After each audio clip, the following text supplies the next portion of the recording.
military reservists into a defensive force.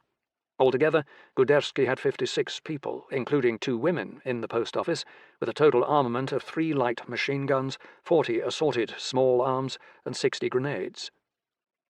During the night of the 31st of August to the 1st of September, Kapitän Zurzee Kleikamp prepared his battleship Schleswig-Holstein for action, while Oberleutnant Henningsen's Naval Assault Detachment, MSK, was landed on the eastern side of the Westerplatte Peninsula around 0200 hours.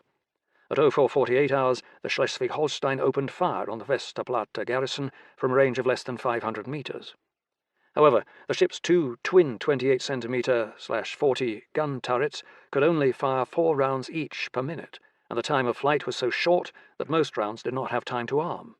Instead, the 240-kilogram HE projectiles smashed into the ground in great clouds of dirt. Some of the battleship's 15cm secondary guns and a 2cm flak gun also participated in the bombardment, which created 3 breaches in the eastern perimeter wall. Altogether, Kleikamp fired 8 rounds of 28cm and 59 rounds of 15cm at Westerplatte. Yet amazingly, the 7-minute naval bombardment inflicted no casualties on the Polish garrison. It did succeed in setting a nearby German-owned oil storage facility on fire. At 0456 hours, the naval bombardment lifted and the German ground assault on the eastern end of the peninsula began. Oberleutnant Henningsen's naval infantry moved through the breaches in the outer wall, deployed on line, and advanced about 200 meters before encountering any resistance. Although there was some ground mist, the Polish fieldwork dubbed Prom spotted Henningsen's men and opened a heavy fire with 3 machine guns. The MSK assault was repulsed with significant casualties. 2 Polish soldiers were killed in the brief action, including a 39-year-old sergeant named Wojciech Nysarek, probably the first Polish military death in the Second World War. At the same time as Henningsen's assault, the Küstenschutz der Danziger Polizei, a maritime unit of the Danzig police, attempted to seize the munitions basin on the western side of Westerplatte by crossing in small boats. However, 3 Polish positions on this side repulsed the police assault.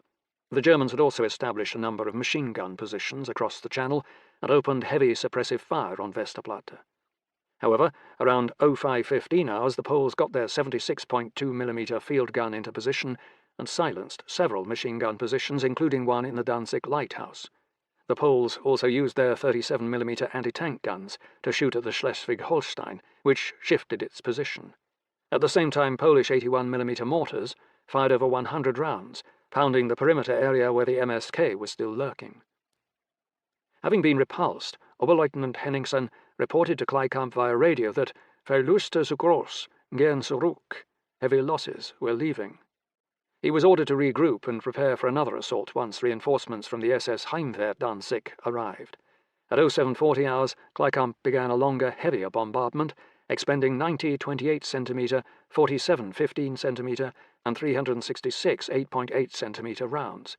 Many of the heavy caliber rounds ricocheted off into the sea beyond, but an 8.8cm round succeeded in knocking out the pesky Polish 76.2mm field gun. Smoke and mist obscured much of Westerplatte, making it difficult for Kleikamp to evaluate the results of his fire. At 0855 hours, Henningsen mounted a second attack, which succeeded in getting close to the Prom position. Under pressure, the 20 soldiers in Prom displaced rearward to the next line of defence, consisting of 2 fortified guardhouses. When Henningsen advanced past Prom's trenches, the MSK was caught in a machine gun crossfire, which inflicted heavy casualties. By noon, it was clear that the MSK lacked the strength to breach this position, and Henningsen began pulling his men back. During the retreat, he was mortally wounded. Suchalski's troops had inflicted about 136 casualties upon the German assault troops, including 1/3 of the MSK, which suffered 15 dead, 56 wounded, and 3 missing, at a cost of only 2 Polish soldiers killed in action. The Polish defences on Westerplatte were still intact, and Eberhard, who was not keen on wasting more troops on this objective, decided to ask for more firepower. He called for Luftwaffe support, but none was available due to cloud cover over Danzig. While Henningsen's MSK was attacking Westerplatte, 6 kilometers to the south, another detachment from Gruppe Eberhard moved to seize the post office in Danzig. The Schutzpolizei had been planning an attack on the post office since July, and Polizeioberst Willy Bethke, the senior Danzig police officer, was designated to lead a 150-man assault group to seize the facility. The post office was located on the east side of a 4-story, L-shaped brick building. The west side was occupied by the Danzig Labour Office. The front entrance to the building was protected by a stout iron fence. Konrad had bricked off the passageways to the west side of the building, but Bethke planned to blast open these brick walls with grenades and gain access into the post office. Upon hearing the Schleswig-Holstein's opening barrage, Bethke ordered the assault to begin. A 19-man team led by SS Untersturmführer Alfred Heinrich breached the brick wall with grenades, but as they moved into the post office they were met by intense small arms fire. Heinrich was killed and his blooded team retreated. Simultaneously, another group of Schutzpolizei tried to breach the eastern side of the building, but were also repulsed by intense fire. However, Konrad was mortally wounded in the initial attack, and Alfons Wysokovsky, a reserve NCO, assumed command. Nonplussed by the failure of his assault, Bethke requested assistance from the SS Heimwehr Danzig. Around 1000 hours, Albert Forster arrived along with a photo team. He was astounded to find most of Bethke's troops resting in a courtyard.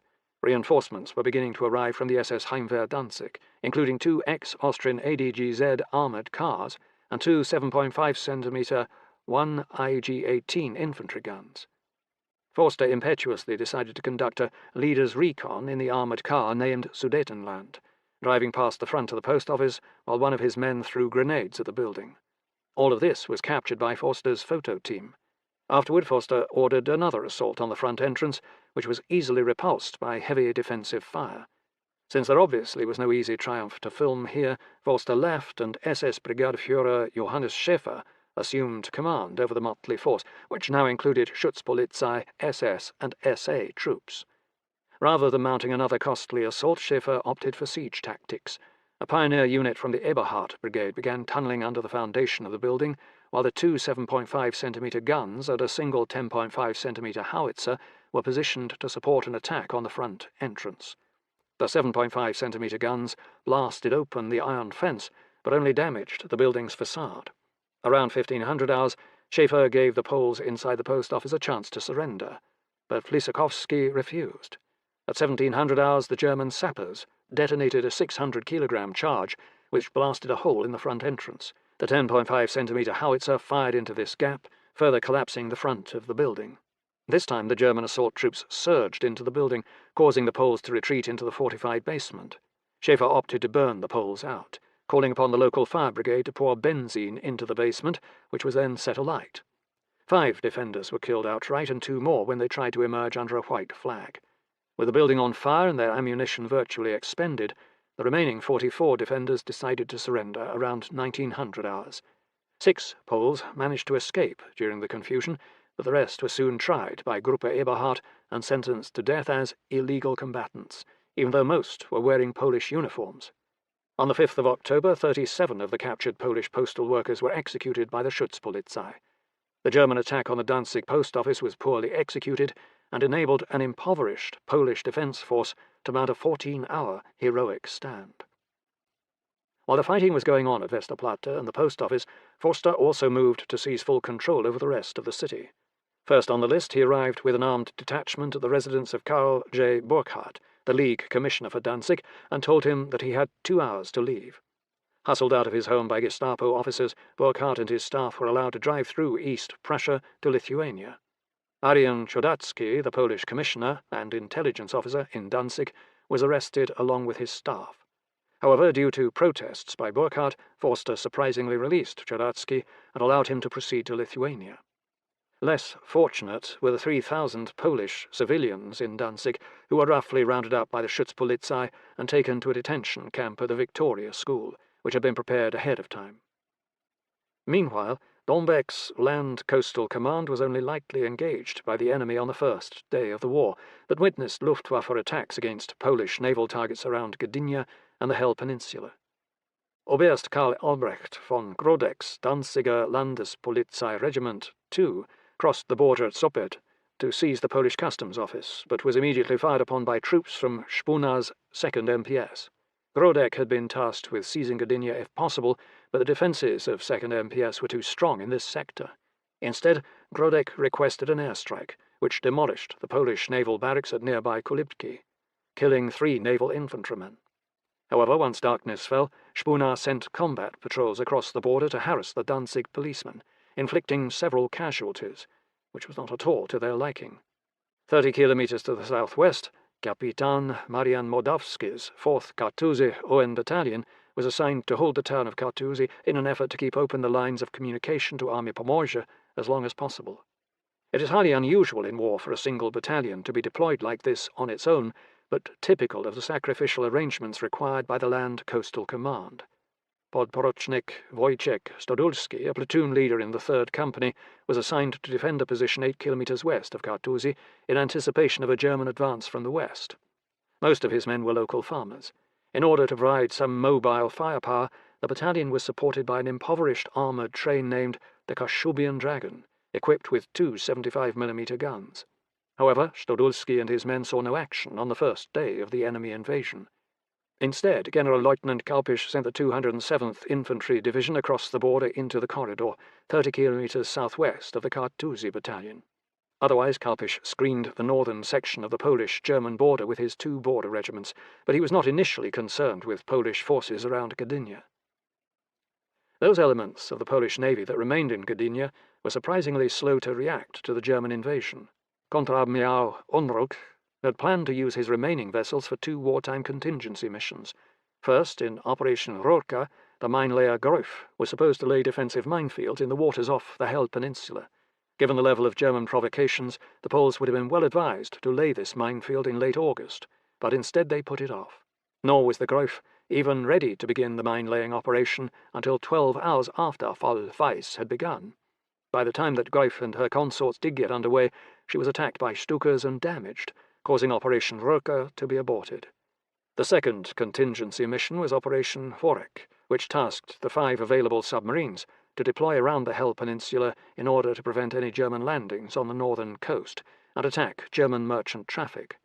However, there was no German landing to contest, and enemy merchant traffic had been cleared out of this area of the Baltic, leaving the Polish submarines little to do. When the German attack commenced on the morning of the 1st of September, all the Polish submarines were berthed in the naval base at Oksivia, on the north side of Gdynia. The Polish submarines began to sortie around 0600 hours, and all reached their initial operational stations without difficulty. However, the waters around the Hel Peninsula were extremely shallow, typically 50 meters or less, which made it easy for German aircraft and surface vessels to detect the Polish submarines. The Kriegsmarine's Marinegruppe Ost, Marine Group East, deployed an overwhelming force off the Hel Peninsula, including 10 destroyers, 21 minesweepers, and 6 Schnellboote. In addition, Küstenfliegergruppe 506 could conduct maritime reconnaissance and strike missions with about 40 aircraft. The Polish submarines had to remain submerged all through daylight hours and could barely move without their periscopes attracting attention. Between the 2nd and the 5th of September, each of the Polish submarines was detected, depth-charged, and damaged, although none were sunk. Efforts to attack enemy shipping came to naught, with a total of only 3 torpedoes fired. Orzel, one of the most modern submarines, was ordered to attack the Schleswig-Holstein if it left Danzig, but never got the chance. The Filk and Schwick both managed to lay a few mines, one of which sank the German minesweeper M85 just before the end of the campaign. By the 6th of September, it was obvious that Operation Forczyk was impractical, and the individual submarine commanders moved off into deeper waters in the Baltic to reduce the risk of detection. After 11 days at sea, mostly submerged, the submarines were running low on fuel, and all were damaged. Admiral Unruch radioed them and told them they had the option of either trying to make for Britain or seeking internment in Sweden. The Velk succeeded in reaching Britain on the 20th of September, but Rus, Zbik, and Sepp were interned in Sweden, while Orzel was interned in Lithuania, but later dramatically escaped to Britain on the 14th of October 1939. This was a dismal end for most of the Polish submarine squadrons, and it was clear that lack of prior detailed war planning had prevented them from playing any useful role in the campaign. The second day of the war at Westerplatte began with light German harassing fire, which continued all morning. Gruppe Eberhard was now formally attached to Bock's Heeresgruppe Nord.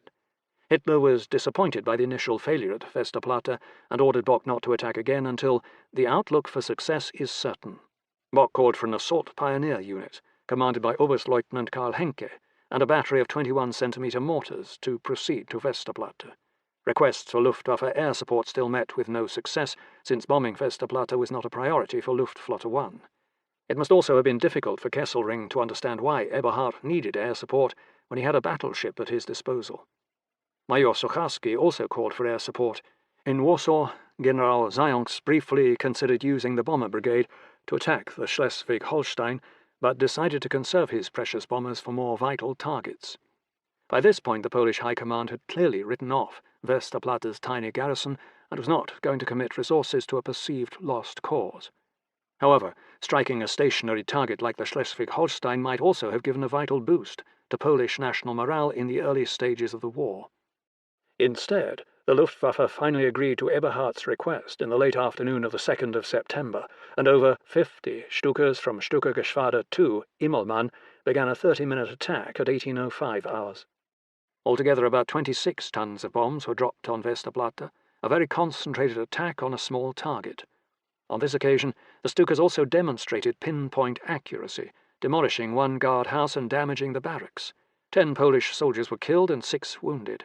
Sucharski was in the barracks when it was hit by 2 50-kilogram bombs, which badly rattled him. There was great confusion in the immediate aftermath of the Stuka attack, but most post-war sources agree that a shaken Sucharski wanted to surrender the garrison at this point, but was talked out of it by his second-in-command, Kapitan Franciszek Dąbrowski. It is also clear that Dąbrowski led the defence for the next 5 days, not Sucharski. The Germans should have followed up the Stuka attack with another ground assault while the garrison was still shell-shocked, but they did not. Given the respite, the Polish garrison recovered their equilibrium and re-established their defence. Oberstleutnant Henke's assault pioneer detachment, equipped with flamethrowers and demolition charges, arrived on the morning of the 3rd of September. Henke assessed the Polish defence as too difficult to overcome without further reinforcements. Having first underestimated the Polish defences on Westerplatte, the Germans now seriously overestimated the Polish defences and believed that they were partly underground. Consequently, the Germans conducted only minor patrolling and harassing fire against Westerplatte on the 3rd to the 5th of September. On the 5th day of the siege, a German 10.5-centimeter howitzer battery bombarded Westerplatte, but many shells were improperly fused and did not explode, likely the work of reservist artillerymen not yet fully schooled in their trade. On the 6th of September, the Germans twice failed to set the woods on Westerplatte afire, but had greater success when they brought up a battery of elderly 21-centimeter Mörser 16 howitzers from the First World War. These weapons, designed to defeat fortifications, inflicted considerable damage on the Polish positions. The Germans finally decided to mount another major assault against Westerplatte on the 7th of September, beginning at 04:22 hours with another bombardment by the Schleswig-Holstein. By this point, most of the tree cover on Westerplatte was down, and the Germans could better observe Polish positions. Rather than the big 28-centimeter guns, it was lighter 8.8-centimeter guns that were able to accurately engage the now visible Polish positions. At 0500 hours, Henke's assault pioneers attacked, along with troops from the SS Heimwehr Danzig and the remaining MSK troops. Henke proceeded cautiously, but succeeded in knocking out one of the key Polish positions with flamethrowers by 0830 hours. Recognizing that their defence was now crumbling in the face of a coordinated assault, Sucharski and Dąbrowski jointly agreed to surrender around 1000 hours. An hour later, the Germans accepted that surrender. The Polish garrison on Westerplatte had held out for 7 days, at a cost of about 15 dead and 53 wounded, while inflicting about 200 casualties on the enemy. Although the defence of Westerplatte was meaningless in the grand scheme of Fall Weiss, it did demonstrate how unexpected obstinate resistance could upset German plans. On the night of the 7th to the 8th of September, Albert Forster imprudently decided to hold a torchlit victory parade in Danzig to celebrate the fall of Westerplatte. Reichsführer SS Heinrich Himmler was in attendance. Unfortunately, the Polish Naval Air Division ruined the parade with an impromptu night bombing mission using an R-13G float plane, which took off from the water near the Hel Peninsula. The Polish aircraft had actually been sent to bomb the Schleswig-Holstein, but was drawn to the light and noise of the parade and managed to approach at a height of just 400 meters. The 2 Polish naval aviators dropped 6 12.5-kilogram bombs on the parade, then strafed it with its machine gun before departing. German casualties were probably light, due to the small size of the bombs, but the Nazi leadership was chagrined by this bold enemy action, and imposed tight security on the incident. While the Polish garrison on Westerplatte was slowly being crushed, the defenders of Gdynia and the Hel Peninsula were harassed by intermittent German air raids and naval bombardment, but enemy activity on the ground in their sector remained minimal on the 2nd to the 3rd of September. Using materials from the shipyard in Gdynia, the Poles were able to prepare 2 more improvised armoured trains equipped with machine guns and surplus naval guns. The Land Coastal Command used its armoured trains to patrol the areas west and south of Gdynia, looking for the approach of enemy forces. However, Kałpisz's forces were advancing very slowly towards Gdynia. Indeed, this was the one place where the invaders were moving more slowly than the Poles had expected. General-Major Karl von Tiedemann, a 61-year-old Landwehr officer, commanded the 207 Infantry Division, which was the main element in Kałpisz's command. This division had only been formed from older Landwehr personnel at Stargard on the 26th of August, then had to move 180 kilometers to the German-Polish border. When the war started, the division was still sorting itself out. After significant prodding, Tiedemann's division moved across the border and finally bumped into the 4th Kartuzy ON Battalion at Kartuzy on the afternoon of the 4th of September. Podporucznik Wojciech Stodulski reported that although his defensive position was strong, the enemy threatened to cut off his isolated platoon, and he was ordered to pull back. He said that, "I kept my platoon for a while in the village of Chegielnia, in a small beech forest by the road, until the other platoon arrived. After a few minutes, the company's commander, Lieutenant Perkowski, and his platoon joined mine. The enemy was following right behind him and soon opened fire. I ran to the company commander and said, 'Captain, let's make a counterattack.' But he responded that there is no time to fight. The path of retreat is closing in front of us. Send 2 machine guns to the hill which are to stop the enemy. The rest will retreat." As my platoon retreated, I said goodbye to my wife and 3 children, standing in front of Skrzypowski's hut. Great pain pierced my heart. I clenched my teeth so that I would not break into tears, squeezed my revolver, and marched there with the platoon where he ordered me. Stodulski and his platoon succeeded in escaping from the pursuing Germans, and the battalion managed a force march to link up with Pryszkowski's 1st MPS at Wejherowo by the morning of the 5th of September. Many troops had been lost in the retreat, and the abandonment of family members to the Germans could hardly have been good for morale. 2 of the improvised trains were also lost in the retreat. However, Kałpisz did not immediately follow up the capture of Kartuzy, because he was waiting for his 2 border guard regiments to cross the border, and for Brigade Eberhardt to begin advancing up the coast from Danzig to Gdynia. It was not until the 7th of September that Kałpisz ordered a concerted advance upon Gdynia, with Tiedemann's 207th Infantry Division advancing from the southwest, and Grodek's Danziger Landespolizei Regiment II from the south. Elements of the Grenzwacht Regimenter 32 and 42, Border Security Regiments 32 and 42, equivalent to a few battalions, crossed the Polish border northwest of Wejherowo. Given the limited number of troops available to defend an extended perimeter around Gdynia, Pryszkowski had deployed his 1st MPS with an emphasis upon blocking the most likely enemy avenue of approach from the west. Prior to the war, his naval infantrymen had strung 16 kilometers of barbed wire, dug anti-tank ditches, and built 24 bunkers, turning Wejherowo into a fortified hedgehog.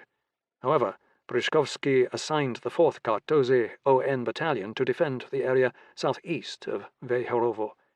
On the morning of the 7th of September, Podporucznik Stodulski's platoon was again defending an advance outpost when elements of the 207th Infantry Division's reconnaissance battalion arrived. Stodulski managed to eliminate the first enemy motorcyclists with his machine guns and repulse the initial attack. However, the next morning, Tiedemann's division launched a major assault, brushing aside Stodulski's unit and advancing rapidly upon Wejherowo from the south. Polish pre-battle reconnaissance had failed to anticipate the enemy's course of action, and now the Germans were able to easily push back the Polish left flank and threaten to cut off the 1st MPS's line of retreat to Gdynia. By late in the day, the German Infantry Regiment 322 was at Niewowo, only 3 kilometers south of the Wejherowo-Gdynia road. Pryszkowski was reluctant to give up his fortified position without a fight, but on the night of the 8th of September he ordered the 1st MPS to retreat to Reda. The Polish units were forced to disengage and run a gauntlet of enemy artillery fire, which inflicted heavy casualties. Many troops became misoriented in the woods at night. By the time that Pryszkowski reassembled the 1st MPS at Reda, he only had half his troops left. On the morning of the 9th of September, the 207th Infantry Division marched unopposed into Wejherowo. At the same time, the Grenzwacht Regiment 42 marched into Pock on the Bay of Danzig and sealed off the Hel Peninsula. After occupying Vecherovo, Tiedeman's 207th Infantry Division pushed east towards Reda and deployed into the forests south of that town. The Poles managed to ambush the lead German battalion and inflict heavy casualties. Pruszkowski made a desperate stand at Reda and tried to block German infiltration along forest trails, but the lack of prepared positions left his troops exposed to enemy artillery fire. In addition to his own divisional artillery, Tiedemann had one attached heavy artillery regiment, giving him a total of 60 howitzers, whereas Pruszkowski had very modest artillery support. With a numerical advantage of better than 3 to 1, Tiedemann's infantry tried to outflank the Polish strongpoints, although the 1st MPS put up a very determined fight for 2 days around Reda. By the 12th of September, Pruszkowski had lost more than half his regiment, and the Germans were just beginning to employ their full strength. Pułkownik Stanisław Dąbek decided to mount a counter-attack to try and prevent the Germans from enveloping the weakened 1st MPS, but this effort failed. The improvised armoured train Dragon was supposed to support the counter-attack, but was knocked out by Stukas. Consequently, on the evening of the 12th of September, Dąbek ordered all units in the Land Coastal Command to pull back into the Kępa-Oksywska region for a final stand. After the fall of Westerplatte, Brigade Eberhardt was able to commit the bulk of its troops to this sector, pressing north from Sopot towards Gdynia. Once Dąbek's forces were pressed into the Kępa-Oksywska, which was mostly flat terrain with little cover, Kopisch relied upon his artillery and Luftwaffe airstrikes to reduce the defenders. The battleship Schleswig-Holstein was also brought up to shell the defenders from the seaward side. This was no longer a battle, but a slaughter. Despite running short of ammunition, the Poles managed to resist for another week. On the 14th of September, the Germans entered Gdynia, and Dąbek's remaining forces were being split up into small pockets. Podporucznik Stodulski fought with the remnants of his battalion until he was badly wounded by artillery fire. By the afternoon of the 19th of September, when the defence crumbled, Pruszkowski's 1st MPS only had 197 of its original 1,841 men still standing. Unwilling to surrender to the Germans, Dąbek shot himself in the head. The commanders of both the 1st and 2nd MPS were captured and survived the war. Altogether, the Land Coastal Command had suffered roughly 4,500 casualties in the defence of Gdynia, including about 2,250 dead or missing. 3/4 of the Polish casualties were ON troops. German losses in the fight for Gdynia were quite heavy, despite their advantage in firepower. Tiedemann's 207th Infantry Division suffered nearly 1,000 casualties, and the 2 Border Guard regiments a total of over 300. Altogether, the capture of Gdynia cost the Germans more than 400 killed in action. The Battle of Kępa-Oksywska has gone down as a tragic but immortal moment of the 1939 campaign, at least according to Polish military mythology. Yet, despite the fact that the Land Coastal Command had a week to perfect its defensive perimeter before the enemy arrived in force, the Polish defence was quickly outflanked by second-rate German units. Pułkownik Stanisław Dąbek bears the responsibility for the poor deployment of his forces, particularly leaving the 1st MPS exposed at Vecherovo. Although Dąbek has been lionized in Polish military history, his suicide was rather bizarre and an aberration, since few Polish officers opted for suicide rather than surrender. Indeed, given that most Polish military officers were Catholic, and suicide is a mortal sin for Catholics, saluting this behaviour, which effectively meant abandoning his troops, seems at odds with Polish military traditions. Many Polish officers displayed great fortitude and resiliency in German captivity, rather than seeking an easy way out. Indeed, it was the German officer corps, when faced with defeat in 1944-45, that would often opt for suicide rather than surrender. After the fall of Gdynia, the only Polish position left on the Baltic coast was the garrison of the Hel Peninsula. The peninsula had been isolated since the 8th of September, when the Grenzwacht Regiment 42 occupied the headland. However, Major Jan Wiśniewski's 4th Battalion KOP only had to defend a 300-metre wide front near Chalupe. The Luftwaffe regularly attacked the coastal batteries on the Hel Peninsula, but the anti-aircraft batteries were reinforced with guns salvaged from sunken warships and a battery of 40mm guns found in a warehouse in Gdynia. These guns were in the process of being shipped to Britain. During the month of September, the Polish anti-aircraft gunners shot down at least a dozen German aircraft. Amazingly, the seaplanes of the Naval Air Division were able to operate from Jureta until they were finally destroyed by a German air raid on the 8th of September. The Polish minesweeper squadron also remained active for a time, supporting the defence of Hell with 3 boats, until they too were bombed and sunk on the 14th of September. After the fall of Westerplatte, the Kriegsmarine deployed the battleships Schlesien and Schleswig-Holstein to shell the Hell Peninsula, beginning on the 17th of September. Coastal Battery 31, with its 4 modern Bofors 152mm gun, struck back whenever the German battleships came close enough, which was not often. Instead, the German battleships shelled the peninsula from long range with just their 28cm guns, inflicting only moderate damage. By the 25th of September, German minesweepers had cleared Danzig Bay of mines, and the battleship Schlesien moved into the bay to engage Coastal Battery 31 at a range of just 1,500 meters. Accuracy on both sides was poor. During an 83-minute-long bombardment, Schlesien fired 29 28cm and 86 15cm rounds, but only achieved a few near misses on the Polish battery. It was not until the 27th of September that Battery 31 scored a hit on the Schleswig-Holstein, killing 6 sailors and forcing the battleship to pull off. Altogether, the Schlesien fired 337 28cm and 512 15cm rounds at the Polish defences on Hell, but inflicted surprisingly little material damage. Garpich gradually tightened his grip on the Hell Peninsula, but was reluctant to make a ground assault. Instead, he used artillery and the Luftwaffe to soften up the defenders. After the fall of Gdynia, morale in the garrison began to disintegrate as it became clear that there would be no relief. By the 29th of September, some of the Polish troops were refusing to fight on and had to be placed under arrest. On the 30th of September, the Germans overran the strong point at Chalupe, and in response, Polish engineers detonated 83 torpedo warheads, which effectively created a moat across the narrow neck of the peninsula. However, Konteradmiral Unruch recognized that both morale and supplies were dwindling and finally requested surrender on the 1st of October. Some personnel attempted to flee, but the only ones who reached safety were 16 sailors on the small cutter Bathory, which managed to reach Sweden. At 1100 hours on the 2nd of October, the Germans occupied the Hell Peninsula, and 3,600 Polish troops went into captivity. During the month-long defence, the garrison suffered about 250 casualties. In captivity, the Germans attempted to get Konteradmiral Unruch, an ethnic German, to switch sides and join the Kriegsmarine, but he refused. Indeed, although a native German speaker, Unruch refused to speak anything but Polish to his captors during interrogation. The Germans had not bargained for a prolonged fight on the northern coast, and their efforts were marred by low-quality troops and mediocre tactical leadership. In contrast to the war of manoeuvre employed elsewhere in Poland, the campaign along the Baltic coast was a war of position, in which the heavily fortified Poles could not be quickly eliminated. The Kriegsmarine employment of 2 elderly battleships was unimaginative and accomplished very little against the Polish defenders. Instead, it was the combination of airstrikes and artillery which gradually eroded the Polish defences. On the other hand, the Polish conduct of the campaign on the Baltic coast was not only futile, but undermined by lack of effective pre-war planning.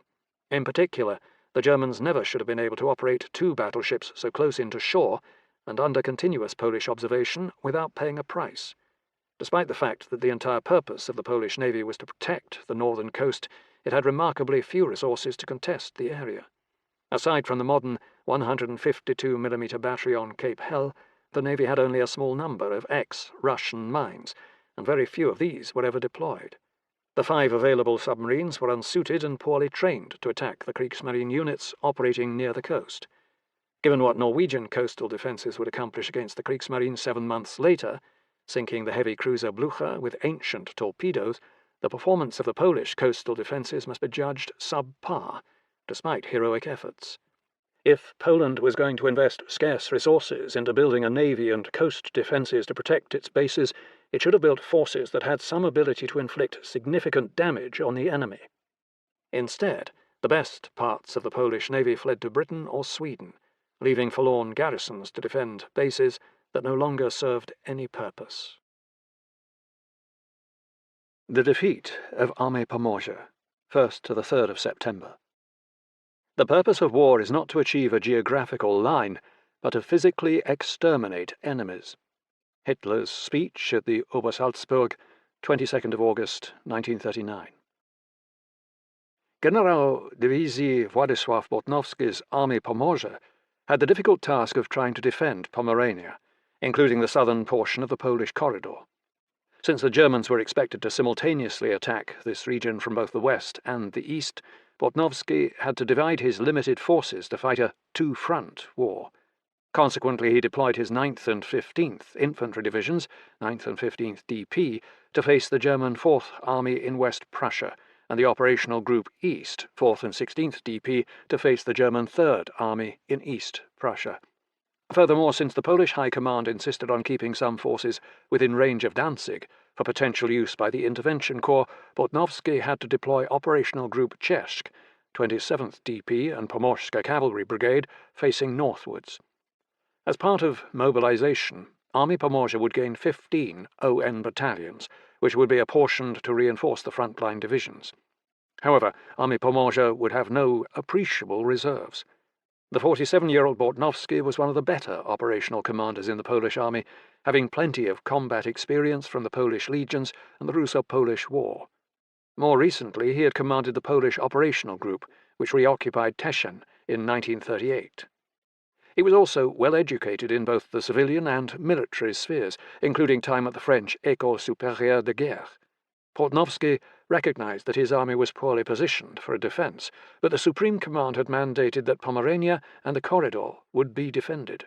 Nor could Army Pomorza even create a continuous front with the Polish armies on either flank, due to the distances involved. The primary mission of Bock's Heeresgruppe Nord was to crush Army Pomorza and quickly clear the corridor, thereby establishing a ground link with East Prussia. The main effort would be made by General de Artillerie Gunther Kluge's 4th Army attacking from West Prussia. General de Panzertruppe Heinz Guderian's 19th Army Corps, motorized, would spearhead the advance, supported by 2 infantry corps. Guderian's formation was the culmination of everything that the Reichswehr and Wehrmacht had learned about mechanized warfare in the previous 20 years. Altogether, Guderian's 19th Army Corps, motorized, consisted of nearly 52,000 troops, 156 medium artillery pieces, 8,760 motor vehicles, and 530 armoured fighting vehicles. It was a complete, combined arms force, capable of achieving independent operational-level missions. In comparison, the other 5 infantry divisions in 4th Army were still tied to horse-drawn artillery and logistic columns. General der Artillerie Georg von Kuchler's 3rd Army in East Prussia would attack Army Pomorza with its 21st Army Corps, but the bulk of its forces would attack Army Modlin, north of Warsaw. Bock's Heeresgruppe Nord began crossing the German-Polish border at 04:45 hours on the 1st of September, in conjunction with the opening salvos at Danzig. However, heavy ground fog obscured the terrain until 1000 hours.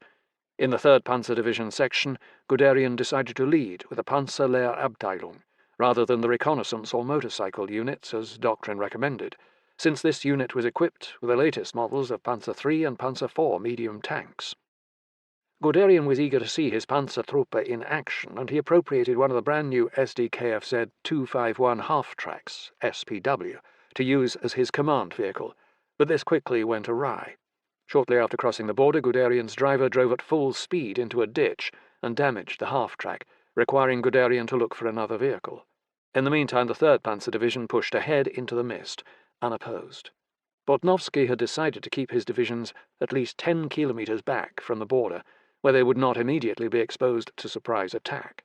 Another reason was that this area was heavily populated by ethnic Germans, and Bortnowski was concerned that they might provide information about his dispositions to the enemy. However, the Polish failure to deploy even minimal covering forces along the border was a serious tactical mistake because it deprived Polish forward units of early warning about enemy movements. Even a few reservists with field telephones would have sufficed. Due to the mist, Guderian's panzers advanced very slowly. The movement to contact took nearly 5 hours to move 31 kilometers. Only a few Polish border guards were spotted along the way. After passing the town of Sempolno-Krajenskie, the 3rd Panzer Division fanned out with Panzer Regiment 6 on the left and Panzer Regiment 5 on the right. By 09:15 hours, Panzer Regiment 5 had reached the village of Pruszcz and was approaching its initial objective, the railroad bridge over the Brda River. The Polish 9th Infantry Division, 9th DP, was deployed in Guderian's path, but it was spread across a 48-kilometre-wide front, triple the maximum frontage a division could defend. During the summer, the 9th DP had built some obstacles and fortified positions along the most likely enemy avenues of approach, but it did not have a continuous front. Indeed, there was a 20-kilometre-wide gap between the 34th Infantry Regiment, 34th PP, in the centre, and the 22nd Infantry Regiment, 22nd PP, in the south. The 9th DP commander, Polkovnik Yusef Verubey, placed his division bicycle company and a detached infantry company in this gap to conduct a screening mission. Oddly, Verubey had not placed any screening forces to watch the border, and his first intimation that war had begun was provided by local villagers fleeing the German advance. Major Stanisław Wojciechowski's 1st 34th PP was located around the village of Gostycin, directly in Guderian's path. Panzer Regiment 6 advanced in a long column down the road towards Wielka Glonia, which was held by a Polish combat outpost from the 1st 34th PP. The German tanks advanced without forward reconnaissance elements and were engaged by the Polish outpost, which had two 37mm anti-tank guns. 2 German Panzer II light tanks were destroyed, and 7 Panzertruppen were killed. Shocked by the sudden loss, the German tanks pulled back and brought up a 10.5cm howitzer battery, which bombarded the Polish position. Both anti-tank guns were destroyed, and 4 Polish soldiers killed, causing the Polish platoon leader to withdraw the survivors toward the battalion's main position.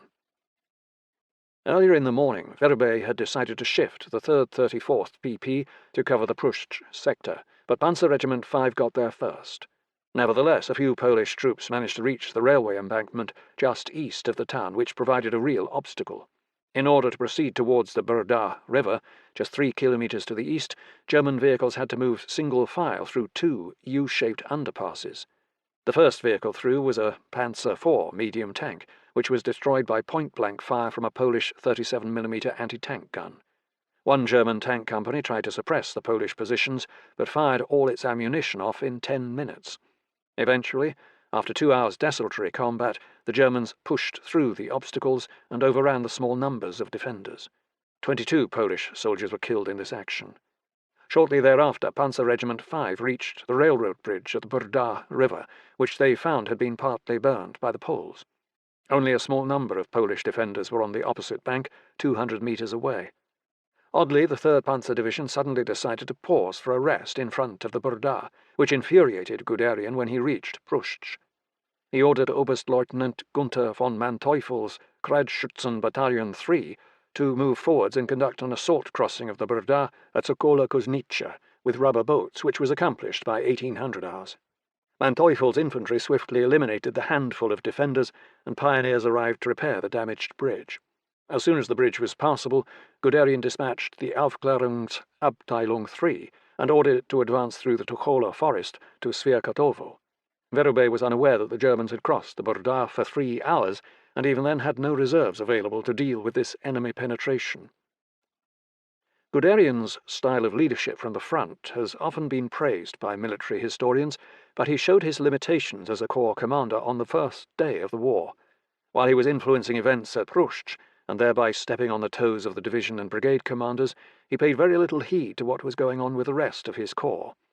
Just 4 kilometres to the north, Panzer Regiment 6 tried to advance into Gostycin, but was stopped by fierce resistance from Major Wojciechowski's battalion. Several German tanks were damaged, and fighting went on until mid-afternoon. Indeed, Major Wojciechowski's battalion held off the 3rd Panzer Division for the rest of the day until midnight, when he was ordered to retreat to secure the crossing of the Brda at Biła Młyn. Guderian also ignored the logistics of mobile warfare. By nightfall, several of the advanced battalions were out of fuel and ammunition, but the supply columns were well to the rear. Even worse was Guderian's neglect of the 2 motorized infantry divisions under his command, which were supposed to be supporting the 3rd Panzer Division. The 2nd Infantry Division, motorized, was supposed to advance to seize the town of Tuchola, which was defended by Podpukovnik Jan Maliszewski's 35th Infantry Regiment, 35th PP.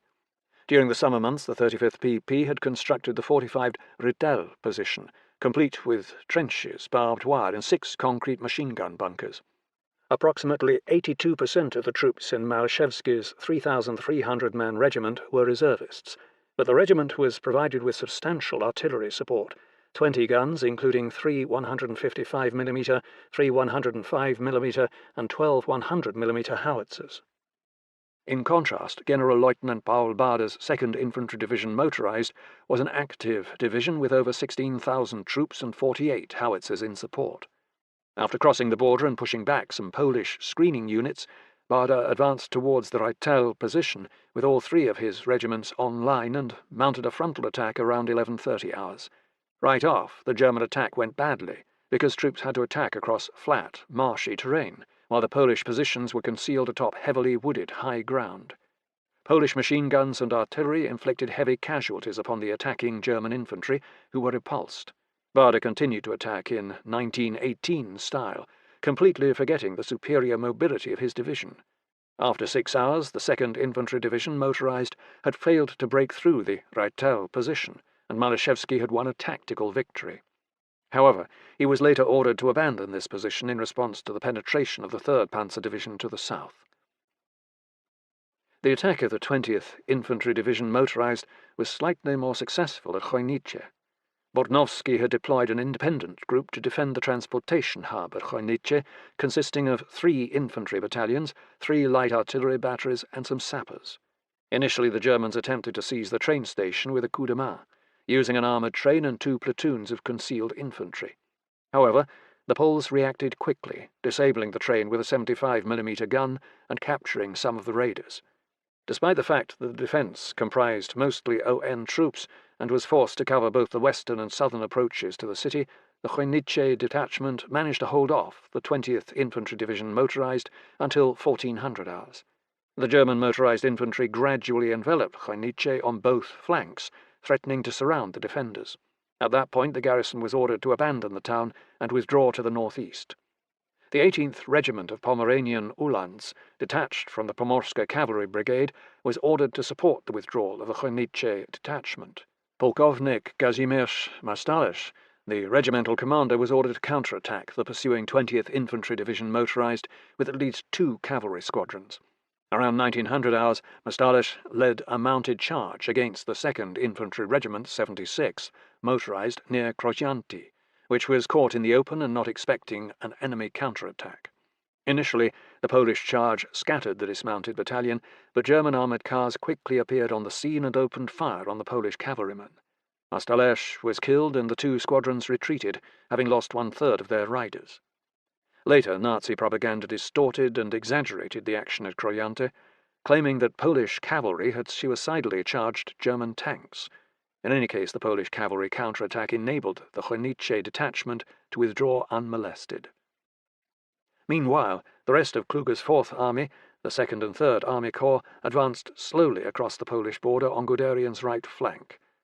The 2nd Army Corps, 3rd and 32nd Infantry Divisions crossed the border and attacked the small Polish covering force at Wierzbok, the 3rd 22nd PP, and an ON battalion. Both Polish battalions were destroyed in this lopsided engagement. It was foolish to deploy such a small force so close to the border without any nearby support. The rest of the 22nd PP was 30 kilometers to the east. Further south, the German 3rd Army Corps advanced towards Bydgoszcz, which was defended by the 15th DP. Brigade Netsche, comprised primarily of German border guards with limited support weapons, advanced eastwards along the main road to Bydgoszcz. The 15th DP had only deployed insignificant forces to defend the town of Nakło, 24 kilometers west of Bydgoszcz, consisting of 1 regular infantry battalion and 1 ON battalion. However, the small number of troops had dug trenches and strung barbed wire on the main approaches to the town. Nevertheless, upon learning of the German invasion, the 15th DP ordered a small garrison to evacuate the city and fall back upon Bydgoszcz, a premature and foolish decision. The bulk of the 15th DP was concentrated near Bydgoszcz and was unengaged at this point. By late afternoon, Brigade Netsche reached the undefended town of Nakło. Had the 15th DP chosen to make a stand at Nakło, it is likely they could have inflicted significant casualties on a second-rate formation such as Brigade Netsche. Indeed, a Polish cavalry brigade could have wreaked havoc on a lone German leg infantry such as this, but there was no Polish cavalry in this sector. The Wehrmacht was taking a chance, using border guard units as assault troops in Poland, but in most cases the Polish army failed to take advantage of this risky German practice. Later in the war, the Wehrmacht would continue its habit of using second-rate Allied troops in secondary sectors, and they would suffer the consequences. Army Pomorze also had to contend with an attack from East Prussia made by Third Army. In this sector, the Germans actually began hostilities prior to the official start of the invasion by attempting to mount a Trojan horse operation to seize the two bridges over the Vistula at Tchev. Grupa Medem used a civilian goods train with personnel dressed in Polish railway worker uniforms, but carrying a concealed company from Pioneer Battalion 41, followed by Armoured Train No. 7 with another Pioneer company to attempt to seize the bridges prior to 04:45 hours. During the subterfuge, the German troops involved murdered a number of Polish railway and customs guards who attempted to warn the bridge security platoon, the first German war crimes committed during the Second World War. This coup de main was carefully timed with the first Luftwaffe attack of the war, a mission by 3 Ju-87s from 1st Stuka-Geschwader 1, intended to destroy the demolition wiring for the bridges. However, the Poles were alerted and prevented the train from reaching the bridge, which was defended by a platoon from the 2nd Rifle Battalion. After a brief firefight, the Poles demolished the first bridge at 06:01 hours, followed by the other at 06:40 hours, using 10 tons of explosives, thereby frustrating the intent of Third Army to quickly seize an intact crossing over the Vistula. However, SS Obersturmbannführer Hans Friedmann Goetze led a battalion from the SS Heimwehr Danzig to attack Tchev from the northwest, while Grupa Medem prepared to conduct an assault crossing from the east. By 13:15 hours, Oberst Gebhard Medem's pioneers had crossed the Vistula in rubber boats, and Goetze's SS troops were fighting their way into Tchev, but the Polish troops managed to hold on to the town for nearly 24 hours before withdrawing. Having failed to secure the bridges at Tchev, General-Lieutenant Nikolaus von Falkenhorst, the 21st Army Corps commander, was forced to operate only on the east side of the Vistula. His mission was to capture the city of Grudziądz on the Vistula, where he was expected to establish a link with the troops of 4th Army.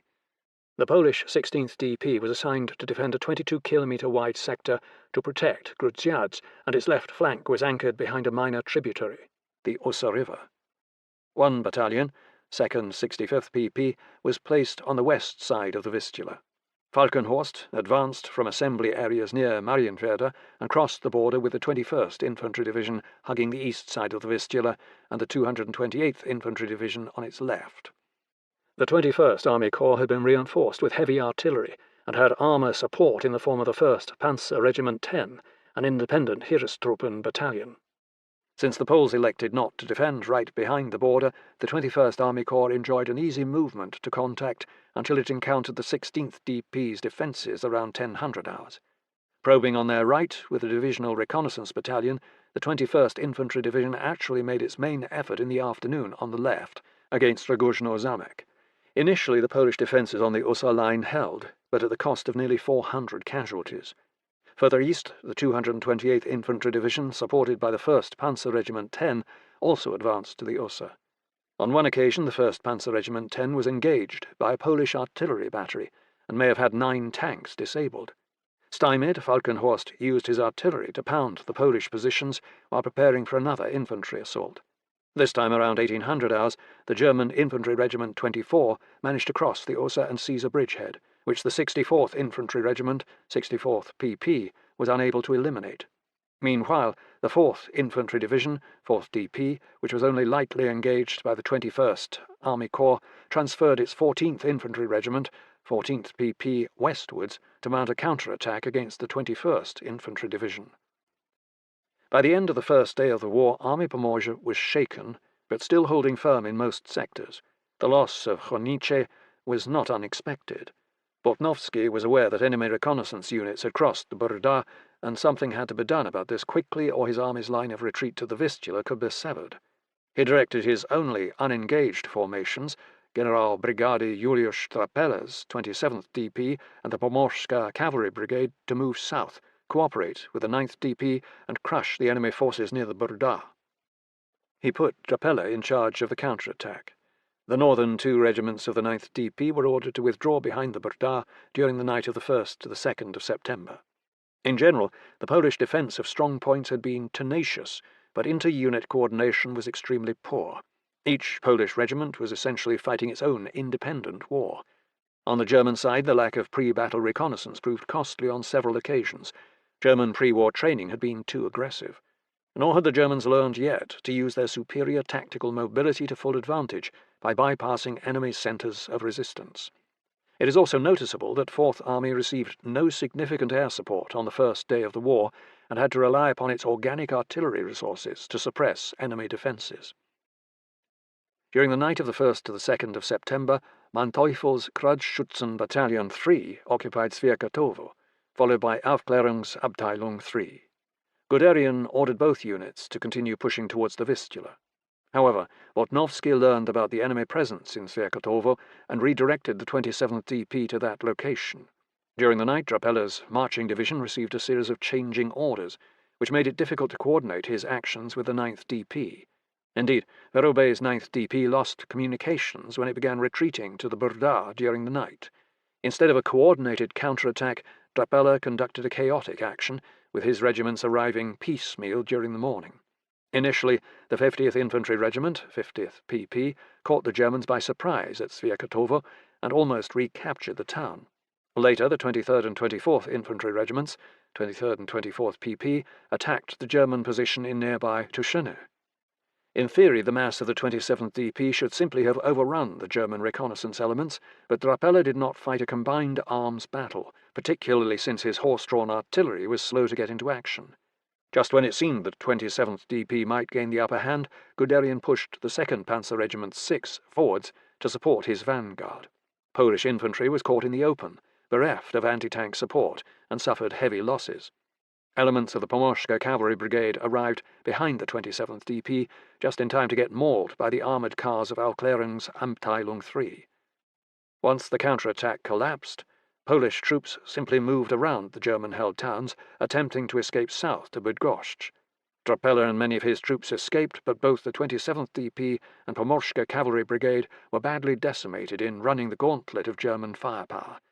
The only factor that saved Drapelle's force from complete annihilation was that Panzer Regiment 6 had shot off all its ammunition and was out of fuel. German battlefield logistics often failed at critical moments. Meanwhile, Verobey's battered 9th DP fought a rearguard action at Piła-Młyn, where the bridge over the Burda was blown up at 1000 hours. Verobey attempted a counterattack into Guderian's flank with the 35th PP at Klunowo, but this attempt failed with substantial losses. The 3rd Panzer Division easily pivoted and crushed these puny, unsupported efforts, while Guderian brought up the 23rd Infantry Division to help consolidate the bridgehead over the Burda. In the north, he pivoted the 2nd and 20th Infantry Divisions, motorized, to the southeast to pursue the retreating Chojnice detachment. Further south, the left wing of the 9th DP was broken by the attack of the German 32nd Infantry Division, which overwhelmed the isolated 22nd PP and forced it to withdraw towards Bydgoszcz. An ON battalion, Major Antoni Kraszynski's ON battalion, Kornowo, tried to make a valiant stand with its obsolescent French Lebel rifles against the German 3rd Infantry Division, but was quickly crushed. By evening, most of Army Pomorza was retreating south in disorder through the Tuchola forest, hoping to reach Bydgoszcz. Guderian made little effort to create an effective cordon, which would have meant dispersing his forces, and instead remained focused on pushing on to the Vistula. The only value of Army Pomorza's uncoordinated counterattacks on the 2nd of September was to delay Guderian's advance to the Vistula for 24 hours. The situation for Army Pomorza's eastern wing at Grudziądz also deteriorated rapidly on the 2nd of September. After Polish counterattacks failed to dislodge the German bridgehead across the Osa River at Rogóżno Zamek, the 21st Infantry Division erected a pontoon bridge and began pushing more troops across, which were used to make a major push towards the west beginning at 0900 hours. Supported by intense artillery fire, the German infantry rolled up the Polish defence along the Osa, moving from east to west. Another German spearhead, supported by tanks from the 1st Panzer Regiment 10, reached the train station in Mielno, which threatened to sever the 16th DP's lines of communication. Some Polish troops panicked, including the commander of the 16th DP, Pułkownik Stanisław Świtarski, who was relieved of command. Reinforcements from the 4th DP failed to stabilize the situation because they could not coordinate a counterattack into the flank of the German penetration with local 16th DP elements. Instead, the 14th PP mounted its own counterattack, which did succeed in inflicting some damage upon the enemy and took over 100 prisoners. Nevertheless, by the evening of the 2nd of September, the 16th DP was in retreat towards Grudziądz. The third day of the war was one of confusion for both sides, with most of Army Pomorze retreating towards Bydgoszcz or the Vistula, while the Germans were attempting to destroy or encircle the various fragments. Guderian ordered the Aufklärungsabteilung III and Kreuzschützen elements to continue on to seize Świecie on the Vistula, but directed the bulk of his corps to crush the remnants of the 9th and 27th DP, which were retreating towards the crossing over the Vistula at Chełmno. The Polish columns stretched for over a dozen kilometres in length and were handicapped by Polish civilians attempting to flee the enemy. Unlike the previous 2 days, the sky was now clear over the battlefield, and Guderian received his first real Luftwaffe support. Around 1200 hours, the Luftwaffe bombed the tail end of the column, smashing most of the 9th DP's artillery units. Verubey was alerted that elements of the 3rd Panzer Division blocked his path of retreat, and he tried to deploy his units for defence near the village of Bukowiec. But Polish command and control was disrupted by the bombing. Shortly afterwards, the 3rd Panzer Division began attacking the Polish forces, with tanks supported by artillery. The Poles had a platoon of TKS tankettes, but these were knocked out by Panzer Regiment 6. However, Polish 37mm anti-tank guns and Model 35 anti-tank rifles succeeded in disabling a number of German tanks. In a matter of 3 hours, the 3rd Panzer Division carved up the trapped Polish units and captured 836 prisoners. Guderian brought the 2nd and 20th Infantry Divisions, motorized, up to help finish off the encircled Polish troops. 2 battalions of the Polish 35th PP and the 16th Uhlans Regiment succeeded in slipping through the German cordon and crossing the Vistula, but the bulk of the 9th DP was smashed. Over the course of the next 24 hours, the 19th Army Corps would capture at least 4,000 Polish troops in mop-up operations west of the Vistula. On the east bank of the Vistula, the 21st Army Corps attacked the eastern outskirts of Grudziądz after a punishing artillery bombardment, and elements of the 21st Infantry Division, supported by tanks, pushed towards the city centre. At that point, the 16th DP blew up the bridge over the Vistula and abandoned the city, retreating southwards. The 4th DP retreated southwards in better order, but its 14th PP was severely mauled by a Luftwaffe bombing attack. Operational Group East was the only significant part of Army Pomorze that survived the first 3 days of war. But the 16th DP had been badly mauled in the battle for Grudziądz, and the 14th PP had suffered 371 casualties. The German 21st Infantry Division also incurred significant casualties in the 3-day battle, totaling about 579 dead, missing, or wounded, and another 140 captured. By late morning on the 3rd of September, the 21st Army Corps had established contact with Guderian's vanguard across the Vistula. The rest of the decimated Army Pomorze reached Bydgoszcz on the morning of the 3rd of September, which was still held by the 15th DP. Altogether, 1/3 of the 2nd Infantry Division, 2nd DP, 2 battalions from the 22nd PP, and about 1/4 of the Pomorska Cavalry Brigade reached Bydgoszcz, but they had no chance to rest. The German 3rd and 50th Infantry Divisions were advancing rapidly upon the city from the northwest, and Bortnowski had decided to abandon the city and create a new line south of the Brda. The level of confusion evident in the bedraggled Polish units marching through Bydgoszcz did not escape the notice of Abwehr agents who had arrived in the city prior to hostilities. These Abwehr agents, in conjunction with Volksdeutsche Selbstschutz paramilitaries, planned to stage a divisionary action in Bydgoszcz in order to disrupt Polish efforts to defend the city. Around 1000 hours, local ethnic Germans, covertly armed by the SS, began firing on troops from the 22nd PP as they passed through central Bydgoszcz. Armed with small arms and a few machine guns, the 5th columnists managed to inflict significant casualties, killing at least 20 Polish soldiers. The commander of the 15th DP promptly sent his 62nd Infantry Regiment, 62nd PP, to restore order in the city, but random sniping continued for much of the day. By evening, Polish troops had killed about 100 ethnic Germans, some probably innocent bystanders, and rounded up another 600 Germans. It appeared that the situation was contained. However, the next morning, the 4th of September, more 5th columnists began sniping at Polish troops. This time the gloves came off, and Polish troops and civilians attacked any ethnic Germans they could find in the area where firing occurred, killing perhaps another 150 or so. Altogether, upwards of 250 ethnic Germans died in Bydgoszcz, which Joseph Goebbels' propaganda machine quickly dubbed the Bromberg Massacre. On the night of the 4th to the 5th of September, the Polish troops evacuated the city, and on the morning of the 5th of September the German 50th Infantry Division marched into Bydgoszcz. Punitive measures against the local Polish population for the Bromberg Massacre would soon follow. By the time that the Anglo-French belatedly declared war on Germany on the morning of the 3rd of September, Army Pomorza had already been decisively defeated.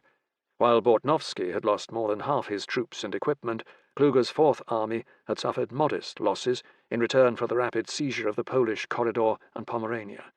According to Guderian, the 19th Army Corps, motorized, suffered only 150 dead and 700 wounded in the fighting in Pomerania. In material terms, Guderian's spearhead, Panzer Regiment 6, lost about 30 of its 158 tanks in this period, mostly Panzer I and Panzer II light tanks. Driven by the political necessity of not allowing Hitler an easy seizure of territory in the Polish corridor, the Polish High Command had sacrificed an entire army for very little practical benefit. Bortnowski's forces were poorly deployed for any sustained defence of Pomerania, since each division had vulnerable open flanks, and the only reserves, the operational group Czech, were deployed where they were least effective. Given the onset of war, Reshaped should have ordered Army Pomorza to withdraw immediately to a more defensible line, although Guderian's motorized forces would no doubt have harried this withdrawal. On the German side, the 21st Army Corps performed exceptionally well, but most of 4th Army put in only an average performance. Even Guderian's 19th Army Corps, motorized, which was a novel formation for 1939, was not used to full advantage. Luftwaffe support was vital in decimating the retreating Army Pomorza, but did not play a role in its initial defeat, due to adverse weather. Army Modlin and the Battle of Mława, 1st to the 5th of September. The Polish Army Modlin, under the command of General Brigady Emil Krukowicz-Przemyślski, was tasked with preventing the German Third Army from making a rapid, direct advance against Warsaw from East Prussia. Given that the Modlin Army only had 2 infantry divisions, 8th DP and 20th DP, and 2 cavalry brigades, Mazowiecka and Nowogródzka, assigned, Krukowicz-Przemyślski's mission was essentially to serve as a covering force, while reserve forces mobilized around Warsaw. After suitably delaying the enemy, Army Modlin was supposed to fall back to the Modlin Fortress, located at the intersection of the Narew and Vistula rivers. In order to enhance their defensive posture, the 20th DP had begun creating a fortified line north of Mława on the 14th of July, just 12 kilometers south of the East Prussian border. Pułkownik Wilhelm Lawicz-Lischka's 20th DP was able to build a fairly robust defensive line in 6 weeks, despite the shortage of materials, which included a line of trenches reinforced with 45 machine gun bunkers, fronted by a triple row of barbed wire and anti-tank ditches. The main avenue of approach from the north was blocked by an obstacle belt made of railroad rails embedded in cement and placed in the ground at an angle. The main defensive position north of Mława was about 15 kilometers wide and held by the 78th and 80th Infantry Regiments, 78th and 80th PP, while the 79th Infantry Regiment, 79th PP, held a supporting position at Rzęgnowo, 6 kilometers to the east.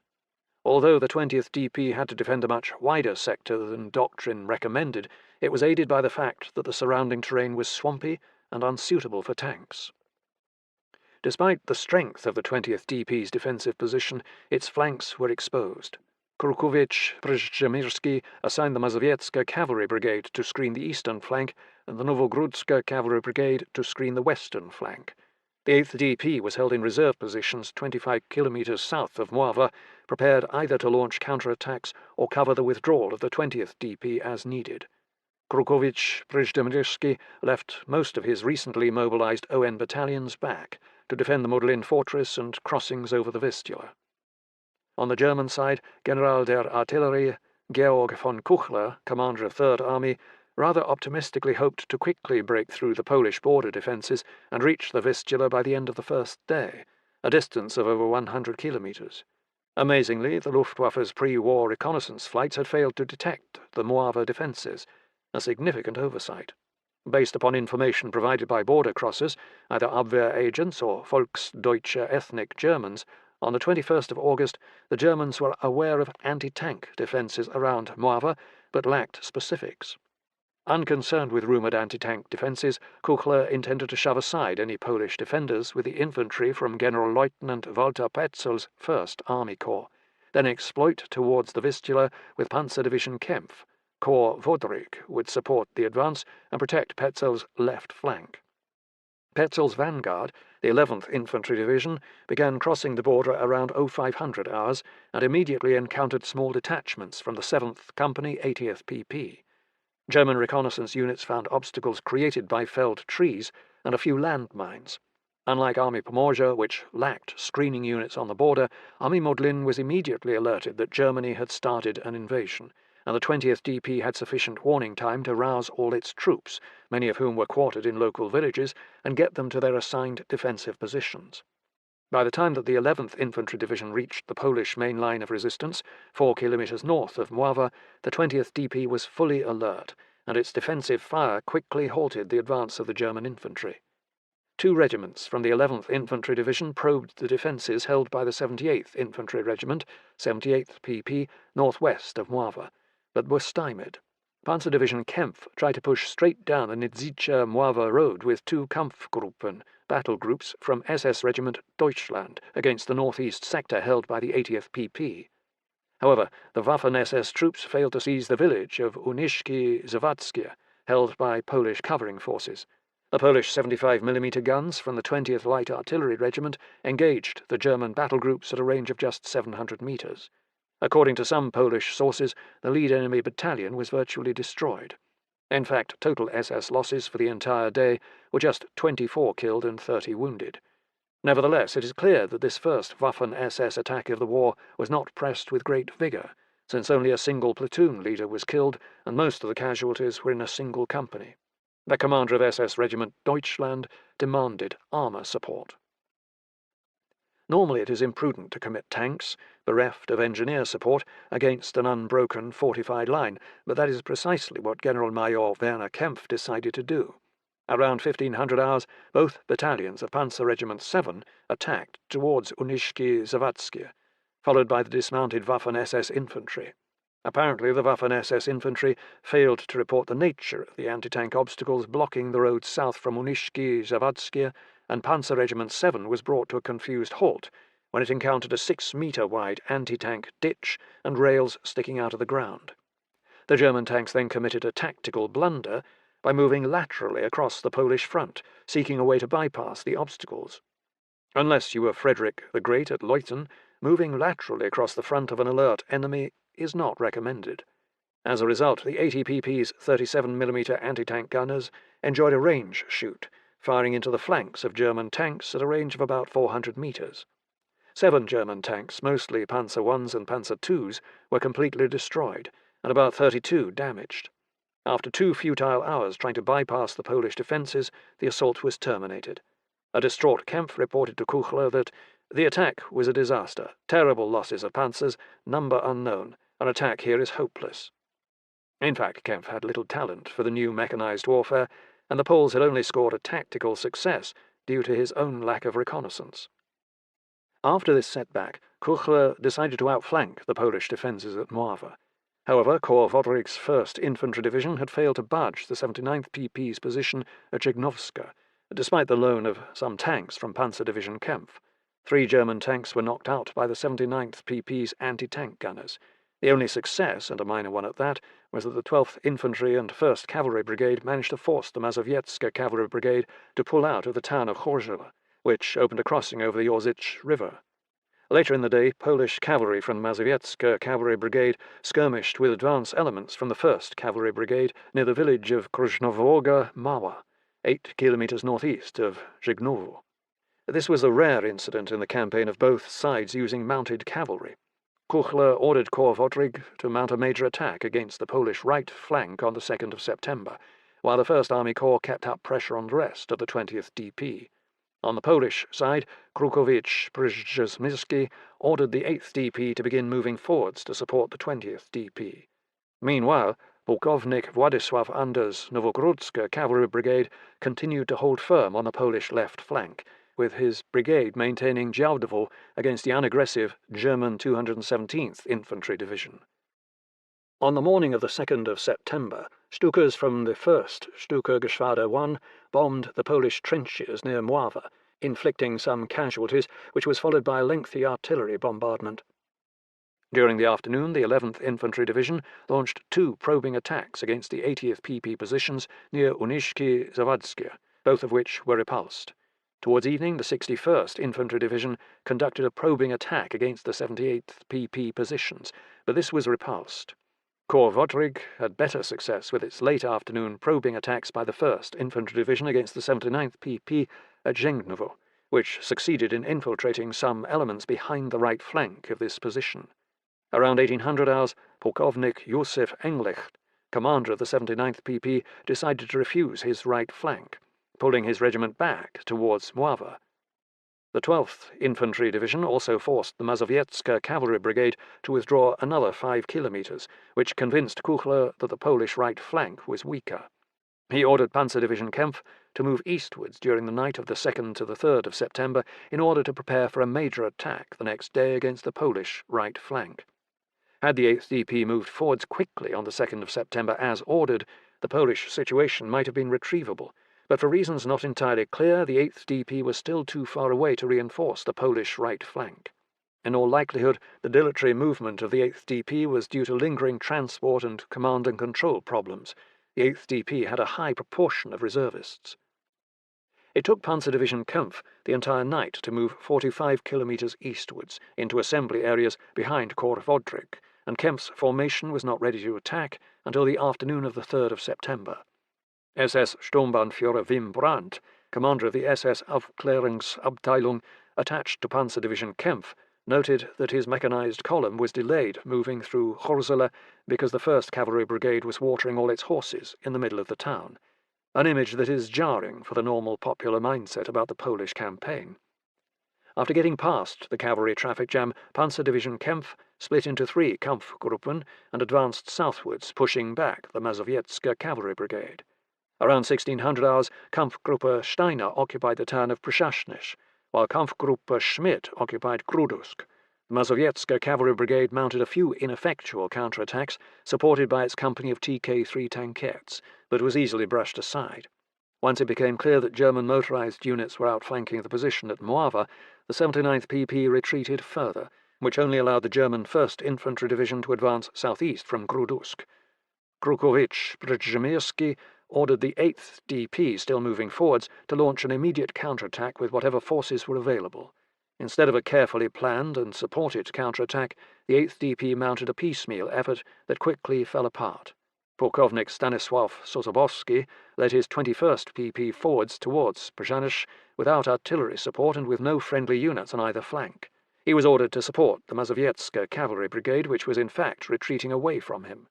Around 1400 hours, Sosabowski bumped into infantry from the 12th Infantry Division northeast of Ciechanów and managed to establish a defensive line, although he was under heavy pressure. When he asked for support, none came. Around 2200 hours, Sosabowski noted that command and control collapsed within the 8th DP, losing all radio and wire contact with division headquarters. In fact, the 8th DP virtually disintegrated in its movement to contact. A friendly fire incident between the 13th and 32nd Infantry Regiments led to the latter regiment retreating without orders. In the dark, for an untried unit filled with newly mobilized reservists, it did not take much to spark a panic that could not be suppressed. During the night, Sosabowski decided to pull back his still intact regiment before he was isolated. It did not become fully apparent to Krukowicz-Przemyrsky until the morning of the 4th of September that the 8th DP had failed to stop the German outflanking maneuver and that the 20th DP would soon be encircled. Around 0900 hours, the 20th DP was ordered to abandon the Mława position and march southwards towards the Vistula, in conjunction with the Nowogrodzka Cavalry Brigade. Pułkownik Lawicz-Lischke's 20th DP opted to leave rearguards in place to delay enemy pursuit, but the Germans were expecting the withdrawal, and SS Sturmbannführer Brandt's reconnaissance troops occupied the town of Ciechanów while sending advance units to block the Mława-Modlin road. The Luftwaffe was called in, and Stukas pounded the retreating 8th and 20th DP, inflicting great loss of material and inciting further panic. As Sosabowski withdrew southwards with his 21st PP, he was horrified to notice a battery of abandoned guns with boxes of untouched ammunition lying around them. It was obvious that panic had sparked and spread through all ranks. Although Sosabowski's 21st PP and Anders's Novogrodska cavalry brigade managed an orderly retreat from the Battle of Mława, the rest of Krukowicz-Przemyrsky's army Modlin was essentially trashed after 4 days of combat. Most of the remnants were forced to retreat southwest towards Plock, leaving the Modlin fortress poorly defended. At this point, a rapid advance by Panzer Division Kempf to the southeast would probably have dispersed the retreating 8th and 20th DPs and potentially have enabled the seizure of intact bridges over the Vistula at Modlin. However, Bock, who had shown little interest in Third Army's problems, intervened to save the remnants of Army Modlin from complete destruction.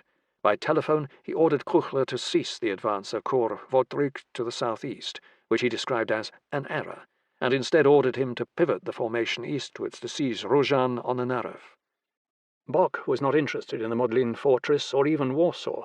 Rather, he was focused on swinging Third Army wide behind the Polish defences in order to reach Łomża, then cross the Bug River. He eventually wanted to move Guderian's 19th Army Corps motorized through East Prussia to support this advance to the Bug. But Bock had not yet issued this order. Instead, Panzer Division Kempf turned eastwards and advanced to Rozhan on the 5th of September. Prior to the war, the Polish High Command had deployed the Operational Group Wyszków under General Brigady Wincenty Kowalski and the Independent Operational Group Narew under General Brigady Czesław Mort-Fiałkowski to protect the eastern border regions. Neither of these groups had any significant contact with the enemy on the first 3 days of the war. Rozhan was defended by 3,300 troops under the command of podpułkownik Czesław Rzeczycki, consisting of 2 battalions of his 115th Infantry Regiment, 115th PP, and a battalion of 75mm guns, part of the 41st DP Reserve, assigned to the Operational Group Wyszków. The reservists occupied 3 Russian forts of First World War vintage.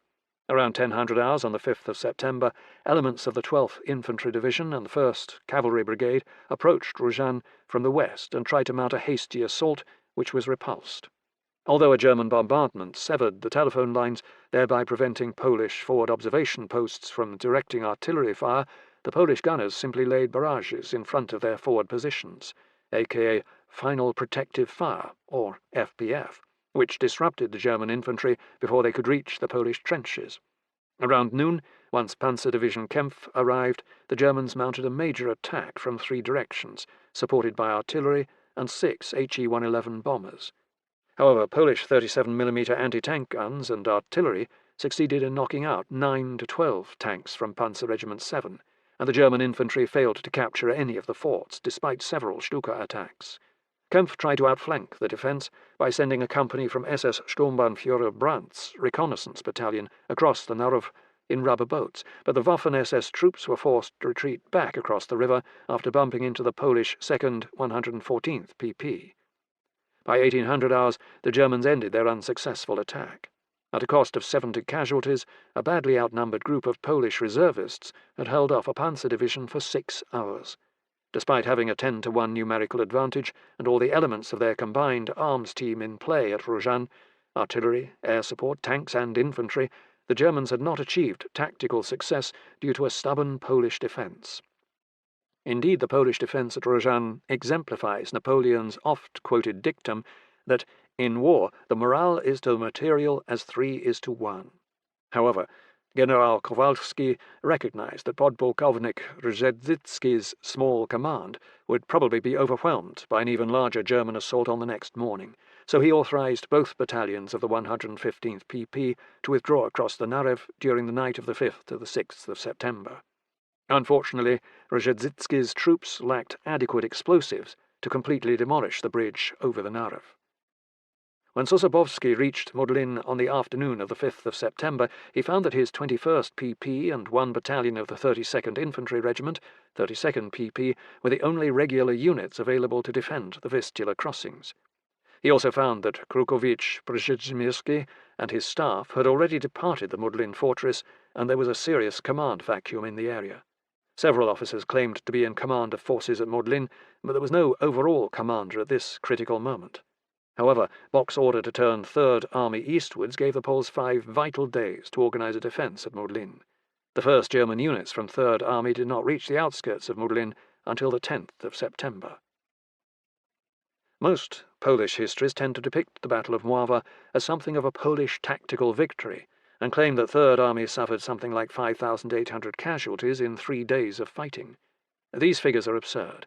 German records show that all of Third Army suffered a total of only 1,698 casualties in the first 4 days of the war, including 596 dead or missing. The 12th Infantry Division, which was heavily engaged at the Battle of Mława, suffered a total of 39 dead in the first 3 days of combat. The First Army Corps' daily casualty lists, which were probably not entirely accurate, add up to 392 casualties for the 1st to the 3rd of September, including 129 dead or missing. Based upon available evidence, German casualties in the Battle of Mława were probably about 1,000. Polish casualties have been estimated at 2,700, including 1,200 dead.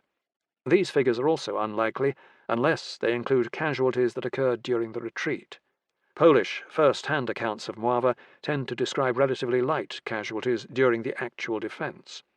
If individual attacking German divisions were only suffering a dozen or so deaths per day, it seems unlikely that 2 Polish divisions and 2 brigades were suffering 100 deaths per day.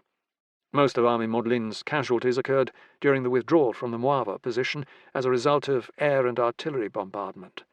Material losses were extremely heavy in the retreat, but human losses much less. Army Modlin was decisively defeated in the Battle of Mława, and this formation, after mounting a briefly successful defence, came unglued in a precipitate retreat.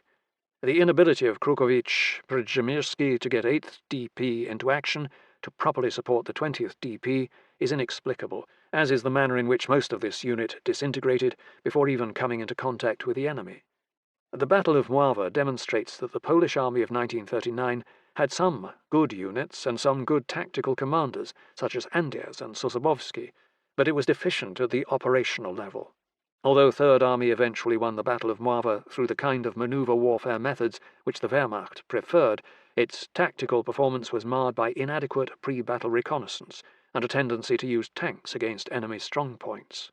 Bock's last-second intervention deprived Third Army from achieving a much larger victory, and served to reduce pressure against an opponent that was stumbling backwards. Battle of the Warta River, 1st to the 4th of September. Soldiers, the eternal Teutonic Prussian enemy has attacked our country. The Wielkopolska Cavalry Brigade has the honor of being the first in battle to defend our country's borders. Defend your native land and your families. General Brigady Abraham Roman. The bulk of the Wehrmacht's combat power, including 75% of its armour, was aligned with 3 armies in Generaloberst Gerd von Rundstedt's Heeresgruppe Süd. Rundstedt had a total of about 530,000 combat troops, plus another 13,000 Slovak troops, which provided him with a 2.3 to 1 numerical advantage against the Polish forces defending the southern border region. According to the OKH intentions laid out in Fall Weiss, Heeresgruppe Süd was expected to conduct several powerful, simultaneous attacks into southern Poland to overwhelm the border defences and open the way to Warsaw. The main effort would be made in the centre by General der Artillerie Reichnau's 10th Army against Army Łódź and the right flank of Army Kraków. General Oberst Wilhelm List's 14th Army on the right would advance upon Kraków and, in conjunction with the Slovak Army, clear Galicia. General de Infanterie Johannes Blaskowitz's 8th Army on the left flank was primarily configured as a flank guard for 10th Army, with minimal armour support. German intelligence on the disposition of Polish forces along the southern border was fairly accurate, and Rundstedt was aware that the main line of Polish resistance would be some distance from the border. The Slovak Army, the first of the Axis satellite forces to see combat in the Second World War, consisted of 3 infantry divisions, but it did not begin mobilizing until the 1st of September, and was only lightly employed during Fall Weiss. Heeresgruppe Süd enjoyed not only numerical superiority and weight of material, but also unity of command and clear mission focus. In contrast, the 4 Polish armies defending southern Poland had no single commander to coordinate their actions, and their missions were not well defined. The main defence rested upon Army Łódź and Army Kraków in the centre, which had a total of 9 infantry divisions and 4 cavalry brigades, roughly 200,000 troops. Reshaped tasked these two armies with defending the southern regions of Łódź, Kielce, and Kraków, while buying time for Army Prusy to mobilize.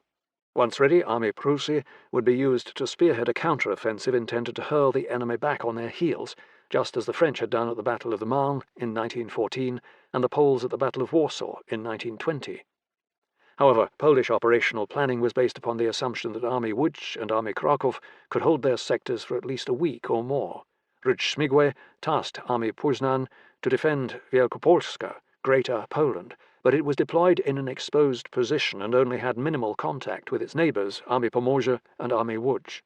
The other Polish army, Army Karpaty, was really just an ad hoc grouping of assorted units, totalling barely 20,000 troops.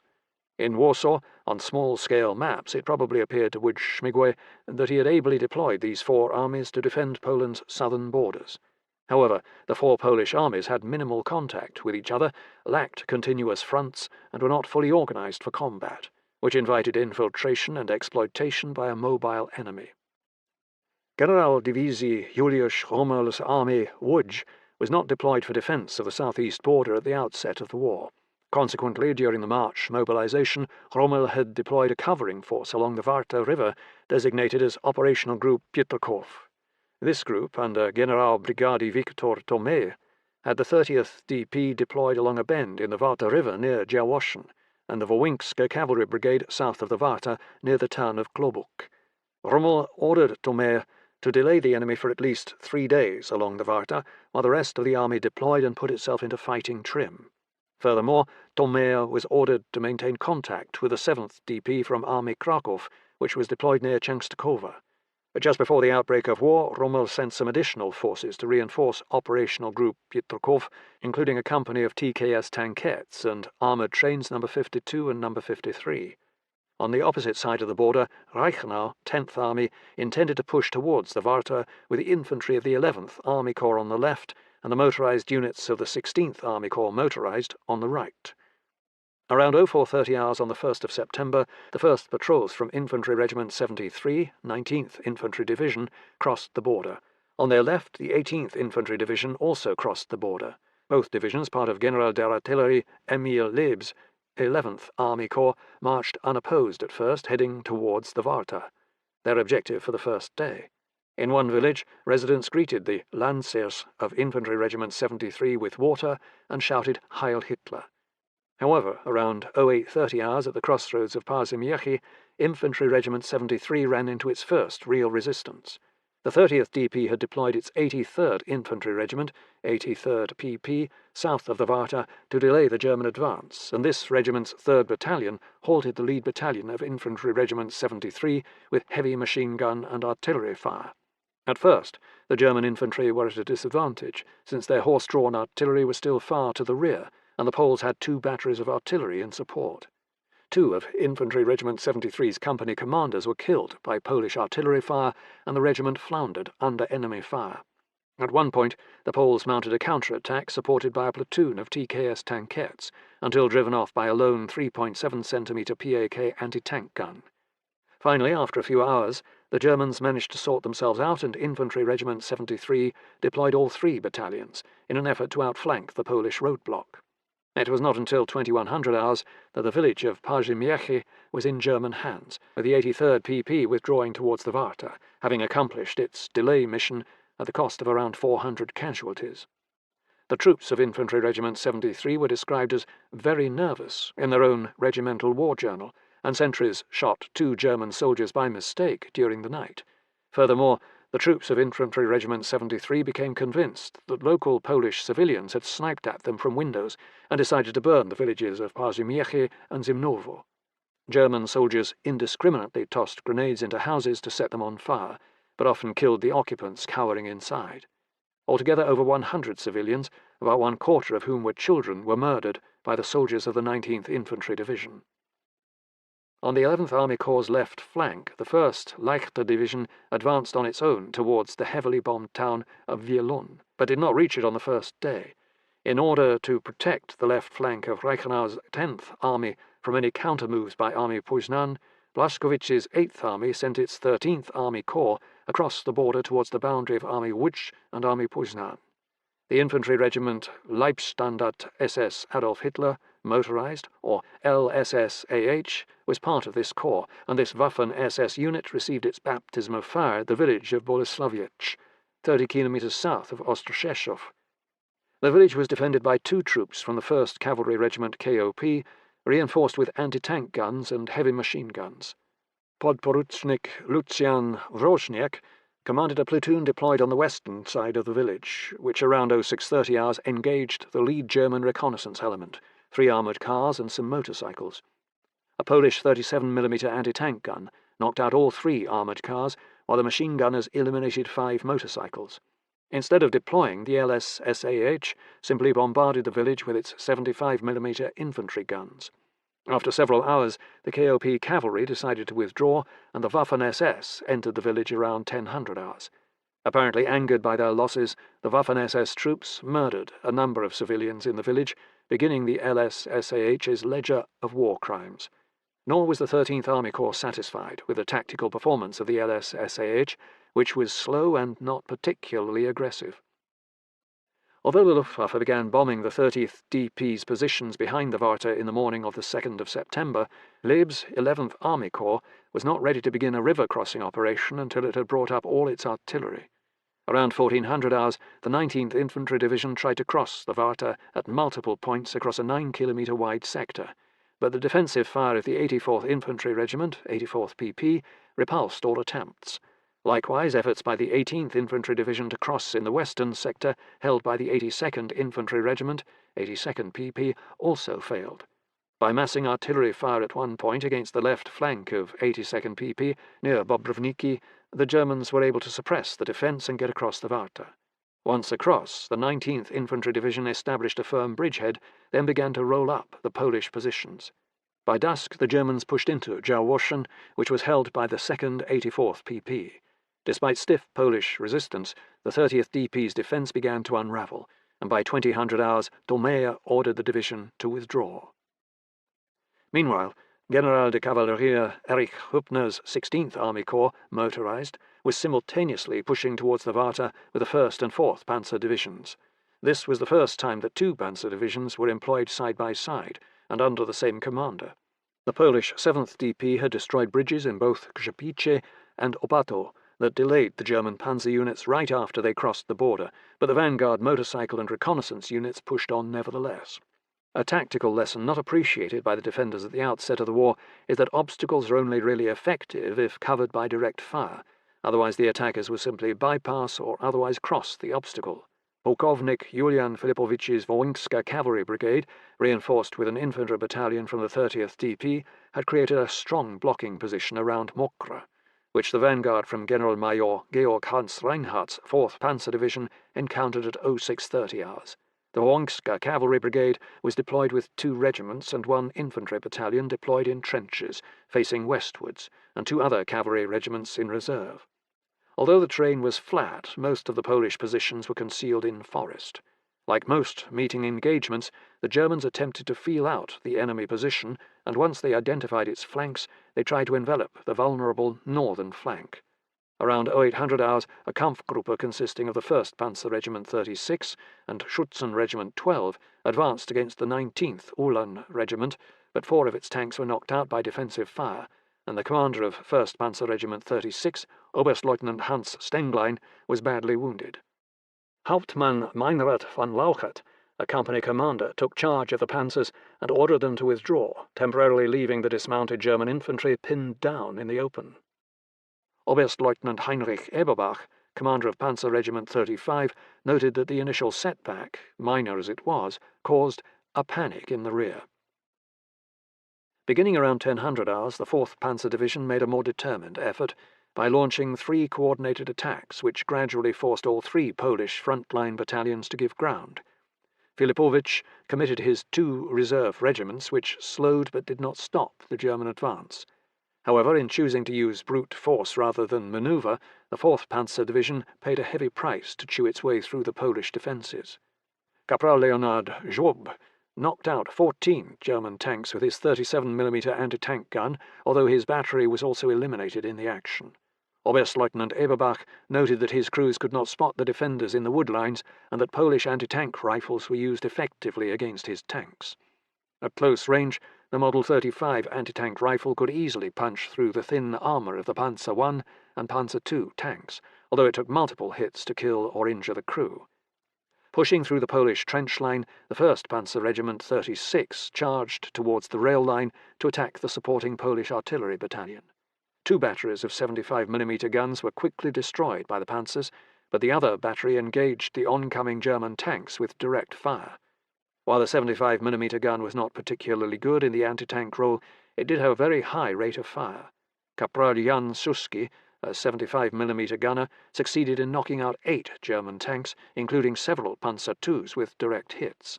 The armoured train No. 53, heavily armed with 2 100mm guns, 2 75mm guns, and 19 machine guns, also intervened in the action and was responsible for knocking out more German tanks. Although the 4th Panzer Division captured Mokra and forced the Wołyńska Cavalry Brigade to withdraw by 1700 hours, the Germans were too badly bruised to pursue. The 4th Panzer Division had lost 62 tanks, including 24 totally destroyed, and suffered about 500 casualties. The Wołyńska Cavalry Brigade lost a good deal of its artillery and also suffered about 500 casualties. The Battle of Mokra was a German tactical victory, but the 4th Panzer Division had not been well handled. Despite the use of combined arms tactics, including some close air support, Reinhardt had decided to muscle his way through an enemy fortified position with his thin-skinned tanks. Clearly, German commanders had not yet fully appreciated the damage that modern anti-tank guns could inflict on tanks. Another lesson from Mokra, often true on any battlefield, is that much of the execution in war is caused by a relatively few steady soldiers who know their trade. Army Krakow, under General Brigadier Antoni Schilling, also deployed a covering force along the Warta River, consisting of the 7th DP and Krakowska Cavalry Brigade. The primary mission of this force was to maintain the connection with Army Łódź and to defend the approaches to Częstochowa, a city of 136,000, with great religious and historical significance for Poles. Indeed, Częstochowa was probably the most heavily fortified place in Poland, with 19 large concrete bunkers and extensive fieldworks. The approaches to the city were blocked with minefields, anti-tank ditches and barbed wire. A precious 40mm AA battery had also been provided for air defence. On the 1st of September, the 1st Panzer Division and the 14th Infantry Division approached Częstochowa from the west, eliminated an ON battalion in Klobuk, and forced elements of the 27th Infantry Regiment, 27th PP, to retreat towards the city. However, the 1st Panzer Division bypassed the city's main defensive belt and continued to the northeast, into the gap between 7th DP and Army Łódź. The main force intended to capture Częstochowa was the 4th Army Corps, with the 4th and 46th Infantry Divisions, along with some help from the 14th Infantry Division. After crossing the border, these divisions had to eliminate the Polish garrison in Lubliniec, then move through a heavily forested area before reaching the outskirts of Częstochowa late on the first day. The 1st 74th PP from 7th DP, the garrison in Lubliniec, put up stubborn resistance against a Kampfgruppe built around the Infantry Regiment 103, but was virtually destroyed by 0930 hours. The 4th Infantry Division suffered only 30 casualties. Thus the right wing of Army Krakow had already failed one of its primary missions on the first day of the war, maintaining contact with Army Łódź. On the right flank of the 4th Army Corps, General de Infanterie Hermann Horth's 15th Army Corps motorized, crossed the border south of Lubliniec and advanced rapidly with the 2nd Leichter Division towards the town of Koziecin. The 3rd Leichter Division followed in a support role. Army Krakow only had a very small covering force in this region, consisting of the 3rd Uhlans from the Krakowska Cavalry Brigade and an ON battalion. The Poles slowed the German advance with mines and by felling trees, but nevertheless Koziecin was occupied by 12:45 hours. Thereafter Hoth pivoted his corps eastwards and advanced to Lubsza, forcing the Polish cavalry screen to retreat. Altogether, Hoth advanced 20 kilometres on the first day of the war, against very light resistance. German tactical mobility was impaired by the quality of Polish roads. The primary roads were asphalt, but secondary roads were often composed of sand or dirt. Oberstleutnant Eberbach complained that our regiment, Panzer Regiment 35, struggled to advance on bad roads, even though his unit had moved less than 80 kilometers since the start of the campaign. Eberbach's attitude and the frequent mentioning of bad roads in German reporting indicates that the Wehrmacht had not trained for operating under austere field conditions.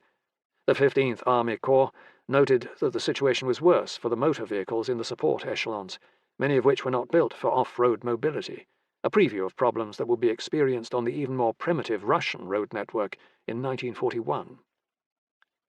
On the 2nd of September, the 4th Army Corps conducted reconnaissance of the 7th DP's defences around Częstochowa, while bringing up its horse-drawn artillery. The Luftwaffe's 1st H-41 tried to conduct aerial reconnaissance over Częstochowa, but the alert Polish 40mm anti-aircraft battery shot down at least one HS-126 reconnaissance aircraft, perhaps more. Around noon, the Germans began probing the defences of the 27th PP in the northwest corner of the city, but were easily repulsed and several armoured cars were knocked out.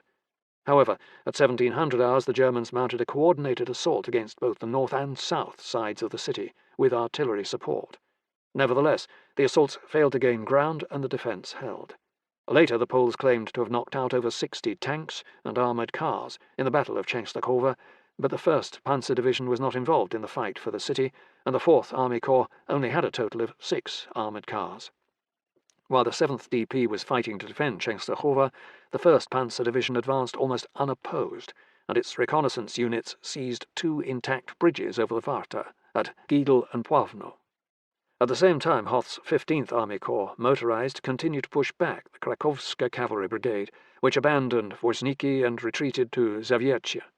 Consequently, the 2nd Leichter Division was able to push past Częstochowa, and German mechanized units were well positioned to encircle the city. Upon learning that German panzers were across the Warta and 15th Army Corps was threatening to cut off the 7th DP's lines of communication, General Schilling became alarmed that the 7th DP was about to be encircled within Częstochowa, and he ordered the division to abandon the city and withdraw to Janów, 20 kilometers southeast of the city. While this decision temporarily saved the 7th DP, it also meant giving up a heavily fortified position without much of a fight. The fact that it was Częstochowa only served to undermine Polish morale. Army Poznan, under General Dywizji Tadeusz Kurzeba, had more success defending fords of the Warta River during the first 2 days of the war because it was not under heavy pressure from Błaskowiczi's 8th Army. Indeed, both Army Poznan and 8th Army were essentially flank guards. The 10th Army Corps crossed the border near Sitskov with a single division, General-Lieutenant Friedrich Olbricht's 24th Infantry Division, which advanced 16 kilometers in 2 parallel marching Kampfgruppen, and after a few hours of skirmishing, forced 2 battalions of the 10th Polish Infantry Division to evacuate the town of Oszczeszów by 1600 hours. Olbricht's division did not pursue and stopped for the night. However, the left flank of Army Poznan was not seriously threatened by this loss, since Olbricht's division was the extreme leftmost unit of 8th Army and had only modest support. Indeed, the German-Polish border town of Breslau was screened by just Landwehr and border units. Kurzeba had deployed General Brigady Abraham Roman's Wielkopolska Cavalry Brigade and the 55th Infantry Regiment, 55th PP, to defend the border towns of Leszno, Radzina, and Rawicz. On the first day of the war, German border troops mounted diversionary attacks against Leszno, aided by armed German 5th columnists within the town. After a Polish soldier was killed by machine gun fire from a house in Leszno, the troopers of the Wielkopolska Cavalry Brigade killed 16 armed saboteurs and arrested 400 ethnic Germans. 5 who were caught carrying weapons were sentenced to death. Another German force captured the border village of Rawicz, but was expelled by a Polish counterattack. Since Army Poznan was not under heavy pressure and not content to sit passively on the defence, Kurzeba decided to mount a raid onto German territory. At 1600 hours on the 2nd of September, a battalion-size force, which included TKS tankettes and armoured cars, crossed the border and occupied the German town of Geiersdorf for a few hours, a penetration of 1,700 metres into the Reich. A total of 28 German soldiers were captured by the Wielkopolska Cavalry Brigade before withdrawing. Despite having mounted a successful defence of the border area, the enemy's success elsewhere on the Warta caused the Polish High Command to order Army Poznan to begin withdrawing eastwards on the night of the 2nd to the 3rd of September. By the 4th of September, the last Polish troops were leaving Poznan. By the morning of the 3rd of September, Reichenau's 10th Army was across the Warta in 2 places, and it was clear that the Polish intent to fight a protracted delaying action along the river had failed. Having cleared away the Polish covering forces and bounced the Warta fairly easily, Reichenau decided to commit some of his reserves for the next phase of the offensive. In order to reinforce his thin left flank, he brought up the 14th Army Corps motorized headquarters with the 13th Infantry Division motorized, and subordinated the 1st Leichter Division to this formation as well. General der Infanterie Gustav von Wietersheim's 14th Army Corps would advance from the Wielun area towards the gap between Army Poznan and Army Łódź. In the centre, Hübner's 16th Army Corps motorized brought up the 31st Infantry Division to assist in expanding its bridgehead over the Warta. Once both 1st and 4th Panzerdivisionen were fully across the Warta, Hübner would advance to Radomsko and then towards Piotrków. That morning, the 46th Infantry Division from 4th Army Corps was just about to enter an undefended Częstochowa. Once the city was occupied, the corps would push eastwards to pursue the retreating 7th DP. On the right, Hoth's 15th Army Corps committed the 3rd Leichter Division, and both light divisions now advanced on line to the northeast. Blaskowitz's 8th Army would continue to protect Reichenau's left flank with its 4 infantry divisions. On the Polish side, the Battle of the Warta River was turning into a disaster. Not one defended position had held for more than 48 hours, and many units were retreating. Worse, there was a 30-kilometre gap between Army Łódź and Army Kraków, thanks to the abandonment of Częstochowa. The Wołyńska Cavalry Brigade managed to get behind the Warta River, but it could not maintain any sort of line without the retreating 30th DP. General Juliusz Rumal, commander of Army Łódź, was desperately trying to form his main line of resistance, MLR, between Sieradz and Piotrków to defend the approaches to Łódź, but he had to decide very quickly where to deploy his 3 second echelon divisions. Rommel decided to send the 28th Infantry Division, 28th DP, to the Wielun sector to delay the 14th Army Corps, while the 10th Infantry Division, 10th DP, anchored the defensive line at Sieradz. The 2nd Legion's Infantry Division, 2nd DPL, was sent to Bełchatów to help defend the eastern end of the MLR. Rommel also sent his only substantial armour unit, Major Edmund Karpov's 2nd Light Tank Battalion, 2nd BCL, to help defend Piotrków. However, unless the retreating 30th DP could fill in the gap between the 10th DP and the 2nd DPL, Rommel would not even have a continuous front. Thus it was essential that Army Łódź be reinforced. Generaldivisie Stefan Dąb-Biernacki's Army Prusy was supposed to be the strategic reserve that would be used to launch a concentrated counterattack as the enemy approached Warsaw. However, Army Prusy was far from concentrated or ready for action on the 3rd of September. It had been expected to have at least a week to form up. Nevertheless, Rydz-Śmigły was concerned about the early reverses suffered in the border battles, and he directed Dąb-Biernacki to provide some forces to Army Łódź. The Wołyńska Cavalry Brigade was sent to Piotrków to help organize a defense of that town, but otherwise Dąb-Biernacki committed none of his other units for the moment. Of all the Polish mistakes made in the 1939 campaign, Rydz-Śmigły's decision to entrust his operational masse de manœuvre to Dąb-Biernacki was the most disastrous. Although Dąb-Biernacki had demonstrated great bravery and ability as an infantry regiment commander in the Russo-Polish War, he lacked the ability or aptitude to command larger formations, and had no interest in tanks or other modern weapons. Furthermore, he was the type of commander who favoured positional warfare rather than fast-moving battles of manoeuvre. Rydz-Śmigły did have a better candidate to direct the strategic reserve, Kazimierz Sosnkowski, but Rydz-Śmigły would not accept him due to past political differences. Eventually, Rydz-Śmigły would ask for Sosnkowski's help, but not until the situation was beyond hope. As it was, the 7th DP was unable to escape the German pursuit after abandoning Częstochowa. The German 4th Infantry Division came up fast from behind, while the 2nd Leichter Division managed to sweep around to the south and get ahead of it. The Germans caught up with the Polish rearguard, the 74th PP, and crushed it near Lelów around 1400 hours on the 3rd of September. General Brigady Janusz Gasiorowski, the 7th DP commander, tried to break through the 2nd Leichter Division using his remaining forces, but the attempt failed with heavy losses. Caught in the open and surrounded, only a few troops from the 7th DP managed to escape through the German cordon. On the 4th of September, Gazierovsky surrendered his trapped division to the 15th Army Corps.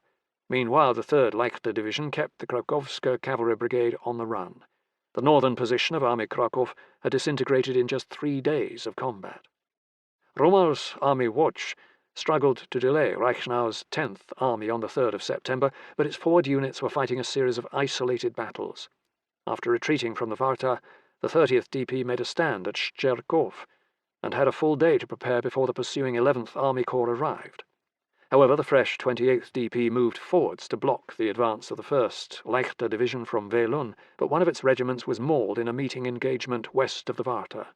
The 28th DP retreated across the Warta and tried to form a strongpoint at Konopnica, but the pursuing 1st Leichter Division managed to bounce the river before the Polish defence was fully established. In some disorder, the 28th DP retreated towards Widowa. The only other unit that Rommel had in contact, the Wołyńska Cavalry Brigade, slowly fell back past Radomsko, trying to delay the 4th Panzer Division. On the 2nd of September, the Luftwaffe had bombed Radomsko, a town of 23,000, in order to hinder any Polish attempt to defend the location, and at 0730 hours on the 3rd of September, the 4th Panzer Division occupied the town. The corridor to Piotrków and the assembly areas of Armée Prusy was wide open for the 16th Army Corps motorized. Fortunately for the Poles, the 16th Army Corps motorized was experiencing fuel shortages by the 3rd day of the campaign, which hindered a rapid advance. All of the German pre-war exercises with mechanized forces had occurred in relatively small training areas, like Hohenfels and Grafenwohr in Bavaria. The Heer had not practiced large-scale resupply of fuel and ammunition under austere field conditions and over longer distances. They experienced this for the first time in Poland. Both panzer divisions were using the same main supply route, so bottlenecks at damaged bridges affected each division. At this point, the Heer had not thought to ask the Luftwaffe to conduct aerial resupply of fuel for its armoured spearheads. That would come later. Nor had the Heer practiced vehicle recovery or field repairs to any great extent, which meant that many vehicles damaged at the Battle of Mokra took time to round up and fix, if the spare parts could be brought forwards. After springing 80 kilometres across the border in the first 2 days of the war, by the 3rd day the 16th Army Corps' 2 panzer divisions had difficulty moving 30 kilometres against minimal resistance. Wehrmacht commanders had much to learn about sustaining the operational tempo of mechanized warfare. The German slowdown gave Generalbrigadier Thomé a chance to order the remnants of Operational Group Piotrków to mount a spoiling attack in order to buy time for Army Łódź to establish a proper defence around Piotrków. Thomé was given a reserve infantry regiment, the 146th PP, to block the main road to Piotrków, and Major Edmund Karpow's 2nd BCL to supplement the Wołyńska Cavalry Brigade. On the morning of the 4th of September, Hübner's 16th Army Corps motorized resumed its advance and reached Rozbrze, about 12 kilometres south of Piotrków. At 13:35 hours, Thomé ordered Major Karpow to counterattack the German advance with his battalion and some units from the Wołyńska Cavalry Brigade. This was the combat baptism for the Polish 7TP tank. 2 Polish tank companies, with a total of 32 7TPs, attacked 2nd Schutzen Regiment 1 while it was attempting to cross a minor creek near Rozbrze, which caused 2nd Panzer Regiment 1 to intervene with about 50 to 60 tanks. Firing from wooded, hilly positions, the Polish light tanks and supporting artillery succeeded in knocking out about 9 German tanks, for a loss of 2 of their own. The 7TP, armed with a 37mm gun, was clearly superior to the lightly armed Panzer I and Panzer II tanks. While this 3-hour armoured skirmish succeeded in delaying Hübner's panzers for a bit, the Polish tankers had to retire for lack of support. By the evening of the 4th of September, Thomé had established a thin screen south of Piotrków, but it could not hold against a determined attack. He had also been provided the 1st BCL, which theoretically gave him about 90 light tanks. However, the Polish army had not adopted the mindset of massing its tanks, and even in the first combat, the 2nd BCL had fought as individual companies. While Rommel's Army Łódź was being battered by 10th Army and short of forces to establish a main line of resistance, Kordzebe's Army Poznan spent the 3rd to the 4th of September in retreat, withdrawing eastwards towards Warsaw. Since the Germans only had minor forces in this sector, Krzieber's retreat was only hindered by Luftwaffe attacks, although Błaskowicz' 8th Army was on a converging route of march from the southeast.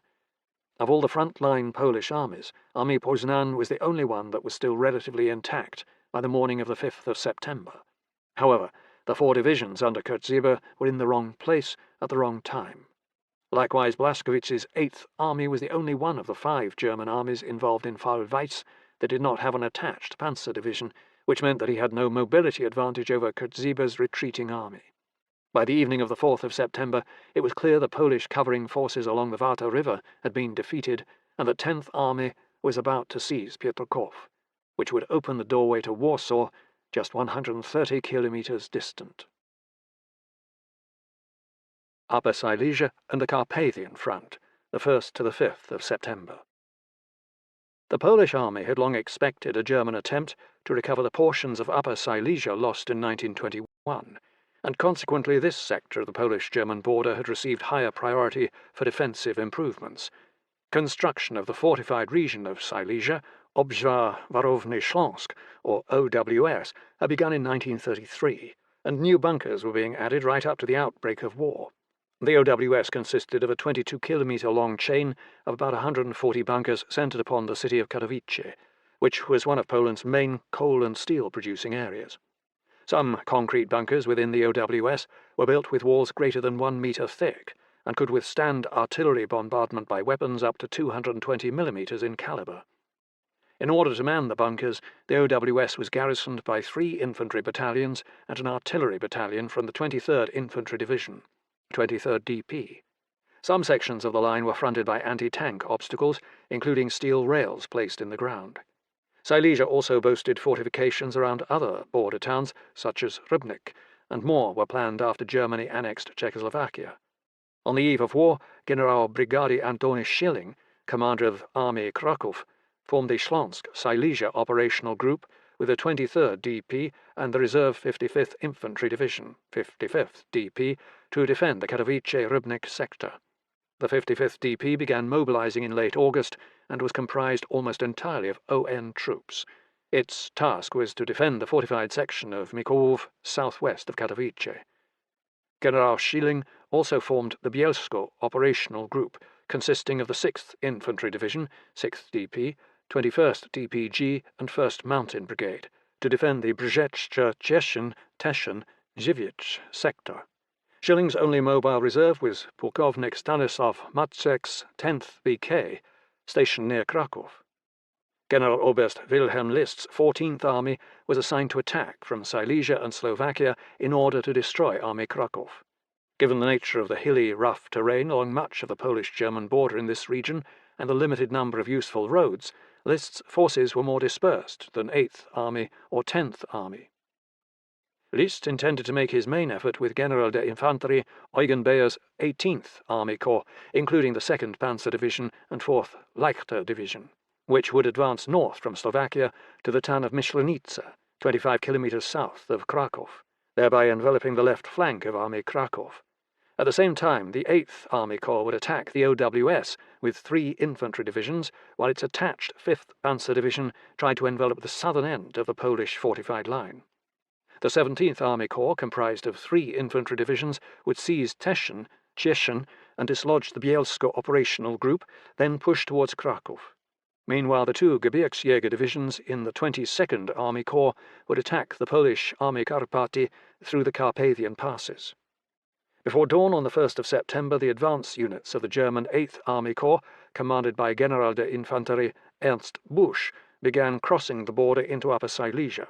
Busch did not intend to assault the OWS with a frontal attack. Instead, Busch directed the 8th Infantry Division to conduct a demonstration against the 23rd DP's main positions near Katowice, while the 28th Infantry Division marched forwards to strike the southern end of the OWS near Mikołów, held by the still mobilizing 55th DP. The German infantry marched rapidly to seize Hill 341, a century-old heap of mining waste known as the Haudaskalny, near the village of Wr. The hill itself was held by the 2nd 203rd PP from 55th DP and afforded excellent observation and fields of fire, although there was almost no vegetation on the hilltop. German efforts to seize the hill failed, but by late morning the 28th Infantry Division managed to bypass the hill and get into the village of Gostin, while reconnaissance troops pushed even further to Kobyur. The Polish 55th DP was under heavy pressure, but the 23rd DP was not, so the commander of the Śląsk operational group, General Brigady Jan Jagmin Sadowski, decided to transfer 5 battalions from the 23rd DP to reinforce the faltering 55th DP. Although the Poles would not be able to mount a major counterattack until the next day, the 55th DP managed to hold its positions. The fighting in the OWS was one of the few places in the 1939 campaign where the Polish operational group concept worked properly, in large part because the local mission was well understood. The 2 divisions involved were in close proximity, and they were allowed to fight a positional battle. Further south, General Brigady Bernard Mont's 6th DP held a critical position at Brzeźna, which served as a linchpin between the Śląsk and Bielsko operational groups. Between the border and Brzeźna, Mont had established a defence in depth, with strong points in the towns of Rybnik and Jory. Polish sappers had also created numerous obstacles along the roads near the border. General-Lieutenant Heinrich von Witinghoff-Schiele's 5th Panzer Division crossed the Polish border in 2 parallel Kampfgruppen, aiming for the first Polish strongpoint at Rybnik. Despite some modest defences, including a few mines, the lone Polish battalion from 6th DP, 175th PP, was overrun by 1000 hours. The Northern Kampfgruppe, Panzer Regiment 15 and Schützen Regiment 14, then pushed on, overrunning the strongpoint in Zory by 1630 hours. Most of the garrison escaped to Kobyur. The southernmost Kampfgruppe, Panzer Regiment 31 and Schützen Regiment 13, had bypassed Zory and approached the 6th DP's main line of resistance, but the 5th Panzer Division did not launch a serious attack until late afternoon. Mont had constructed a powerful anti-tank killing zone at the village of Brzeźce, which knocked out about 13 German tanks for the loss of a single anti-tank gun. Oberst Johann Harder, commander of Panzer Brigade 8, was badly wounded by Polish artillery fire, and the commander of Panzer Regiment 31, Oberst Walter Schuckelt, went temporarily missing in the chaos that ensued after the action.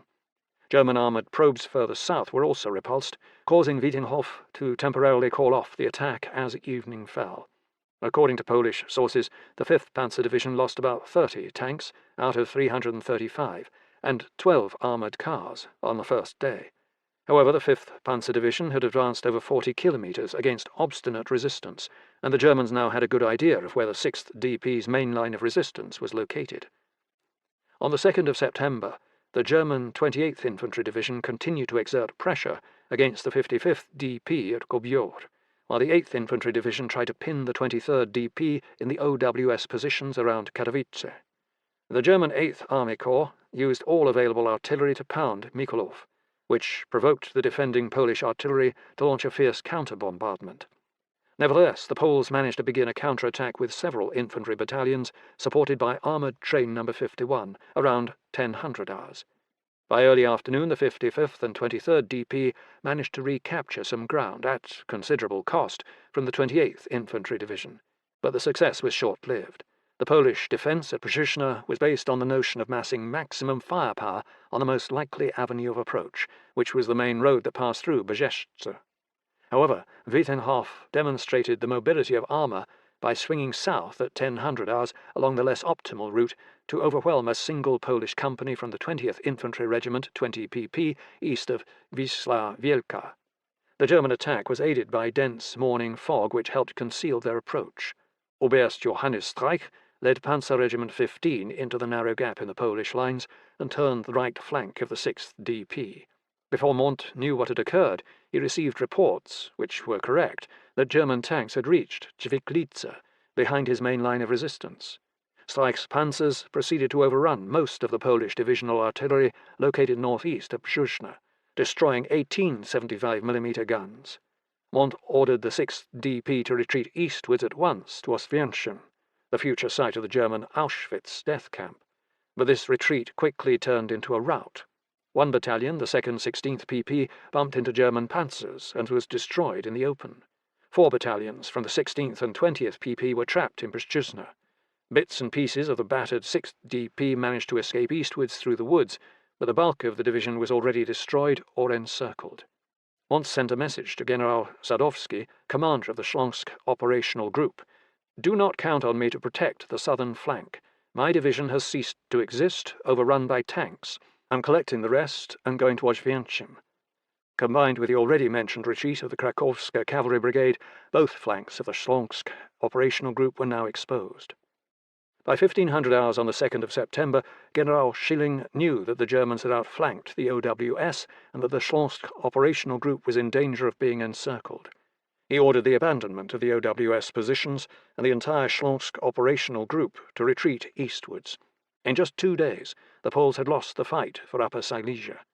General Sadowski objected to abandoning Katowice, but had no choice, since all of Army Krakow would soon be in retreat. Since part of the 6th DP was still trapped in Przyszna, the 5th Panzer Division did not immediately pursue the other retreating fragments of the division, but instead focused on mopping up to secure its own lines of communication. The remnants of the 6th DP used the cover of night, moving through wooded areas to escape. The 23rd and 55th DPs also disengaged during the night and retreated eastwards.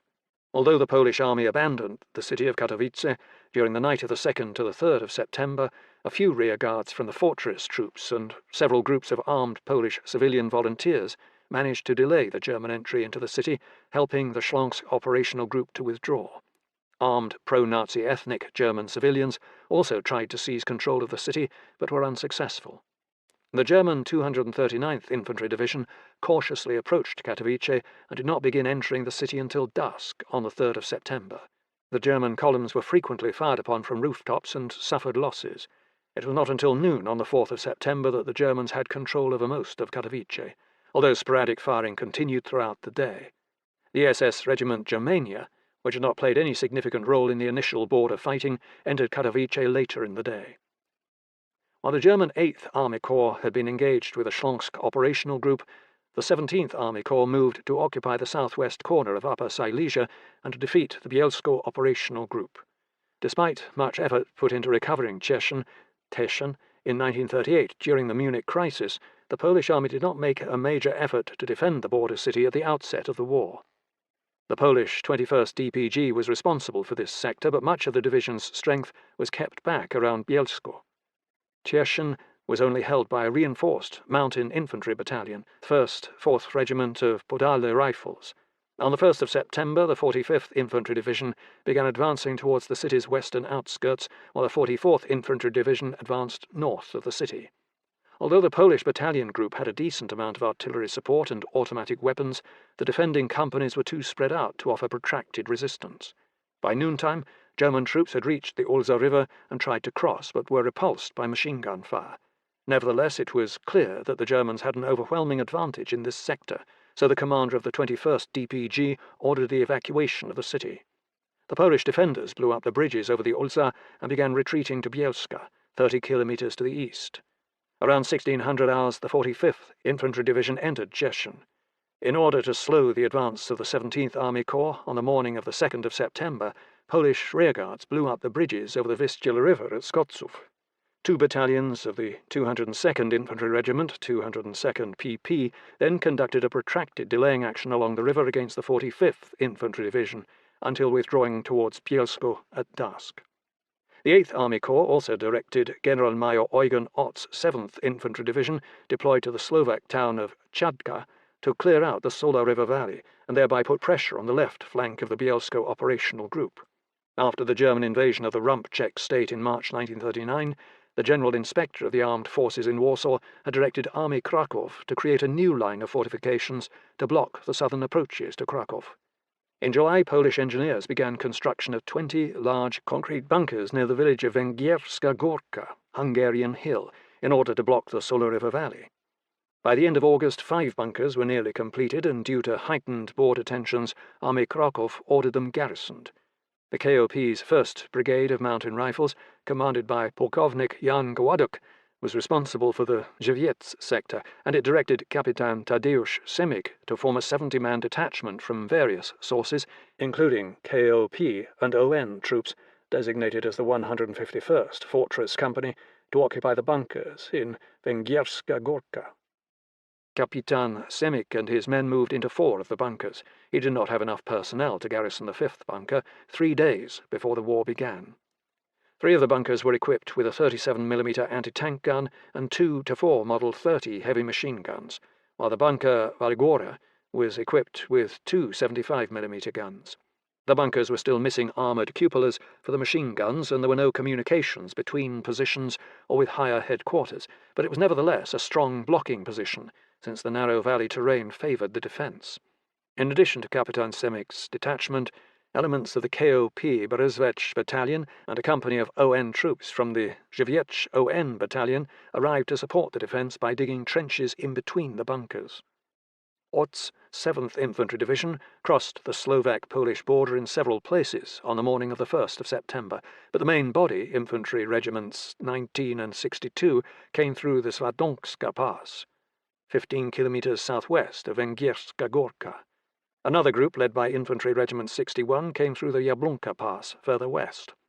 Small detachments of KOP and ON troops put up fierce resistance and seriously delayed the German advance. It took Ott's forces all day to reach the town of Milovka, just 10 kilometres from the border. The next morning, these small detachments of KOP and ON continued to fight a successful delaying action, and the 7th Infantry Division did not reach Węgierska Gorka until about 1300 hours on the 2nd of September. The 7th Infantry Division had Infantry Regiment 62 on the west side of the Sola and Infantry Regiment 61 on the east side. Thanks to Luftwaffe reconnaissance, Ott was aware of the Polish bunkers before crossing the border, but he had no details on their garrison or armament. He decided to use his artillery to bombard the Polish bunker line, which had virtually no effect. Around 1600 hours, the Germans began a ground assault, but this was quickly stopped by Polish defensive fire.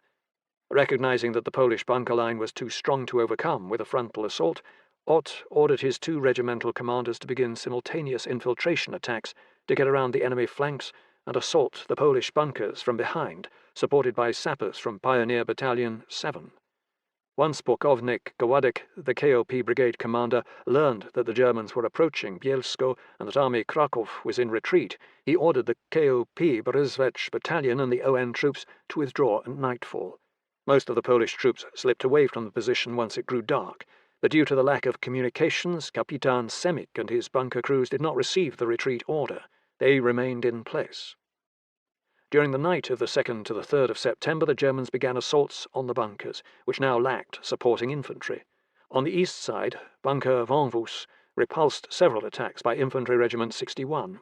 However, German infantry and pioneers were able to surround Kapitan Semik and his 19-man garrison in Bunker Wędrowicz and get onto the roof in order to try and throw hand grenades into the openings for the missing machine gun cupolas. This was the weak spot in the uncompleted bunkers. The armoured cupolas had not yet been installed on the roof, and the shaft was open to the sky. Although Semik was wounded, none of the bunkers were captured during the night. Before dawn, the 15 soldiers in the artillery bunker Valgora, having exhausted all their ammunition, successfully escaped through the German cordon. The garrison in bunker Wotzinga had also exhausted their ammunition, but they could not escape and surrendered at 0830 hours on the 3rd of September. The Germans now concentrated on the last 2 bunkers, which continued to resist. Infantry Regiment 61 brought up 3.7 centimetre PAK guns to try to shoot the doors off Kapitan Semik's bunker, but this had only limited effectiveness. Eventually, Semik surrendered at 1700 hours, once all his ammunition was gone.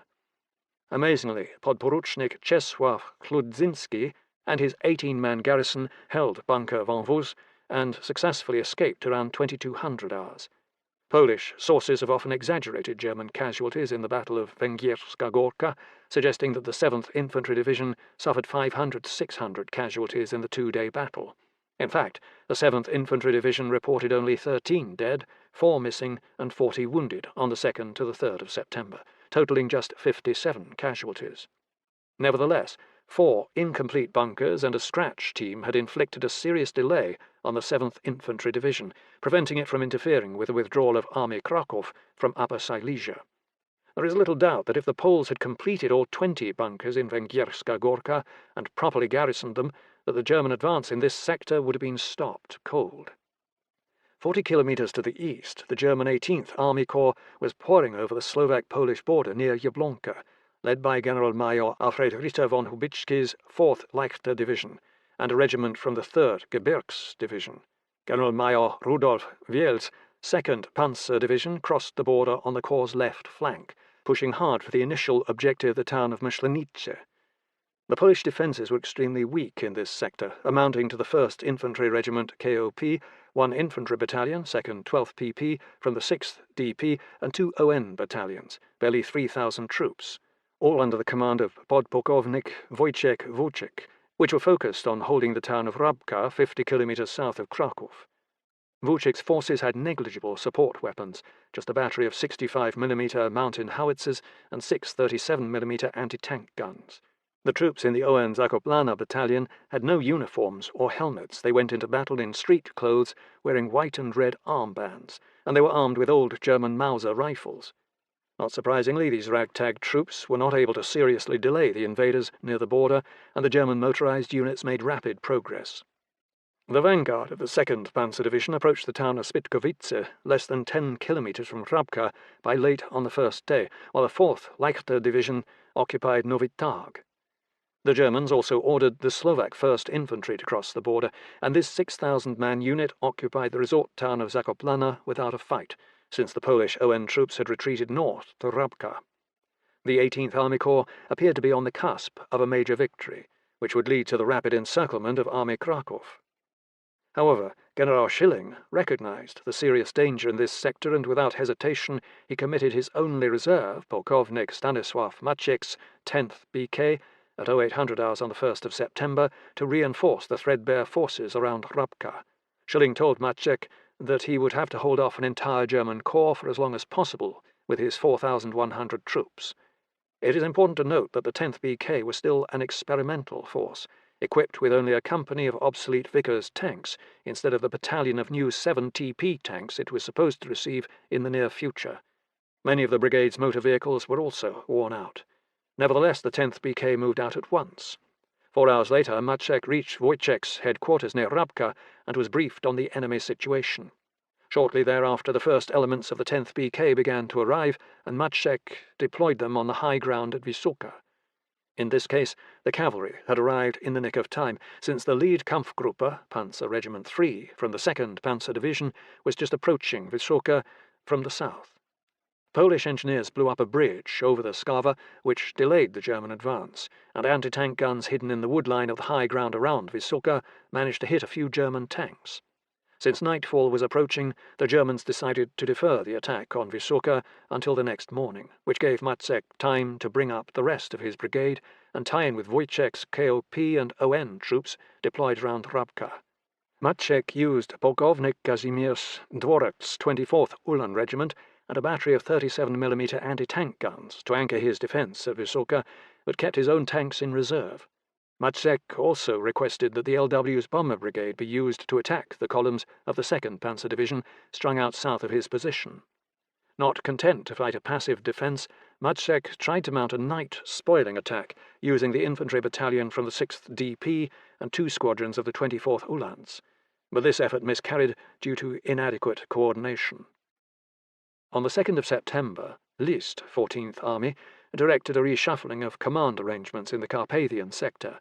Kleist's 22nd Army Corps motorized would take over the 3 divisions advancing towards Rabka, while Bayer's 18th Army Corps would take control of the 1st and 2nd Gebirgs divisions.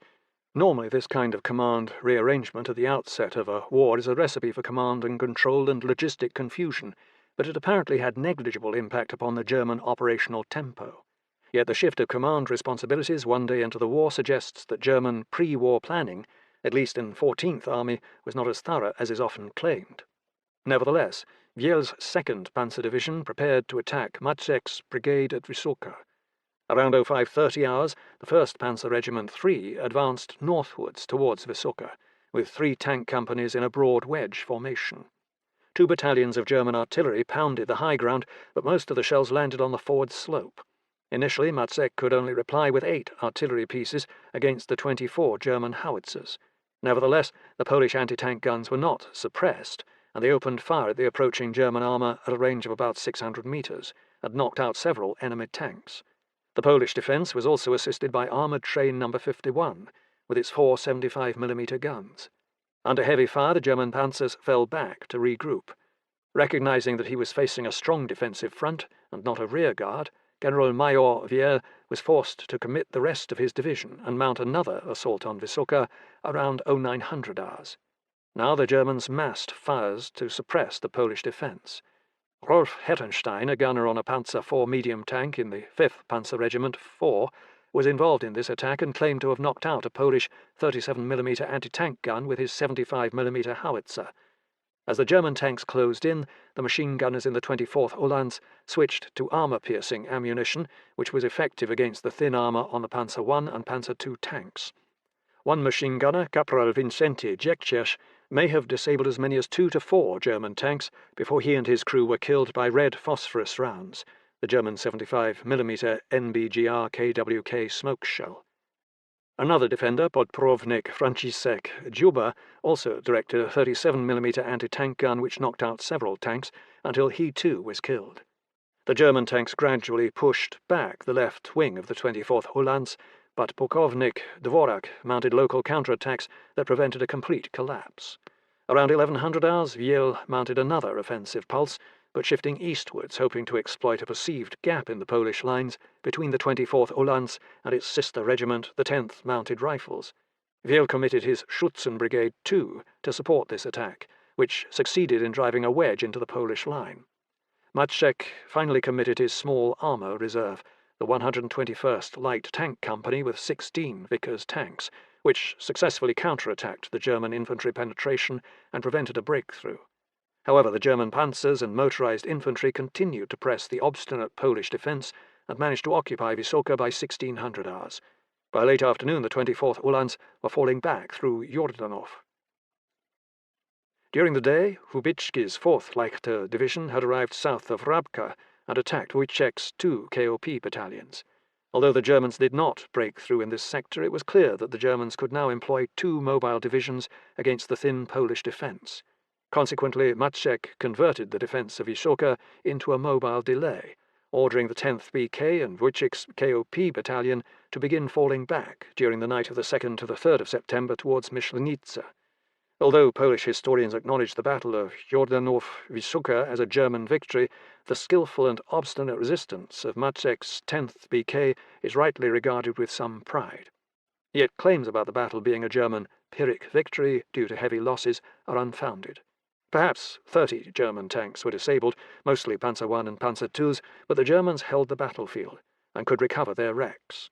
Specific German personnel losses are unknown, but were probably no more than 100 dead and wounded. Maciek's own casualties were relatively light. This was a delaying tactic, not a fight to the death. The main tactical point is that Maciek's 10th BK fought a successful delaying action against a superior force and was able to break contact and retreat, a feat that few Polish units could accomplish in September 1939. It also appears that German pre-war maneuver doctrine had focused too much on defeating static enemy defenders and not fully considered the challenges of defeating an enemy force which possessed equal mobility.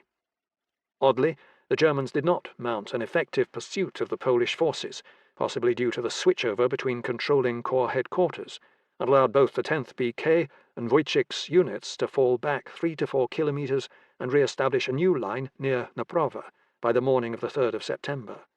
Although both 2nd Panzer Division and the 4th Leichter Division attacked the new Polish line, they could not crush or envelop the defenders.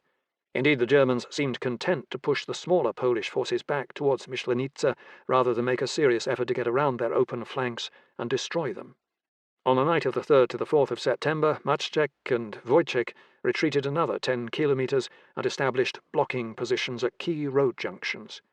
On the 4th of September, the leading Kampfgruppe of Hubitschky's 4th Leichter Division received a nasty surprise when Maciek launched a counterattack with his armour. 3 German tanks and 2 armoured cars were knocked out for the loss of 2 Vickers light tanks and a TK3 tankette.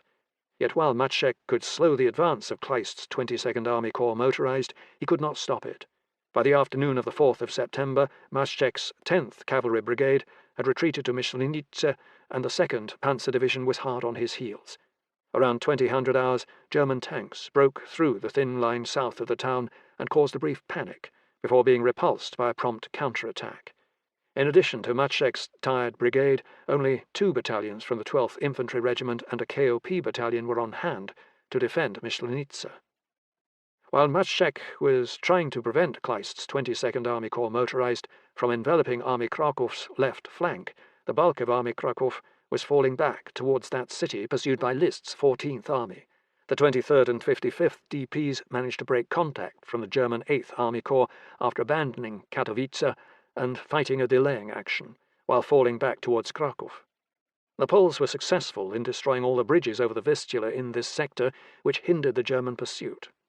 Further south, the remnants of the 6th DP tried to evade the 5th Panzer Division, but suffered further losses at Oświęcim on the 3rd of September.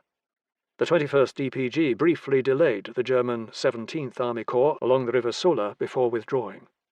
During the night of the 3rd to the 4th of September, General Schilling received command guidance from Brzeźmigłe to continue the retreat of Army Krakow to the northeast in an effort to try to reduce the gap between his forces and those of Army Łódź and Army Prusy. Civilian officials in Krakow were informed on the evening of the 4th of September that their city would soon be abandoned to the enemy. In order to prevent his retreating army from being encircled by the converging German pincers, Schilling ordered the 21st DPG to defend the southwest approaches to Krakow by creating blocking positions around Skawina, while Maciek held Myślenice. By the 4th of September, most of the remaining elements of Army Krakow were just west of the city. After clearing out the bunkers at Węgierska Górka, the 7th Infantry Division pivoted eastwards and forced marched towards Myślenice. By the morning of the 5th of September, 14th Army was pounding on the Polish blocking positions around Krakow. The 21st DPG made a valiant stand against the 45th Infantry Division at Głogoszów, south of the city, repulsing 3 attacks. However, the 5th Panzer Division was now approaching Krakow from the west, and the hard-marching 7th Infantry Division managed to approach Myślenice from its unprotected western flank. Furthermore, Kleist had begun to turn his army eastwards, sending Hubicki's 4th Leichter Division to occupy Zaklichin. Realizing that several of his best units were about to be surrounded, Schilling ordered Maciek to abandon Myślenice and for the 21st DPG to retreat. As the Polish army retreated, civil disorder and widespread looting occurred in Krakow, before German troops from the 17th Army Corps entered the undefended city on the morning of the 6th of September. While Army Krakow was being defeated, Army Karpaty found a sideshow campaign in the Carpathians against the German 1st and 2nd Gebirgs divisions and the Slovaks. The Polish units along the Carpathians were too thinly spread to hold the passes, and by the second day of the war, the 2nd Mountain Rifle Brigade, 1st KOP and 3 ON battalions was in retreat towards Nowy Sącz, 73 kilometers southeast of Krakow. The 2 non-motorized German divisions could not pursue very rapidly, and the road network was poor, which greatly reduced the operational tempo in this sector. Eventually, by the 5th of September, the German mountain troops were closing in on Nowy Sącz, but before they could mount an assault, the 2nd Mountain Rifle Brigade abandoned the town. Chapter 6. Total War. Polish civilians and soldiers are dragged out everywhere. When we finish our operation, the entire village is on fire. Nobody is left alive. Also, all the dogs were shot. German soldier from Infantry Regiment 41. The Anglo-French Declaration of War, 3rd of September. We have a clear conscience. We have done all that any country could do to establish peace. Neville Chamberlain, 3rd of September 1939. Despite signing a formal military alliance with Poland on the 25th of August, which stated that, in the event of any action which clearly threatened Polish independence, His Majesty's government would feel themselves bound at once to lend the Polish government all support in their power, Chamberlain's cabinet took no immediate action upon learning of the German invasion. Indeed, Neville Chamberlain and his Foreign Minister Lord Halifax were in virtual shock that Hitler had actually made the decision for war, and thereby shattered their vision of creating a new peaceful order in Europe. Halifax spent most of the morning of the 1st of September trying to figure out what was going on in Poland. At 10:30 hours, Count Edward Raczyński, the Polish ambassador in London, informed Halifax that Warsaw had been bombed, and German troops were crossing the border at multiple locations, which he said clearly met the conditions established under the terms of the military alliance. However, in a clear attempt at disinformation, at 11:15 hours the German ambassador told Halifax that Warsaw had not been bombed, and the only shooting along the border was being done by Polish troops. At 11:30 hours, Chamberlain met with his full cabinet. Chamberlain began with a statement that our consciences were clear, and there should be no possible question now where our duty lay. However, Halifax stated that the situation in Poland was confused, and that reports of Warsaw being bombed were premature. Although the cabinet agreed to send a warning message to Hitler, stating that unless Germany ceased military actions against Poland, Britain would honour its obligations to Poland, it was not an ultimatum because no deadline was included. It took nearly 6 hours to draft the warning into a telegram, which was not sent to Henderson in Berlin until 1745 hours. Henderson presented the warning telegram to Ribbentrop in Berlin at 21:30 hours, but further diluted its meaning by emphasizing that the message was not an ultimatum. Furthermore, Halifax raised the possibility within cabinet discussions of an armistice conference, which the Italian Foreign Ministry disingenuously suggested might be possible, even though Mussolini had no intention of interfering with Fall Weiss. Some members of the cabinet seized upon this nebulous Italian suggestion as a way to avoid making a decision for war, at least for the time being. Chamberlain's cabinet was in no hurry to honour its treaty obligations to Poland. Even in follow-up committee meetings, Chamberlain's cabinet approached war in a highly bureaucratic manner, holding endless meetings that dealt with every subject from food rationing to radio censorship to control of railroads and the coal industry, while avoiding the topic of Poland as much as possible. Instead, the best that Chamberlain's cabinet could manage to accomplish on the first day of the war in Poland was to order full mobilization and to instruct the Royal Air Forces, RAF, Advanced Air Striking Force, AASF, to proceed to France forthwith. In conjunction with mobilization, the House of Commons approved a war credit of £500 million, although the government still regarded this as a precautionary measure. Much to his personal chagrin, Chamberlain also invited his staunchest critic, Winston Churchill, to join the cabinet as minister without portfolio. If there was to be a war, Churchill's wartime experience would be useful. In Paris, the initial French response to the German invasion was similar, a call for general mobilization but official silence to both Germany and Poland. Georges Bonnet, the French foreign minister and perpetual advocate of appeasing Hitler, promoted the Italian mediation offer in lieu of an ultimatum. The French Council of Ministers was also keen to embrace the Italian suggestion of a peace conference in order to gain more time for deliberation. Like Britain, France sent a warning message to Hitler, but no ultimatum.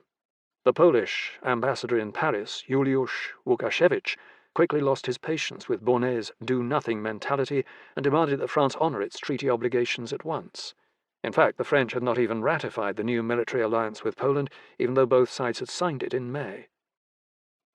On the second day of the war in Poland, both the British and French leaders continued to avoid discussing any kind of ultimatum to Hitler, even though barrage balloons were already being deployed over London and Paris.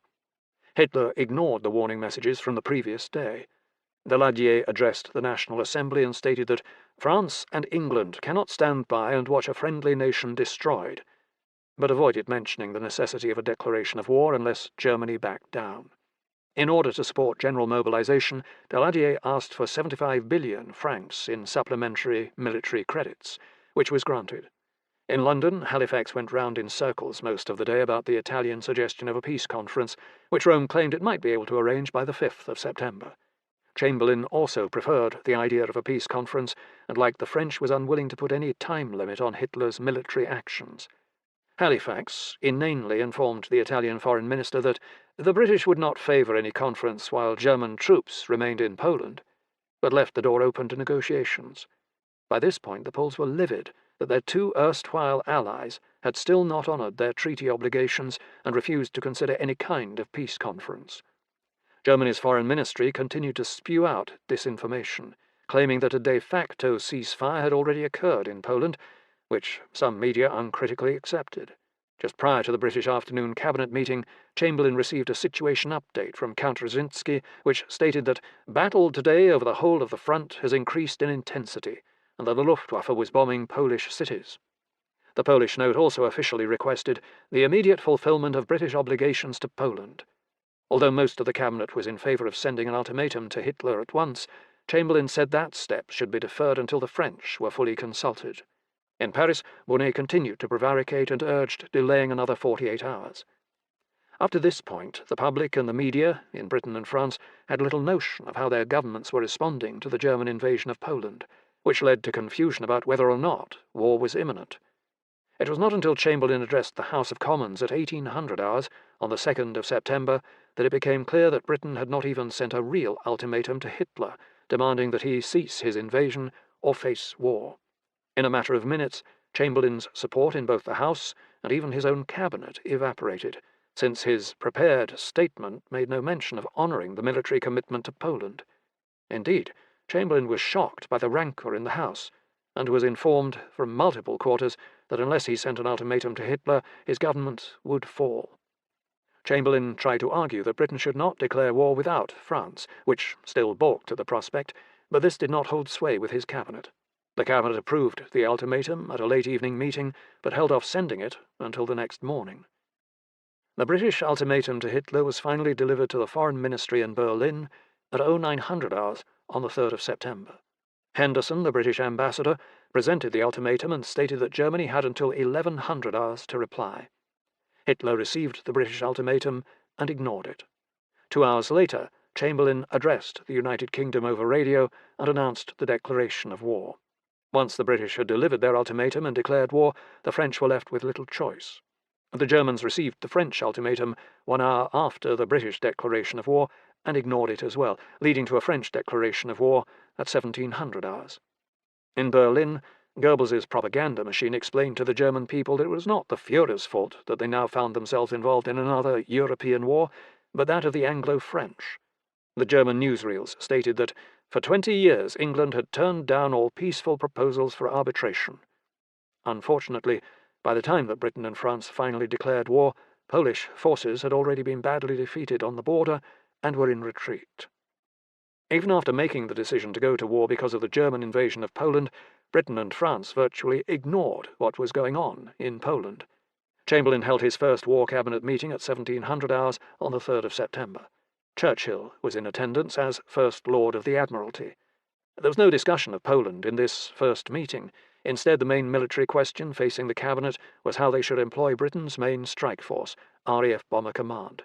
The AASF had already deployed to French airfields on the 2nd of September, comprising 12 light bomber squadrons with 120 Fairey battles and 24 Blenheim 1s. The bulk of Bomber Command, 24 squadrons with 280 operational bombers, remained at their bases in England. In late 1938, the Air Ministry, headed by Air Chief Marshal Sir Cyril Newall, had estimated that Bomber Command could deliver about 450 tons of bombs in a single maximum effort strike. Britain's rearmament programme had invested millions in building up Bomber Command to deter war by the threat of bombing enemy cities and factories. But as war approached in 1938-39, Bomber Command's leadership became less certain of what they could actually accomplish. Just 2 weeks before the start of the war, Air Chief Marshal Sir Edgar Ludlow Hewitt, in charge of Bomber Command, told Newall that if ordered to mount an all-out bomber campaign against Germany, he expected to lose all of his bombers in 7 weeks. Instead, Bomber Command preferred to bide its time until it had a larger number of aircraft and better-trained aircrews. In addition to Bomber Command's reluctance to start a premature aerial offensive, most of Chamberlain's cabinet was concerned that bombing targets on German soil would provoke German retaliation against cities in Britain. Lord Halifax was particularly opposed to bombing Germany, and stated before the cabinet that Britain should not be the first to take the gloves off. Furthermore, intervention from an unexpected quarter gave Chamberlain all the excuse he needed to avoid unleashing Bomber Command. On the morning of the 1st of September, upon learning of the invasion of Poland, President Franklin Roosevelt sent a message to the embassies of Britain, France, Germany, and Poland, appealing to their respective governments to refrain from bombing civilians and unfortified cities. Roosevelt's message asked for an immediate reply from each country. Lord Lothian, the British ambassador in Washington, was quick to deliver Chamberlain's response. His Majesty's government welcome the weighty and moving appeal of the President of the United States against the bombardment from the air of civilian populations or of unfortified cities. Deeply impressed by the humanitarian considerations to which the President's message refers, it was already the settled policy of His Majesty's government, should they become involved in hostilities, to refrain from such action and to confine bombardment to strictly military objectives upon the understanding that those same rules will be scrupulously observed by all their opponents. They had already concerted in detail with certain other governments the rules that in such an event they would impose upon themselves and make publicly known. In consequence, Chamberlain's cabinet, with the concurrence of Newell's Air Ministry, imposed extremely restrictive rules of engagement upon Bomber Command, which made it virtually impossible to drop any bombs on German soil. The French were more circumspect, agreeing to the bombing restriction in principle, but leaving room for flexibility by replying that it goes without saying that the French government reserves the right to have recourse to any action which it might consider appropriate if the adversary should not observe the restrictions to which the French government itself has subjected the operations of its air forces. Ribbentrop also replied, claiming that the Luftwaffe would not bomb civilian targets, even as it was doing so in Poland with great enthusiasm. Roosevelt's hypocritical restrictions, which he would himself ignore when U.S. territory was bombed in 1941, only served to undermine the Allied war effort. Furthermore, under international law, neutral states have no right to try and impose military restrictions on combatant states. Even as the Germans were openly defying Roosevelt's entreaties, the cabinet meeting on the 4th of September decided that Bomber Command was only authorized to conduct air attacks on the German fleet at sea and propaganda leaflet missions over Germany. Incredibly, some of the cabinet members stated that they believed that these leaflets would have an important effect on German public opinion.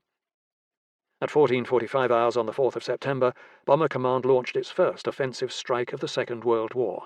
29 bombers were sent to bomb German warships spotted near Wilhelmshaven. According to the rules of engagement, warships could only be attacked if they were not docked, in order to avoid civilian casualties. Despite rainy weather and poor visibility, 15 Blenheim 4 bombers conducted a daring, low-level daylight attack on the pocket battleship Admiral Scheer and the cruiser Emden. 3 500-pound, 225-kilogram bombs struck the Scheer but bounced off without exploding. All the bombs aimed at Emden missed. The German flak was intense, shooting down 5 of the Blenheims. One swerved out of control and crashed into Emden's starboard side, killing 29 Kriegsmarine sailors and injuring 30. However, the damage to Emden was superficial, and she was repaired in 1 week. A secondary raid by Wellington bombers against Brunsbüttel failed to find any German warships. Due to a whopping 177-kilometer navigational error, one RAF bomber accidentally dropped 4 500-pound bombs on the Danish town of Esbjerg, killing a 26-year-old woman, Edel Hansen. Bomber Command's raid had negligible effect on the German war effort, but cost 7 bombers and 24 aircrew killed. After this burst of bravado, Bomber Command spent most of the rest of September mounting pointless leaflet raids over western Germany. One more attempt was made to bomb the German fleet on the 29th of September, resulting in the loss of 5 bombers and 20 aircrew, for no hits. Thus, aside from 2 small, ineffective bombing raids, Britain's premier strike force sat on its hands, while Poland was being crushed. In addition to Bomber Command, Britain's other main strategic weapon was naval blockade, which it invoked shortly after the declaration of war. During the first week of the war, the Royal Navy managed to capture 5 German merchantmen, but failed to nab the 51,000-ton passenger liner Bremen, returning from New York. Hitler started his own counter-blockade less than 2 hours after the British declaration of war, authorizing U-boats at sea to begin attacking British, but not yet French, merchant shipping. In order to avoid the tincture of unrestricted submarine warfare, which had brought the United States into the First World War, Hitler mandated that U-boats follow the guidelines of the 1930 London Submarine Protocol, which restricted how submarines could operate. Nevertheless, at 16:30 hours on the 3rd of September, the U-30 torpedoed the British passenger liner SS Athenia, northwest of Ireland. The liner sank, and 118 persons were lost, including 28 U.S. citizens. Since the captain of the U-30 did not report the sinking of the Athenia until the 27th of September, Germany claimed that it was not involved in the incident. On the British side, the government claimed that the sinking of the Athenia indicated that Germany had begun unrestricted submarine warfare. Churchill directed the Royal Navy to begin anti-submarine patrols around the British Isles and destroy the U-boats, which proved quite difficult. Meanwhile, the French also took tentative steps to demonstrate their state of belligerency. After the French declaration of war, Marshal Gamelin proposed air raids on German air bases and train stations near the Franco-German border. Air Chief Marshal Newell was appalled by Gamelin's suggestion and informed the cabinet that it would be desirable to take steps to restrain the French from taking precipitate action in this manner. Indeed, the cabinet used President Roosevelt's message to torpedo any French plans for conducting air attacks against Germany, stating that We should not commence bombing that might mean attacking in ways involving civilian population. Such bombing would be contrary to undertakings we have given, as the French have given, in reply to American precedent. Since the French were depending heavily upon British military cooperation against Germany, Daladier's cabinet decided to defer any efforts to strike targets near the border. On the 4th of September, Gamelin requested that the RAF's AASF be used to support the French army in a ground offensive against the Tsar. Newell rejected Gamelin's request and responded that it was important to conserve the resources of the air striking force so that it would be ready to meet any great emergency, such as heavy air attack on this country. However, Churchill was in the cabinet now, and he seized upon Gamelin's request to urge that every means possible should be employed to relieve the pressure on Poland. This could be done by operations against the Siegfried Line, which was at present thinly held. The burden of such operations would fall on the French army and our air force. The cabinet agreed to schedule a meeting of the Anglo-French War Council to discuss joint strategy, but this did not occur until the 12th of September. At the same cabinet meeting, General Sir Edmund Ironside, Chief of the Imperial General Staff, CIGS, deflated any sense of urgency by opining that the crushing of Poland by Germany in a few weeks was most improbable, which made it seem as if there was plenty of time for staff talks. Even after the declaration of war, Chamberlain's ability to direct Britain's war effort was fatally undermined by his misjudging of the situation. In a letter written a week after the declaration of war, Chamberlain stated that, "I believe he, Hitler, did seriously contemplate an agreement with us, but at the last moment some brainstorm took possession of him, and once he had set his machine in motion, he couldn't stop it." Chamberlain could not comprehend that war had not come as an accident, but due to Hitler's deliberate desire for war. It is amazing that the fate of Great Britain at this critical juncture was in the hands of a leader as delusional and out of touch as Chamberlain, who could not understand his country's enemies or work effectively with its allies. Filled with self-doubt about his ability to lead Britain in war, Chamberlain also confided to his sister that he would like to hand over my responsibilities to someone else. Unlike Chamberlain, Gamelin made some attempt to help the Poles, albeit a half-hearted one. Once French mobilization began, General André Prétalat's Groupe d'Armée No. 2 was ordered to begin a limited offensive against the Tsar as soon as possible.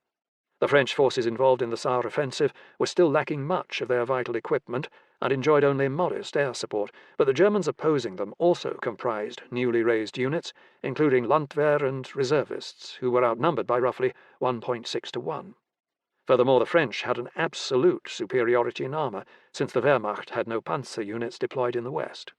On the German side, there was some apprehension that Heeresgruppe C was not well prepared to fend off a full-scale Allied offensive at the outset of the war.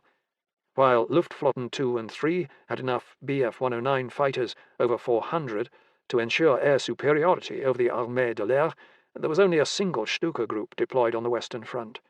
Since most of the limited stockpile of German artillery ammunition was deployed in the east to support Pfalz-Weiss, Heeresgruppe C was not prepared to fight a protracted battle.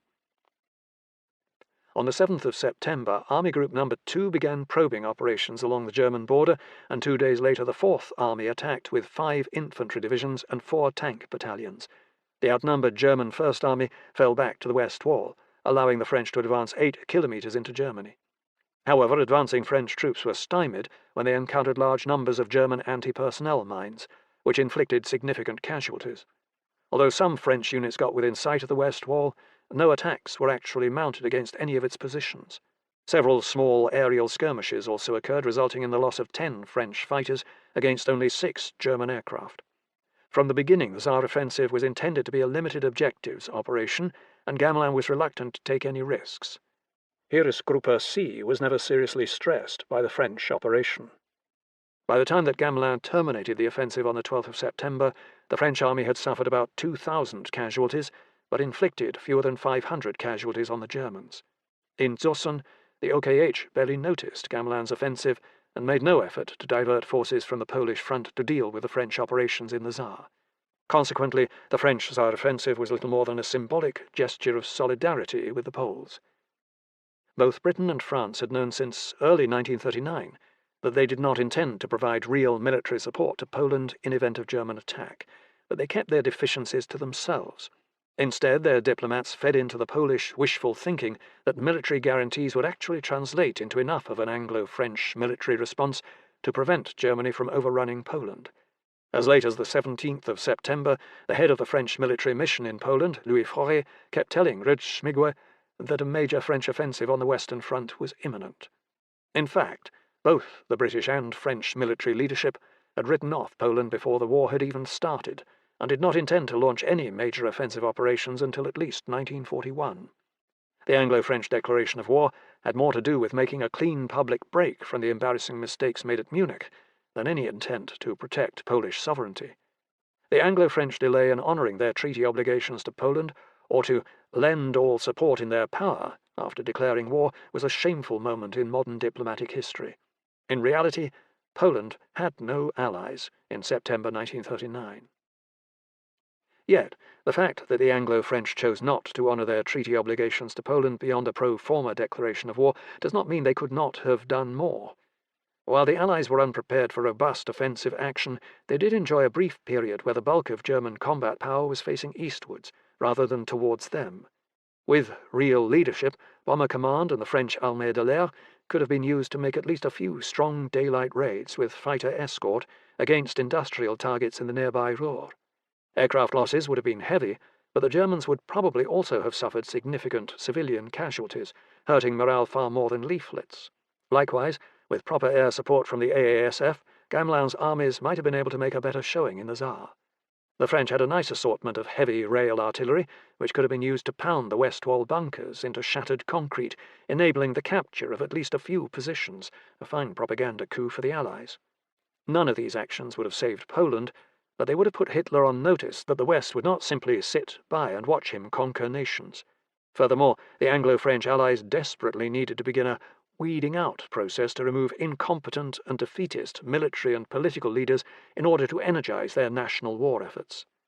In reality, this process did not start until the disastrous Norwegian campaign, but it could have begun earlier if the Allies had chosen to begin active military operation from the outset. By opting for the perceived safety of a phony war and deferring real military operations until some ill-defined later, the Anglo-French leadership handed the strategic initiative to Hitler. Retreat from Western Poland, 4th to the 8th of September. In contrast to the Anglo-French aversion to bloodshed or destruction of private property, the Wehrmacht revelled in both activities after crossing into Poland. Captured Polish soldiers were often not afforded the protections of the Geneva Convention, and Polish civilians were indiscriminately murdered on numerous occasions. In the air, Luftwaffe pilots frequently strafed refugee columns or bombed defenseless towns, despite what Ribbentrop told President Roosevelt. War crimes were an integral part of Hitler's stated intent for Fall Weiss, since he regarded the Poles as race enemies who needed to be subjugated, then eventually exterminated.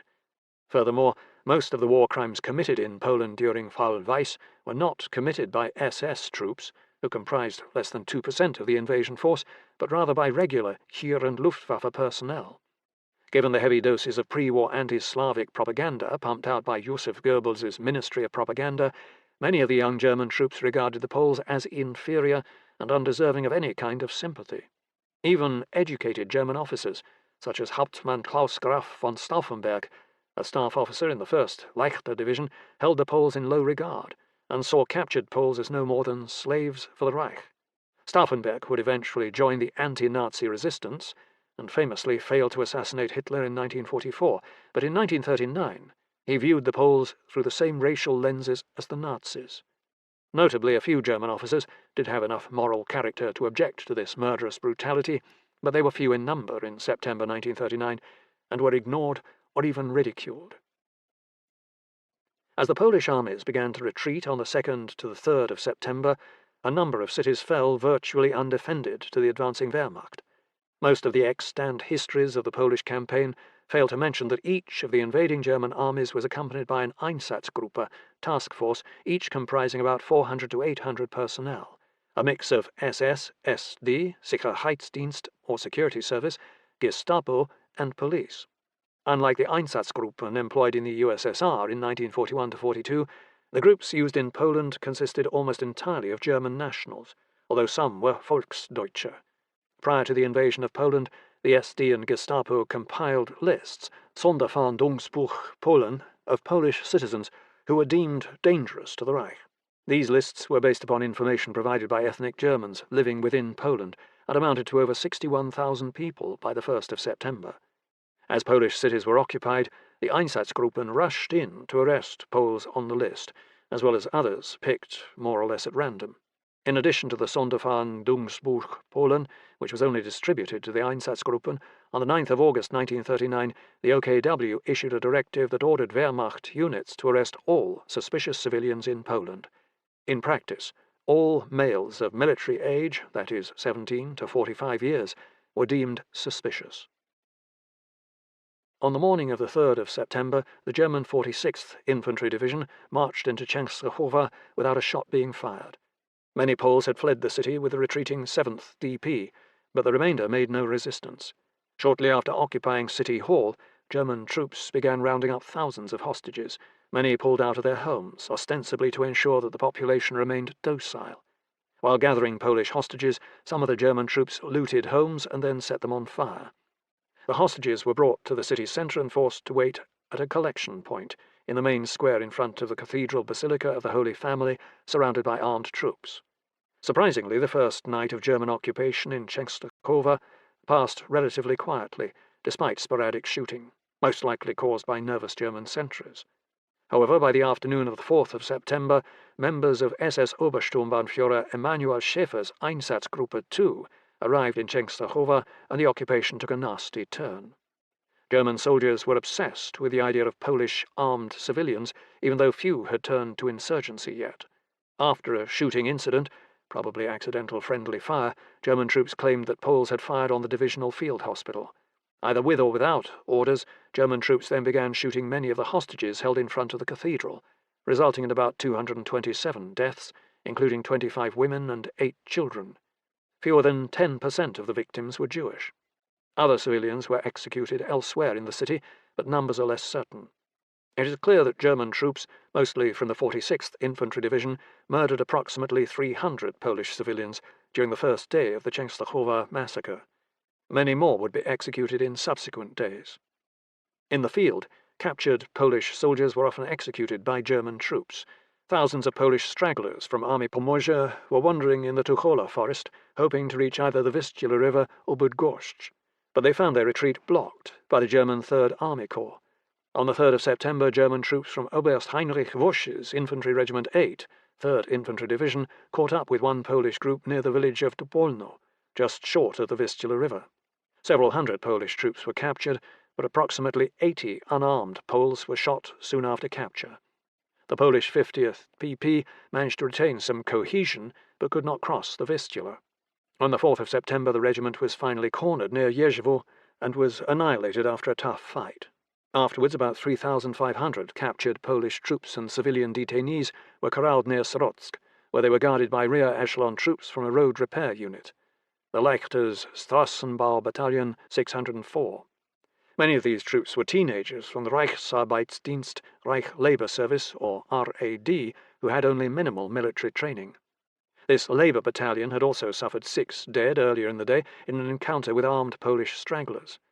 Around midnight on the 4th of September, the German guards claimed that the prisoners were attempting to escape, and machine-gunned at least 60 of them. Indeed, the firing was so wild that German officers intervened to prevent friendly casualties. Typically, German records on these incidents are sparse, but when they were made, they refer to nervous troops firing at prisoners who did not obey quickly enough. While there is no evidence that these early incidents were ordered by German officers, the fact that German troops fired machine guns into clusters of prisoners suggests that the shooting was a team effort. Across Poland, German troops casually shot prisoners and civilians without regard for the rules of war. Each day it would get worse, as the normal strictures of peacetime morality evaporated. In contrast, Poland followed the Geneva Convention in regard to captured German airmen and soldiers. About 500 survivors from Podpułkownik Jan Maliszewski's 35th BP, 9th DP, managed to evade the German dragnet on the west side of the Vistula by marching west, then south, keeping to the backwaters of the Tuchola forest. On the morning of the 4th of September, Maliszewski's troops bumped into Sanitetskompanie 32, Medical Company 32, from the 32nd Infantry Division, which had set up on a farm near Nowy Jaseniec. The Polish troops captured nearly 200 Germans from this medical unit, including 5 officers. Maliszewski was not keen on being encumbered by this number of prisoners, but he firmly rejected any suggestion of shooting them. Instead, the formation continued marching southwards towards Bydgoszcz, with the Germans under guard. However, the regiment bumped into another German unit in the woods, the 1st Schwere Artillerieabteilung 604, and a firefight ensued. 12 German artillerymen were killed, but some of the captured medical personnel were also killed in the action. Maliszewski decided to divest himself of his prisoners, ordering them to lie down on the ground and not move for 30 minutes, while the Polish troops marched away. However, as soon as the Poles were out of sight, the German medical personnel ran and alerted another nearby German unit, Panzerabwehrabteilung 3. The Germans pursued Maliszewski's group in the woods near Stronno, pounded it with automatic weapons fire, and called in an artillery barrage. For 3 hours the Polish unit was pinned down and suffered at least 20 dead. But the Germans disengaged at dusk, and Maliszewski led his men south. At dawn on the 5th of September, Maliszewski's group reached the outskirts of Bydgoszcz, only to find that the Polish army had evacuated the city and the German 50th Infantry Division was approaching from the west. Skirting the city, Maliszewski led his group to a nearby railroad bridge across the Vistula, which they reached by 1100 hours. The bridge was still held by troops from the 23rd PP, 27th DP, who were about to blow it up. By the time that Maliszewski's 35th PP rejoined Army Pomorze, it was reduced to just 300 ragged survivors with 11 machine guns. After abandoning Bydgoszcz, General Bodnowski tried to regroup Army Pomorze behind the Vistula, but this proved impossible. General Drapella's 27th DP managed to blow up the Vistula bridges, but it had lost 2 of its 3 infantry regiments and a good deal of its artillery. Bodnowski ordered the 27th DP to march south to Torun and incorporate reserve units that were mobilizing there. Consequently, the sector of Vistula between Bydgoszcz and Chełmno was left virtually undefended. General Adolf Strauss's 2nd Army Corps reached the Vistula late on the 3rd of September with the 3rd and 32nd Infantry Divisions, and attempted a river crossing the next morning. Although unopposed, both German divisions had difficulty getting across the Vistula and were unable to ferry any vehicles or artillery across until dusk.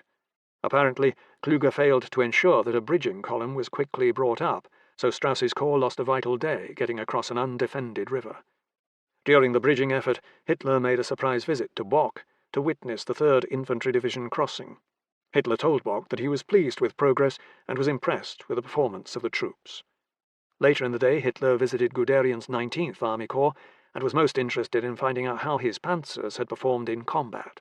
Meanwhile, the 2 Polish divisions on the east side of the Vistula, the 4th and 16th DP, retreated south to Torun as well. The 4th DP managed to put up a decent rearguard, which thwarted the half-hearted pursuit of Falkenhorst's 21st Army Corps. Since the 21st Infantry Division was being shifted eastwards by rail to assist the push to the Narew, Falkenhorst only had the 228th Infantry Division to move south from Grudziądz. One Polish regiment from 4th DP was badly bombed by the Luftwaffe, suffering over 300 casualties, but these 2 divisions managed to make a clean break from the enemy and escape to fight another day. However, had Strauss's corps quickly gotten across the Vistula, both Polish divisions might have been blocked from reuniting with Army Pomorze near Torun. The 15th DP retreated along the south side of the Vistula, pursued by the 50th Infantry Division and slowly falling back towards Torun. On the evening of the 5th of September, Kurzebe's Army Poznan transferred the intact 26th DP to Bodnowski's command in order to help protect the left flank of Army Pomorze. The 26th DP was ordered to retreat to Inowrocław, 33 kilometers southwest of Torun. At this point, only the German 2nd and 3rd Army Corps were actively pursuing Army Pomorze, and their advance was hindered by numerous blown bridges and other obstacles. Guderian's 19th Army Corps, motorized, was still involved in mopping up Polish stragglers west of the Vistula, and was preparing to transfer to the 3rd Army area in East Prussia, so no German mechanized forces were involved in the pursuit, which was probably a mistake since Bodnowski's troops were able to stay just ahead of the German leg infantry divisions chasing them. A single German motorized division could have captured Torun and scattered Army Pomorze before it had a chance to regroup, but this did not happen. In Torun, the 27th DP replenished itself by adding a regiment of reservists, an ON battalion, and some stray artillery batteries.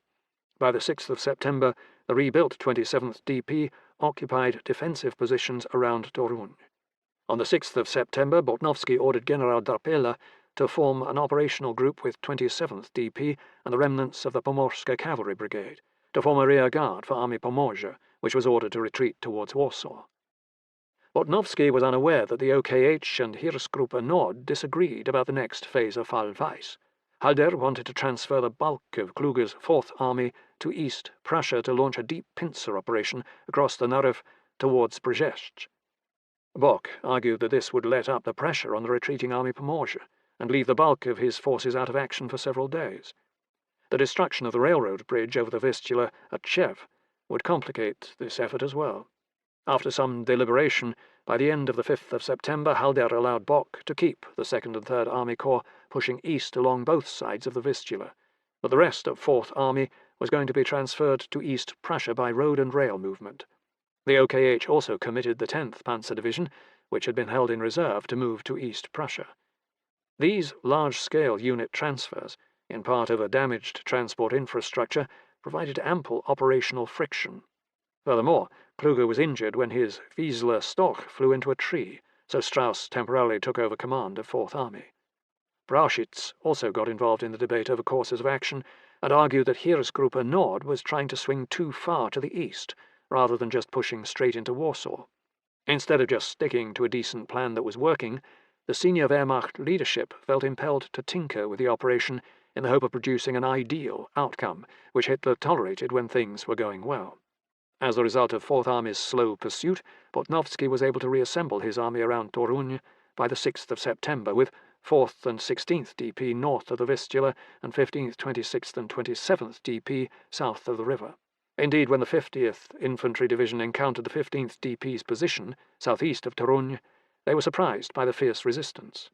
The 50th Infantry Division and Brigade Netze were in fact outnumbered by the Polish forces in front of them.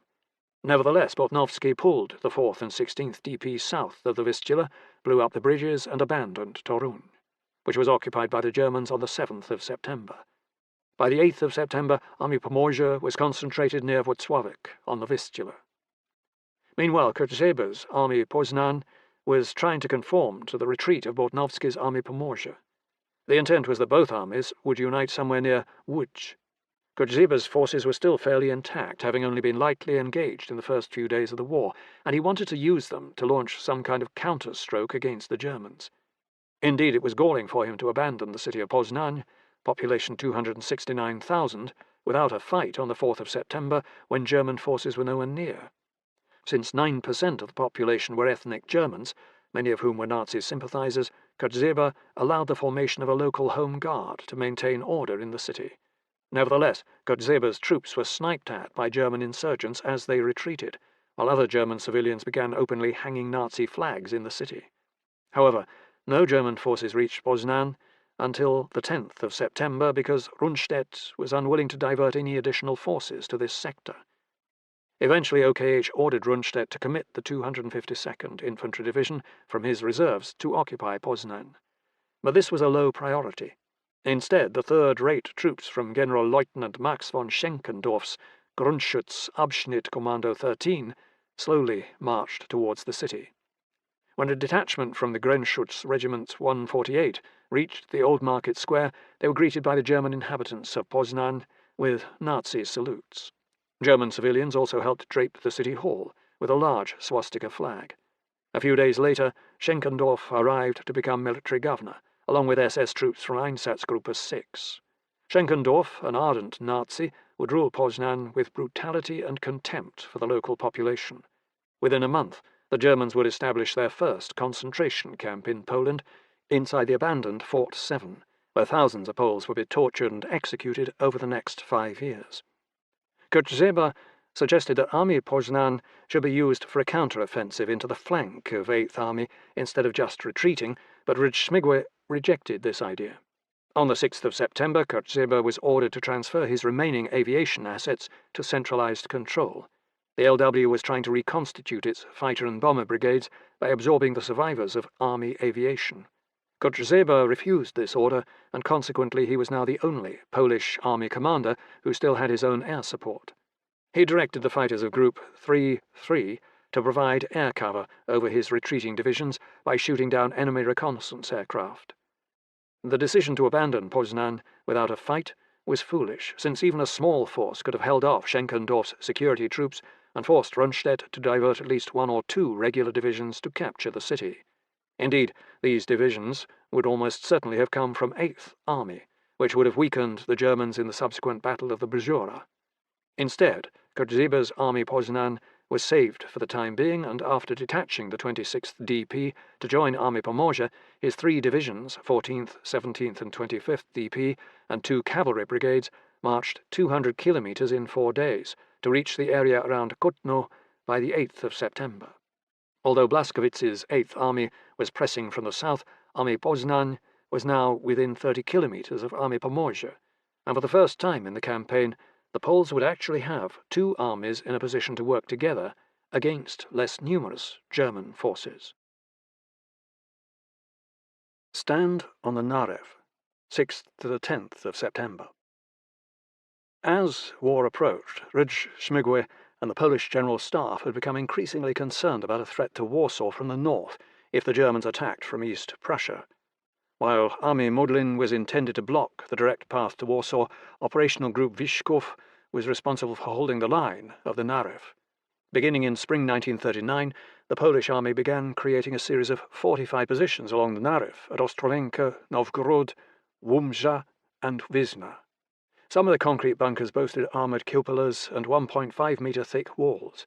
The marshy terrain along the Narew favoured the defence.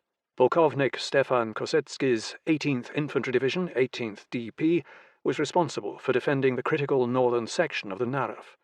Kosecki was a very capable commander, and most of his troops were locally recruited, which meant they could be quickly mobilized and were tasked to defend their own communities.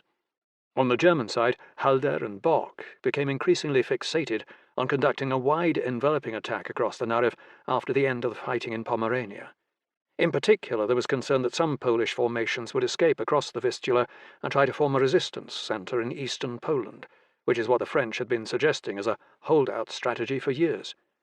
Despite the failed attempt to capture a crossing over the Narew at Różan on the 5th of September, Bock wanted to spring forwards to the Bug River as quickly as possible in order to envelop Warsaw from the east, with Guderian's 19th Army Corps motorized, although repositioning units would take at least several days. In the meantime, Kuchler's 3rd Army was split into 2 diverging groups, the 1st Army Corps advancing towards Putusk and Corps Forczyk pushing eastwards across the Narew towards Łomża. General-Lieutenant Walter Petzel's 1st Army Corps advanced very slowly towards Putusk with the 11th and 61st Infantry Divisions, and was not even thinking about the Modlin fortress yet, giving the Poles 5 vital days to organize a strong defence. At first, there were barely 3 to 4 battalions available to defend Modlin, but by the night of the 7th to the 8th of September, the disorganized pieces of the 8th and 20th DPs were reassembled, which provided enough troops to form a viable defensive perimeter. Meanwhile, Podpułkownik Radzicki's 115th PP had abandoned Różan, and General Kowalski's operational group Wyszków and General Młot Fiałkowski's independent operational group Narew were preparing to defend a line across the Narew against any further German eastwards advance.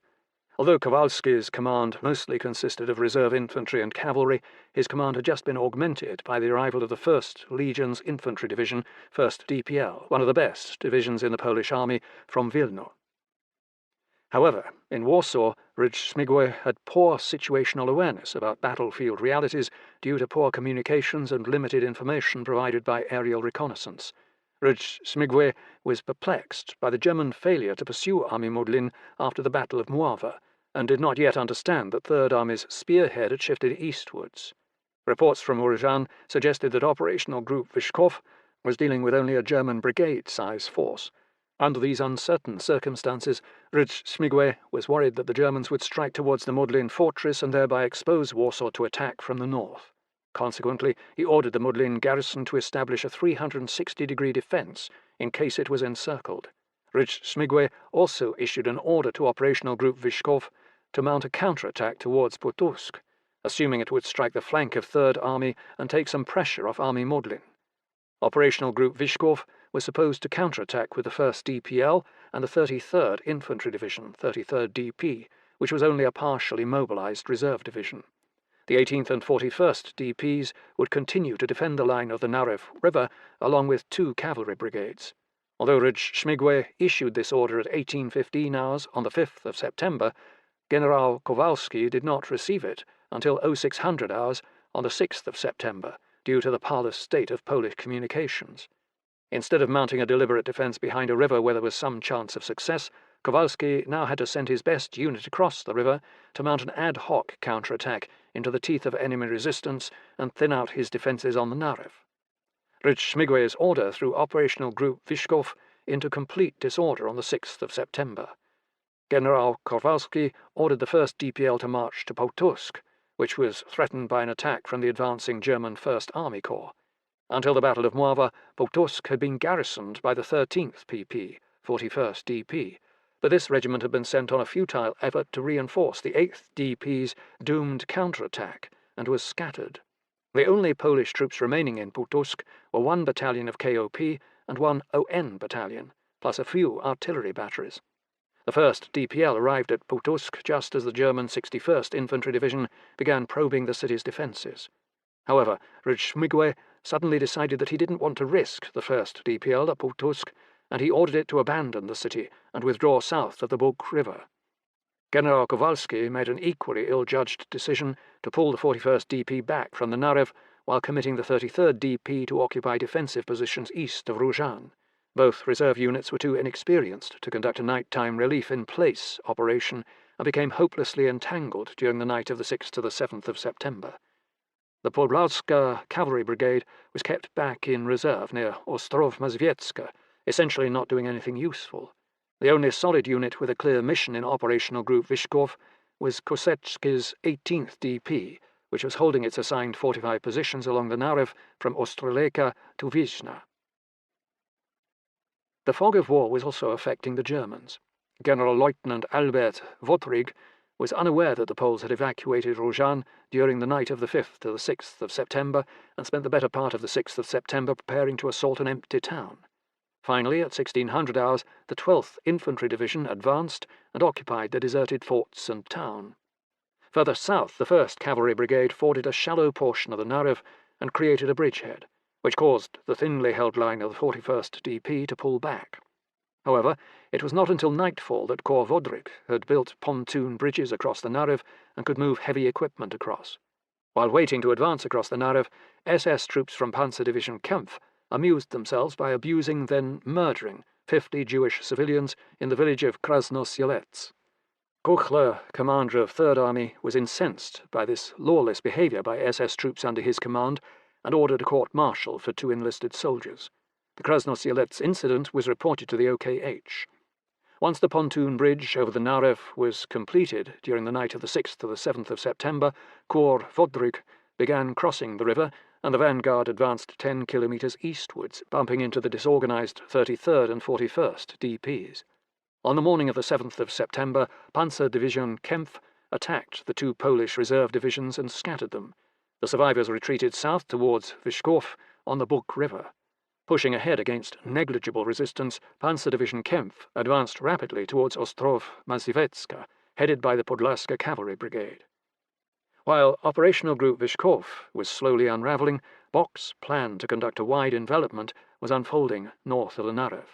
Falkenhorst's 21st Army Corps, now consisting of the 10th Panzer Division and the 21st Infantry Division, had been transferred to East Prussia and was in position to begin attacking on the morning of the 7th of September towards Łomża on the Narew. General-Lieutenant Ferdinand Charles' 10th Panzer Division had been formed in April 1939 and was still incomplete. The division only had 1 artillery battalion instead of 2, no pioneers, no anti-tank battalion, and limited support units. While the 10th Panzer Division possessed 150 tanks, only 10 of them were medium Panzer III or Panzer IV models. The rest were light Panzer I and Panzer IIs.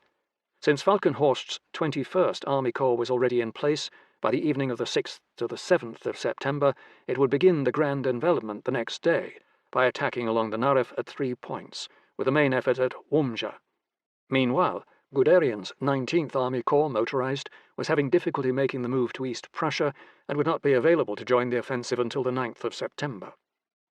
On the morning of the 7th of September, Falkenhorst committed part of the 21st Infantry Division to probe the Polish defences at Łomża, which were held by Major Stanisław Widerko's 1st 33rd PP, 18th DP, and a battalion of 12 100mm howitzers. 3 forts, reinforced by 12 concrete machine gun bunkers, were located on the eastern side of the Narew, while 2 forts and 9 bunkers were located on the western side. The Polish position was strengthened by trenches and barbed wire obstacles.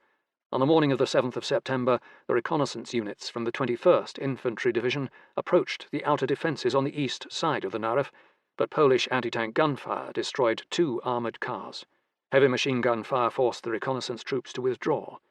It took the Germans some time to bring up their artillery and prepare for a deliberate attack. On the morning of the 8th of September, the Infantry Regiment 24 attacked Fort No. 3, held by 1 Polish company, but was repulsed 4 times. The Poles even succeeded in capturing 57 German troops. Chagrined by their failure, the Germans brought up more artillery and called for Luftwaffe support.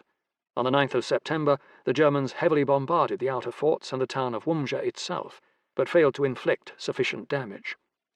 The Polish artillery on the west side of the Narew was not even silenced, enabling it to break up German infantry assaults. On the 10th of September, the Germans committed more troops, including Landwehr Infantry Regiment 162 from the Brigade Lützen, but nevertheless every assault was repulsed. After 4 days of fighting, the Germans had failed to capture a single position in Łomża, and Widerko's troops had inflicted over 160 dead on the enemy for the loss of only 9 of their own men. Unfortunately, the 18th DP was not only hard-pressed all along the Narew, but Panzer Division Kempf was running wild south of the river. On the 8th of September, Panzer Division Kempf had evicted the Podlaska Cavalry Brigade from Ostrów-Mazowiecka and had turned north towards Łomża. On the evening of the 10th of September, Kosecki made the decision to pull Widerko's garrison out of Łomża before it was encircled. During the night, Widerko's blew the bridge over the Narew and retreated to the southeast. The Polish garrison at Nowogród, 3rd 33rd PP and part of 42nd PP, led by Major Józef Sikora, made an equally gallant stand against the bulk of the 21st Infantry Division during the 7th to the 10th of September.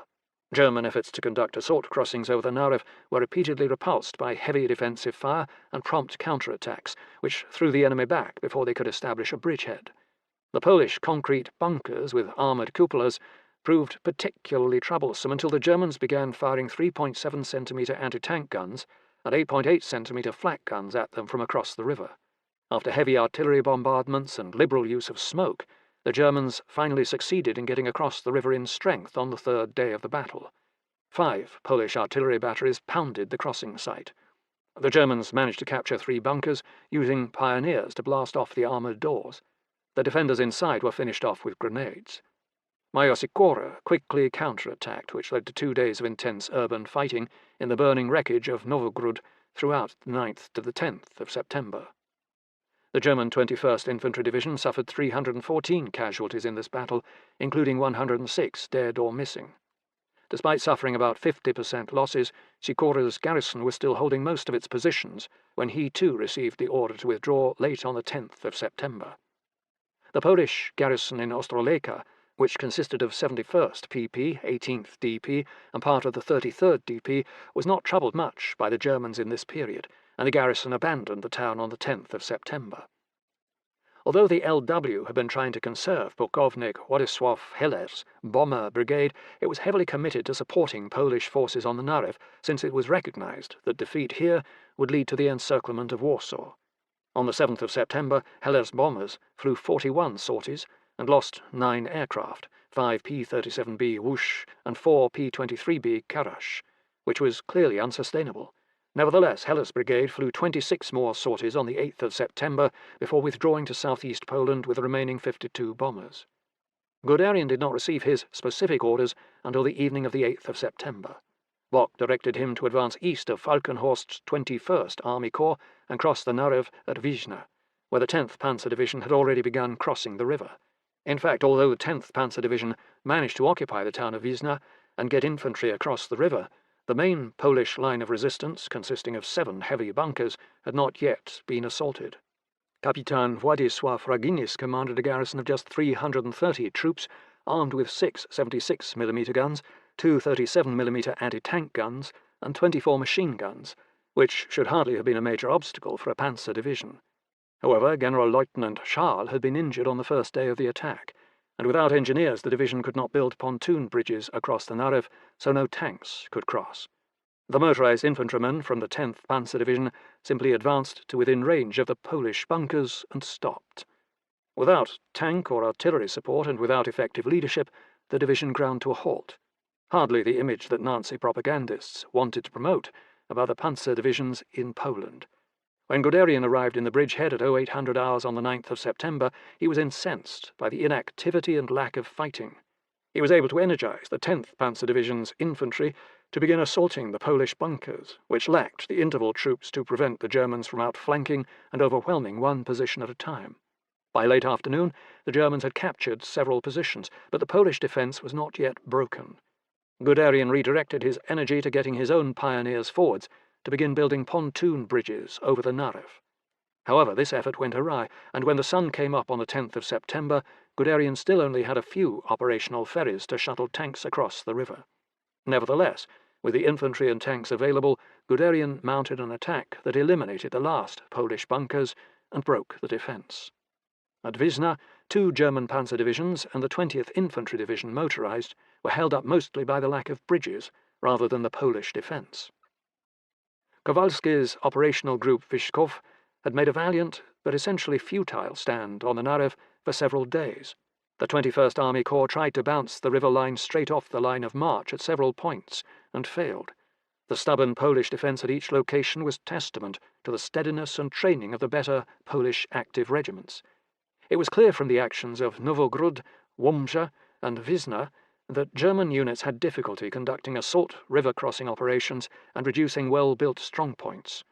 A single reinforced Polish infantry regiment, the 33rd Infantry Regiment, had held off 2 German divisions for 4 days and not lost any of its positions, a rather amazing feat.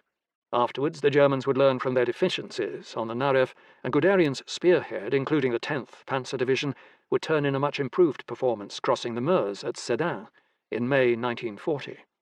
The fighting on the Narew also revealed that overly complicated command and control arrangements had marred the German operational performance. While Falkenhorst's 21st Army Corps was trying to get across the Narew, Kuchler failed to direct Corps Forczyk to support this effort. When Guderian showed up, his 19th Army Corps, motorized, was reporting directly to Bock, not Kuchler. At one point, on the 9th to the 10th of September, all 3 of Heeresgruppe Nord's panzer divisions were milling around the Narew without much coordination. If Rudge-Śmigły had not interfered with Operational Group Wyszkow's deployments, the Germans would probably have faced greater delay and casualties in getting across the Narew. The oft-touted German tactical superiority was not evident on the Narew, and even numerical superiority had not guaranteed success. The threat from the south, 5th to the 8th of September. After the rapid loss of Częstochowa, Rudge-Śmigły ordered the creation of a Warsaw Defence Command, Dowództwo Obrony Warszawy, and put General Walerian Czuma in charge of it.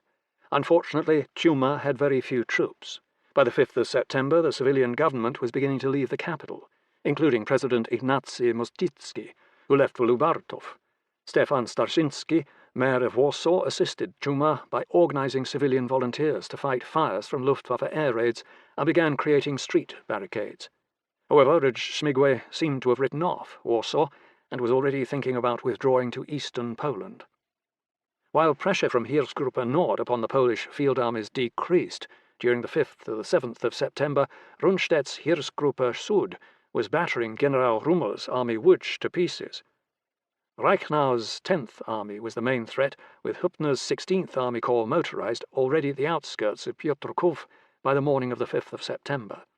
The 4 divisions in Rummel's Army Łódź were loosely deployed west of Piotrków between Bełchatów and Sieradz, while General Dąb-Biernacki's Army Prusy had taken over responsibility for holding Piotrków with the 19th Infantry Division, 19th DP.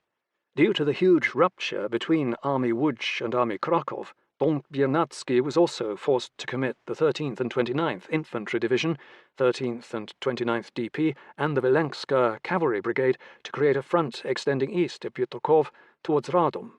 The Polish General Staff had intended to use the divisions of Army Prusy to mount a counter-offensive, but now most of its units had been committed to a static, defensive role. Piotrków itself had been heavily bombed by the Luftwaffe since the second day of the war, and a good portion of the civilian population had been evacuated in anticipation of a major battle. At dawn on the 5th of September, Hübner began his push against Piotrków, with the 1st Panzer Division in the lead. 2 battalions of the 86th PP, 19th DP, supported by artillery, were blocking the road 4 kilometres south of Piotrków.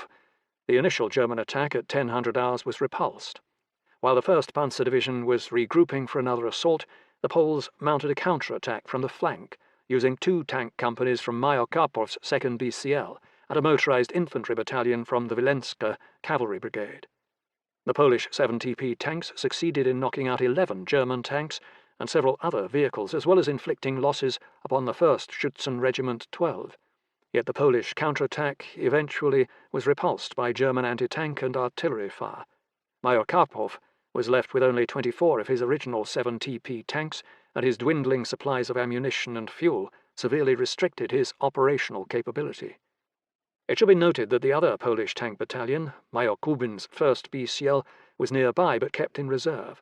Biernacki committed his armour in piecemeal fashion, but had both tank battalions been committed simultaneously and with proper support, Hübner's thin-skinned panzers might have suffered debilitating losses.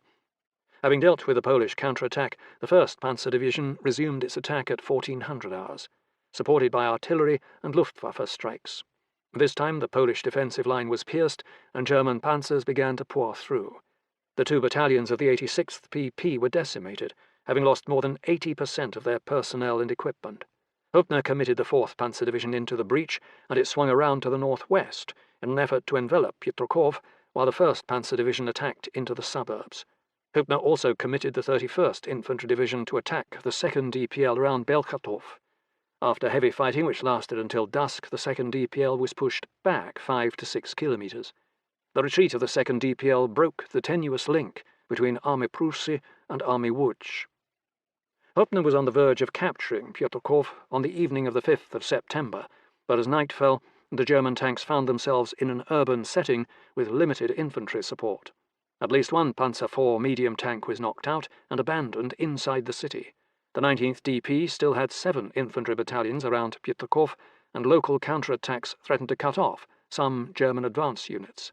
Biernacki had also hustled the 29th DP to move towards Piotrków, and Podpułkownik Stanisław Sienkiewicz's 76th Infantry Regiment, 76th PP, blocked the main road south of the city. Exercising caution, Hübner decided to pull back the 1st Panzer Division and start afresh the next morning, rather than risk a chaotic night action in a city. Biernacki hoped to mount a night counterattack with both the 19th DP and the 29th DP, but this effort did not come to fruition. Instead, at 2100 hours, both Hummel and Biernacki received an order from Rudź-Śmigłe to withdraw both their armies to the Vistula. At this point, Rudź-Śmigłe became more focused on saving the army rather than trying to defend territory. Polish communications were sporadic, and some units did not receive the retreat order on the night of the 5th to the 6th of September. At dawn, Podpułkownik Sienkiewicz mounted a bold counterattack with 2 battalions from his 76th PP that caught the Germans by surprise. General-Lieutenant Rudolf Schmidt's 1st Panzer Division's command post, located near Miliów, was forced to retreat to avoid being overrun. Sienkiewicz personally led the 1st 76th PP at Longinówka, where Poles claimed to have surprised a panzer unit, destroying 40 tanks and inflicting 200 casualties. While it is unclear how much damage Sienkiewicz actually inflicted, there is no doubt that he had stirred up a hornet's nest, and the 1st Panzer Division struck back with tanks and artillery. The Polish infantry fought desperately, at times hand to hand, but the odds were too great. Within 2 hours, both battalions of the 76th PP were demolished. Sienkiewicz and 683 of his men were dead. Many soldiers of the 76th PP were captured. Apparently angered by this surprise attack, soldiers from the 1st Panzer Division shot 19 captured officers from the 76th PP, as well as a number of enlisted soldiers. Dozens of civilians from Miliov were also executed. The rest of 29th DP, reduced to a single infantry regiment and 2 artillery battalions, retreated towards the Vistula. Hübner kept part of his corps to crush the scattered battalions of the 19th DP deployed around Pietrkov, but sent the vanguards of the 1st and 4th Panzer Divisions northeast towards Tomaszów-Mazowiecki. In the fighting on the 6th of September, the commander of the 19th DP was captured, but a regimental commander, Podpułkownik Jan Kruk-Szmigli, managed to lead 7,000 survivors, 5 infantry battalions and 15 field guns east across the Politsa River to temporary safety. Nevertheless, the 19th DP had lost half its strength in 2 days of fighting. Mop-up operations in the city continued for some time, and Pietrkov was not declared captured until 2000 hours. After the news of the loss of Pietrkov reached Warsaw, panic set in. The rest of the civilian government left the capital on the night of the 6th to the 7th of September. Rycz-Śmigły also decided to leave the capital along with the general staff and establish a new headquarters in Brzydz, while leaving his chief of staff, General Brigady Wacław Stakiewicz, in Warsaw. It was a disastrous decision. Polish operational-level command and control was disrupted at a critical moment because no alternate command post had been prepared at Brzydz. Although he hoped to establish a defensive line along the Vistula and San rivers, Rycz-Śmigły could barely communicate with anyone for the next few days. Rather than provide the kind of stubborn, in-adversity leadership that kindles Polish resistance, Rycz-Śmigły instead undermined morale by fleeing and ordering remaining officials and able-bodied males to flee as well. It was a disgrace. Before leaving Warsaw, the 2nd Department's Cipher Bureau burned all documents related to the breaking of the Enigma Code. While Warsaw panicked, Hübner wasted no time in attacking Tomaszów-Mazowiecki. The Polish 13th Infantry Division, 13th DP, had just completed moving by rail from Bydgoszcz. It had been intended to join the Intervention Corps, but at the start of the war was ordered to join Army Prusy. The 13th DP established a textbook 2-up, 1-back defence at Tomaszów-Mazowiecki with its 43rd and 45th Infantry Regiments, 43rd and 45th PP, deployed on line, and the 44th Infantry Regiment, 44th PP, in reserve. Unfortunately, the 13th DP had little time to construct fieldworks or obstacles, and it was struck on both flanks by Hübner's 2 Panzer divisions. Furthermore, the terrain in this area was flat and did not favour the defence. Amazingly, the Polish division did not buckle at once and managed to hold off the initial attacks, and even knock out some German tanks. However, Hübner brought up more of his forces and mounted a stronger attack in the afternoon, which succeeded in piercing the thin Polish line. The 13th DP tried to conduct a withdrawal as night fell, but the 45th PP was virtually destroyed. The 1st Panzer Division occupied Tomaszów-Mazowiecki by dusk, while the battered 13th DP escaped to the northeast. Hübner's panzers were now within 100 kilometres of Warsaw, and there were no intact Polish formations left to bar the way to the capital. Reichenau's 10th Army had achieved a complete breakthrough. Once Rycz-Śmigły left Warsaw, General Zuma tried to organize a defense, assisted by Mayor Starzyński. Although Rycz-Śmigły had ordered all army units to retreat east of the Vistula, Zuma ignored this order and managed to grab 2 battalions of Podpułkownik Józef Kalandyk's 40th PP, 5th DP, and a few assorted support units as they passed through the city on the 7th of September. Zuma hurriedly sent Kalandyk's 2 battalions, 2nd and 3rd 40th PP, to establish a defence in the southwest suburbs of Warsaw, while civilian volunteers set up barricades. After the Battle of Tomaszów-Mazowiecki, General-Major Reinhardt's 4th Panzer Division continued to press northwards, and by the morning of the 8th of September the division vanguard was within 45 kilometres of Warsaw. Richthofen massed 5 Gruppen of Stukas, about 140 Ju-77 dive bombers, and sent them to bomb Warsaw during the morning, hoping to soften up the defenders. Soon thereafter, Reinhardt unleashed Oberstleutnant Heinrich Eberbach's Panzer Regiment 35 to push on to the Polish capital, although the rest of the 4th Panzer Division was strung out for miles and needed time to refuel. The point was led by Hauptmann Meinrad von Lauchert's 1st Panzer Regiment 35. Lauchert would become one of the best German tactical armoured leaders in the Second World War, culminating in his leading the German spearhead in the Battle of the Bulge in 1944. Although the Poles blew up 2 bridges to slow the German advance, resistance was light and many Polish troops encountered simply surrendered. By 1720 hours, Leichhardt reached the southwest suburb of Ochota and encountered barricades. Halder's diary indicates that the OKH had monitored radio broadcasts which stated that the Polish government had left the capital, so Eberbach believed that Warsaw had been declared an open city and did not expect resistance. Yet, when Lauchert's tanks began cautiously pushing into the city along Grudziecka Street, they came under intense fire from 75mm field guns, machine guns, and a few anti-tank guns from 2 companies of the 40th PP. After 1 Panzer IV was knocked out by direct hit and 2 other tanks damaged, Eberbach ordered Lauchert to withdraw. Warsaw would not fall to a coup de main. On the evening of the 8th of September, General Zuma issued a defiant order over the radio that Warsaw would be defended until the last breath.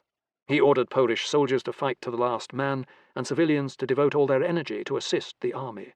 Zuma ended with a warning that leaving Warsaw at such moment will be considered cowardice, a clear public admonishment of Rudschmigwe. While Hübner's 16th Army Corps Motorized was carving its way through Army Prussia's northern group, Hoth's 15th Army Corps Motorized routed the 3 divisions, 3rd DPL and 12th and 36th DP, in the southern group, which had been designated as Operational Group Kielce. Don Bernatsky assigned Generalbrigade Stanisław Skłaczynski to lead Operational Group Kielce, which turned out to be a major mistake. The Polish forces in this sector did not have anything like a continuous front, which made them extremely vulnerable to encirclement by fast-moving forces. Furthermore, these units were still mobilizing when the Germans appeared. The 3rd DPL had only 3 of its 9 infantry battalions on hand.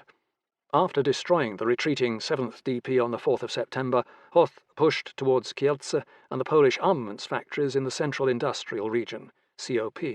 Generalleutnant Georg Stummer's 2nd Leichter Division captured Kielce by noon on the 5th of September, but Operational Group Kielce had deployed 2 just mobilized regiments, 93rd and 154th PP, to block the road just north of the city. Both regiments mounted a stubborn defence which delayed Stummer's further advance for a day, but the units were decimated in the process. Hoth brought up the 3rd Leichter Division to get around the annoying Polish roadblocks, and it marched rapidly through the Polish industrial region. Rundstedt also transferred part of the 29th Infantry Division motorized to reinforce Hoth's advance, while Reichenau transferred the 14th Army Corps motorized with the 1st Leichter Division and 13th Infantry Division motorized to add more muscle on 10th Army's right flank. Reichenau now had 5 motorized divisions committed against Operational Group Kielce. The loss of Kielce so quickly in the campaign caused Rudschmigwe to create a new command designated as Army Lublin to organize a defense along the Vistula River south of Warsaw. General Dwisy Tadeusz Piskor was appointed commander of the formation, but he had very few troops assigned and they were widely dispersed. The High Command placed the 39th Infantry Division, 39th DP, a reserve unit mobilizing around Domblin, under his command, along with a couple of infantry and cavalry regiments formed from training personnel and reservists. Pułkownik Tadeusz Komorowski, who would lead the Home Army, Armia Krajowa, or AK, in the 1944 Warsaw Rebellion, headed a composite cavalry brigade. The only effective unit that Piskor was provided was Pułkownik Stefan Rowecki's Warsaw Armoured Motorized Brigade. This well-balanced 5,000-man brigade had 2 motorized infantry regiments, 17 Vickers light tanks, 26 TKS tankettes, 8 75mm guns, 12 37mm anti-tanks, and 600 motor vehicles. The High Command anticipated assigning Operational Group Kielce to Piskor's command once it crossed the Vistula. On the 7th of September, Stummer's 2nd Leichter Division surged forwards, and once it was clear that Polish forces in the area were trying to retreat eastwards to the Vistula, Hoth switched the mission priority from seizing terrain to blocking the enemy's escape.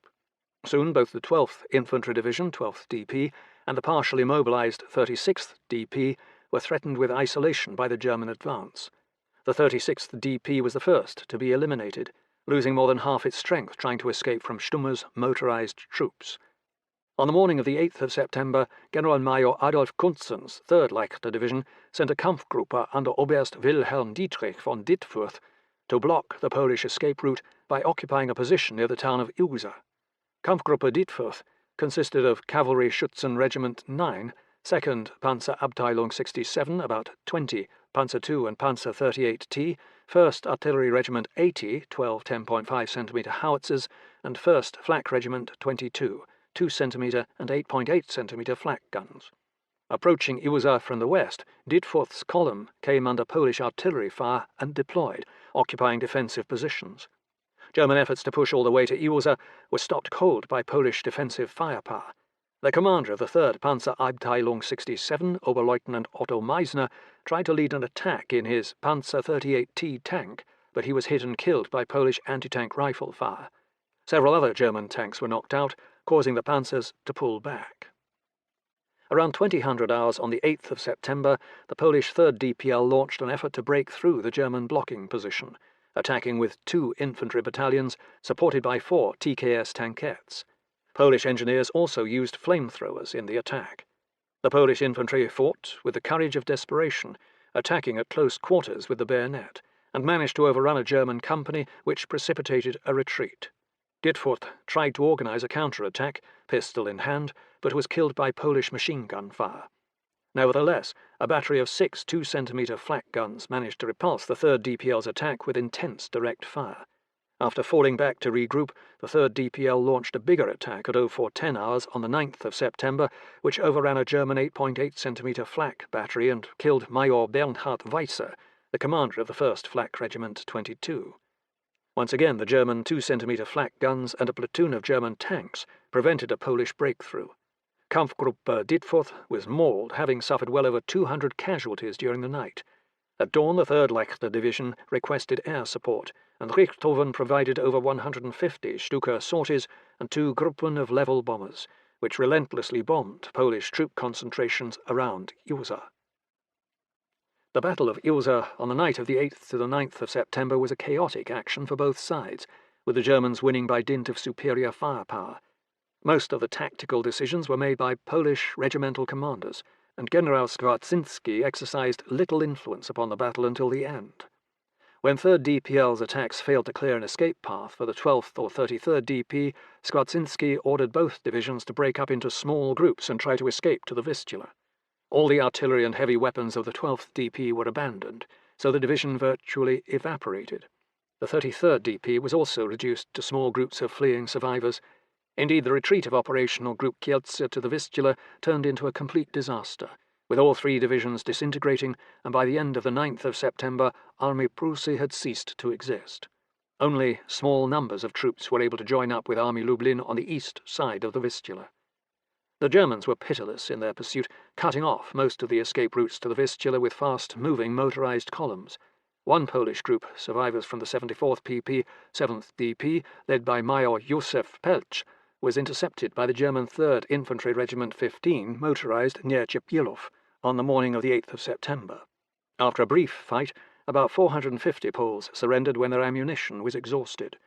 Unlike earlier incidents, the German commander Oberst Walter Wessel apparently ordered the execution of roughly 250 to 300 of the prisoners by the side of the road. However, the exact circumstances and death toll at Czepielów remain both murky and controversial.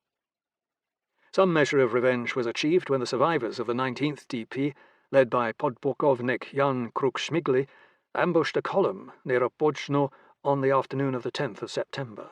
Generalmajor der Polizei Georg Friedrich Wilhelm Rüttig's staff car was hit by heavy machine gun fire, and he was badly wounded. He was subsequently finished off with a shot to the head. Rüttig had the distinction of being the first general killed in the Second World War. Kruk-Śmigły's group continued towards the Vistula, but it was eventually intercepted, and only a few survivors of the 19th DP were able to make it to the east side of the river. The advance of the 15th Army Corps Motorized and 16th Army Corps Motorized was so rapid that the leg infantry divisions of the 4th Army Corps were left far in the rear, unable to maintain contact with the enemy. On Reichenau's left, Laskowitz's 8th Army applied steady pressure on Rommel's Army Łódź, pushing it back. The Polish 10th DP tried to make a stand behind the Warta River at Sieradz, but the German 13th Army Corps bulled its way across the river, then fended off Polish counterattacks. Blaskovitz also tried to outflank the 10th DP with his 10th Army Corps, but Rommel used the Kresowa Cavalry Brigade to guard his open right flank. Nevertheless, by the 6th of September, both the 10th DP and Kresowa Cavalry Brigade were falling back towards Łódź with 8th Army in pursuit. Rommel abandoned his headquarters in Łódź after it was bombed. On the 7th of September, the 28th DP made a valiant stand at Pabianice, south of Łódź, inflicting significant losses on the German 17th Infantry Division. The 13th Army Corps was forced to commit the Waffen-SS LSSAH Regiment to assist the 17th Infantry Division at Pabianice. However, as other Polish units on its flanks retreated, the 28th DP was enveloped and forced to withdraw. 2 of its 3 infantry regiments were decimated during the chaotic retreat. Pułkownik Filipovich's Wołyńska Cavalry Brigade and the 30th DP were less successful in holding off the German 11th Army Corps and fell back first towards Łódź, then towards Warsaw. By the end of the 7th of September, it was clear that Army Łódź was breaking up. Blaskovitz did not intend to storm the city of Łódź, pre-war population 665,000, but rather to envelop it with the 10th Army Corps, while 13th Army Corps continued to push back the disintegrating division of Army Łódź. The 24th Infantry Division reached Podobice, northwest of Łódź, and marched east along the south side of the Bzura River, slowly closing the pincers around the city. Civilian morale in Łódź was fragile, since about 300 civilians had already been killed in Luftwaffe raids, and it was clear that the Polish army was about to evacuate the city.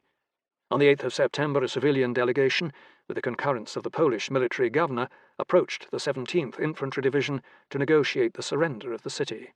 Negotiations dragged on much of the day, enabling Polish units to escape. The city was finally surrendered by evening, but the 17th Infantry Division did not actually enter Łódź until 0500 hours on the 9th of September. Ethnic Germans in Łódź greeted the invaders as liberators, handing out flowers and drinks. In the next few days, these Volksdeutsche would assist the occupation in rounding up 1,500 citizens in Łódź who were deemed a threat to the occupation. Most of these people, including teachers and officials, would be executed. After the collapse of Army Łódź, Rommel and his staff headed to Warsaw, where Rudge-Śmigłe's deputy, General Stakiewicz, appointed him head of the newly created Army Warsaw. Initially, Rommel's command only included a handful of regular troops in Warsaw and the forces around the Modlin fortress, but the creation of this army served as a magnet to attract retreating Polish units towards the capital. Within a week, Rommel would have over 100,000 troops under his command, the largest force under one Polish commander during the 1939 campaign. The Battle of the Bzura, 9th to the 19th of September. General Korzeba had been eager to attack the Germans from the outset of the war, but his army Poznan had done little but retreat during the first week of the campaign. Indeed, Rudge-Śmigły had ordered him to continue retreating all the way to the Vistula. As the Germans had had little contact with Korzeba's forces since the 3rd of September, the OKH simply lost track of them. The Germans assumed that Army Poznan had been transferred to Warsaw by rail, but their own airstrikes against Polish rail yards had made this problematic, so Army Poznan simply moved east on its own resources. Despite gaining air superiority, Luftwaffe aerial reconnaissance failed to detect the approach of Army Poznan to the Bzura River. Given the rapid defeat of Army Pomorze and the loss of Łódź, along with evidence that all the Polish armies were in full retreat, the OKH convinced itself that Polish resistance west of the Vistula was broken. Having secured Łódź, Blaskovitz intended to push north with his 8th Army and cut off the escape route of Army Pomorze, which were believed to be just tattered remnants. Yet the glaring German failure to secure the boundary between Heeresgruppe Nord and Heeresgruppe Süd with anything more than a handful of security units left Blaskowitz's 8th Army vulnerable to a sudden riposte. One of the hidden benefits of Rudge-Śmigły's leaving Warsaw was that he lost control over his field armies. Korzeba realized that he had the only intact Polish field army left, and that he was now free to act independently. It was clear that once the German 10th Army Corps occupied Łódź on the Bzura, the line of communications for both Army Pomorze and Army Poznan would soon be severed. Once that happened, 8 Polish infantry divisions and 2 cavalry brigades would be isolated. Yet while the Germans had the better operational position, General der Artillerie Wilhelm Ulex's 10th Army Corps was tactically vulnerable because its units were so spread out after the capture of Łódź. Ulex was an odd choice for active field commander, since he had already been dismissed from the service for opposition to Hitler, but was reactivated 5 days before the start of the war. General-Lieutenant Kurt von Breysen's 30th Infantry Division was strung out along the south side of the Brzura from Uniejow to Sobota, a distance of over 60 kilometers. General-Lieutenant Friedrich Olbrecht's 24th Infantry Division was more concentrated as it approached Lovice, but it was poorly positioned to support its neighbour. Even worse, substantial remnants from Army Łódź were in the woods around Skierniewice, forcing Olbrecht to divert one regiment to deal with them, while keeping the rest of his division focused on securing the last crossing sites over the Bzura. Nor did it help that Ulex's 10th Army Corps had no units guarding its left flank, which was wide open. Supposedly, Rundstedt's chief of staff, General-Lieutenant Erich von Manstein, warned Blaskowitz, who warned Ulex to keep an eye on that vulnerable left flank, but this claim is specious. In his post-war account, Manstein only commented that he had a vague feeling that something was brewing on the northern flank of the army group. Ostensibly, these officers were leaders, not spectators, and could have given orders to reduce this risk. Normally, when an army has an open flank, at the very least, it should focus reconnaissance assets to watch in this direction to prevent surprises. Instead, through overconfidence and incompetence, the German commanders involved ignored the possibility that the Poles might do anything more than just retreat. Kotzebue coordinated with Bortnowski as best he could in order to maximize Polish combat power. He intended to use all of his own units in the initial attack, while Bortnowski held off the German 3rd Army Corps with just 2 divisions, 15th and 27th DP. Kotzebue appointed General Brigadier Edmund Noll-Kovnacki, an artilleryman, to command the operational group that would lead the assault. Unlike the rest of the Polish armies, Kotzebue had held on to his army aviation squadrons against orders, and his air group consisted of Major Mieczysław Mumler's composite fighter division with 16 P-11C fighters and about a dozen reconnaissance aircraft. By the 8th of September, the air group was deployed on grass strips northwest of Kutno, and its reconnaissance aircraft were used to scout out German positions along the Bzura. If Kotzebue could achieve a breakthrough, Bortnowski would commit his best divisions, 4th, 16th and 26th DPs, to reinforce the success and open a pathway for both armies to escape to Warsaw. It was also hoped that this Polish counteroffensive would divert the Germans away from Warsaw and give more time for Juma to organize the capital's defenses. Although Polish strategy hinged on mounting a powerful counteroffensive at a judicious moment, the Battle of the Bzura was a hastily planned affair, and Kotzebue was under pressure to attack before the Germans cut off their escape route. The units in Army Poznan were tired after marching over 250 kilometers, but morale was high. Around 1400 hours on the 9th of September, Noll-Kovnacki began a series of attacks against the 30th Infantry Division all along the Bzura. Not all units were in place at this point, so some attacks occurred later in the day.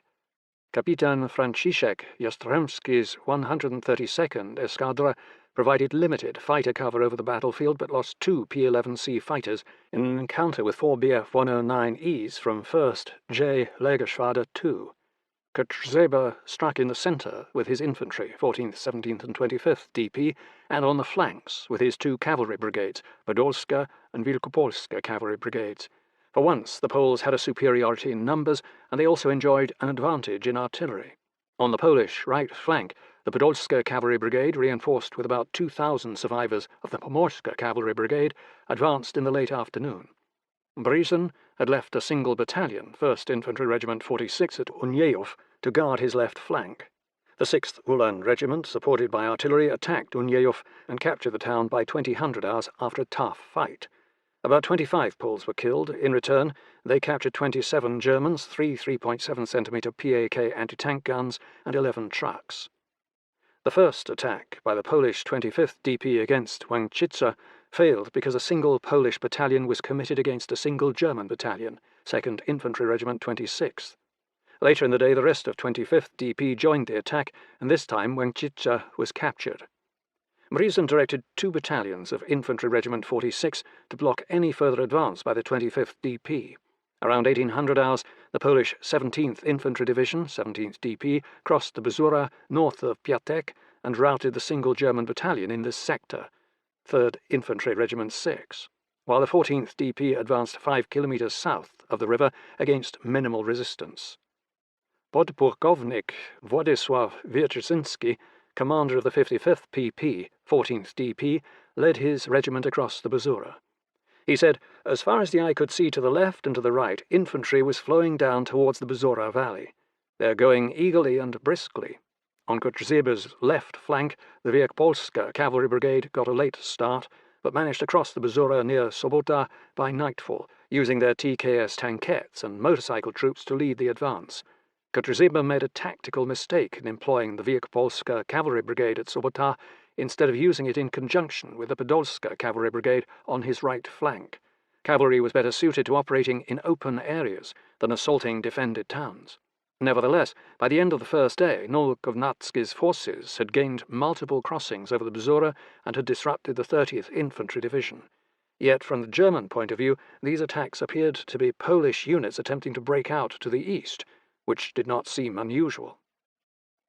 On the 10th of September, Nowokovnatski increased the pressure on the 30th Infantry Division.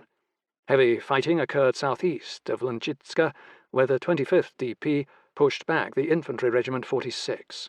Even heavier fighting took place near Piatek, where the Infantry Regiment 6 tried to hold off the 14th and 17th DP. Pułkownik Tadeusz Bodnar's 7th Heavy Artillery Regiment supported the attacks with 105mm and 155mm howitzer fire. General-Lieutenant von Briesen set up his forward command post near Piatek, but around 1800 hours his headquarters was hit by an artillery barrage, and the general was badly wounded.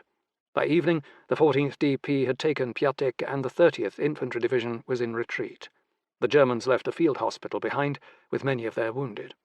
On the right, the Podolska cavalry brigade began to harass the 30th Infantry Division's support units. At Stary Gostkov, the cavalrymen captured a supply column with 40 prisoners and 27 trucks full of food and ammunition. Overall, the Poles claimed to have taken about 1,500 German prisoners by the end of the second day of the battle. Kapitan Jastrzębski managed to shoot down a Bf-109, but his 132nd Escadra lost 2 more P-11C fighters. Błaszkiewicz was now fully aware that a major Polish counteroffensive was underway, and he ordered his 13th Army Corps to reorient towards the northwest and move to support Ulex's hard-pressed 10th Army Corps. During the afternoon, the 17th DP had a meeting engagement with the lead elements of the 17th Infantry Division near Orzechów. Rundstedt released the 221st Infantry Division from Heeresgruppe Sud reserves and transferred it to 8th Army, so Błaszkiewicz could strengthen his open left flank. By the evening of the 10th of September, the lead elements of this unit had already reached Uniejów.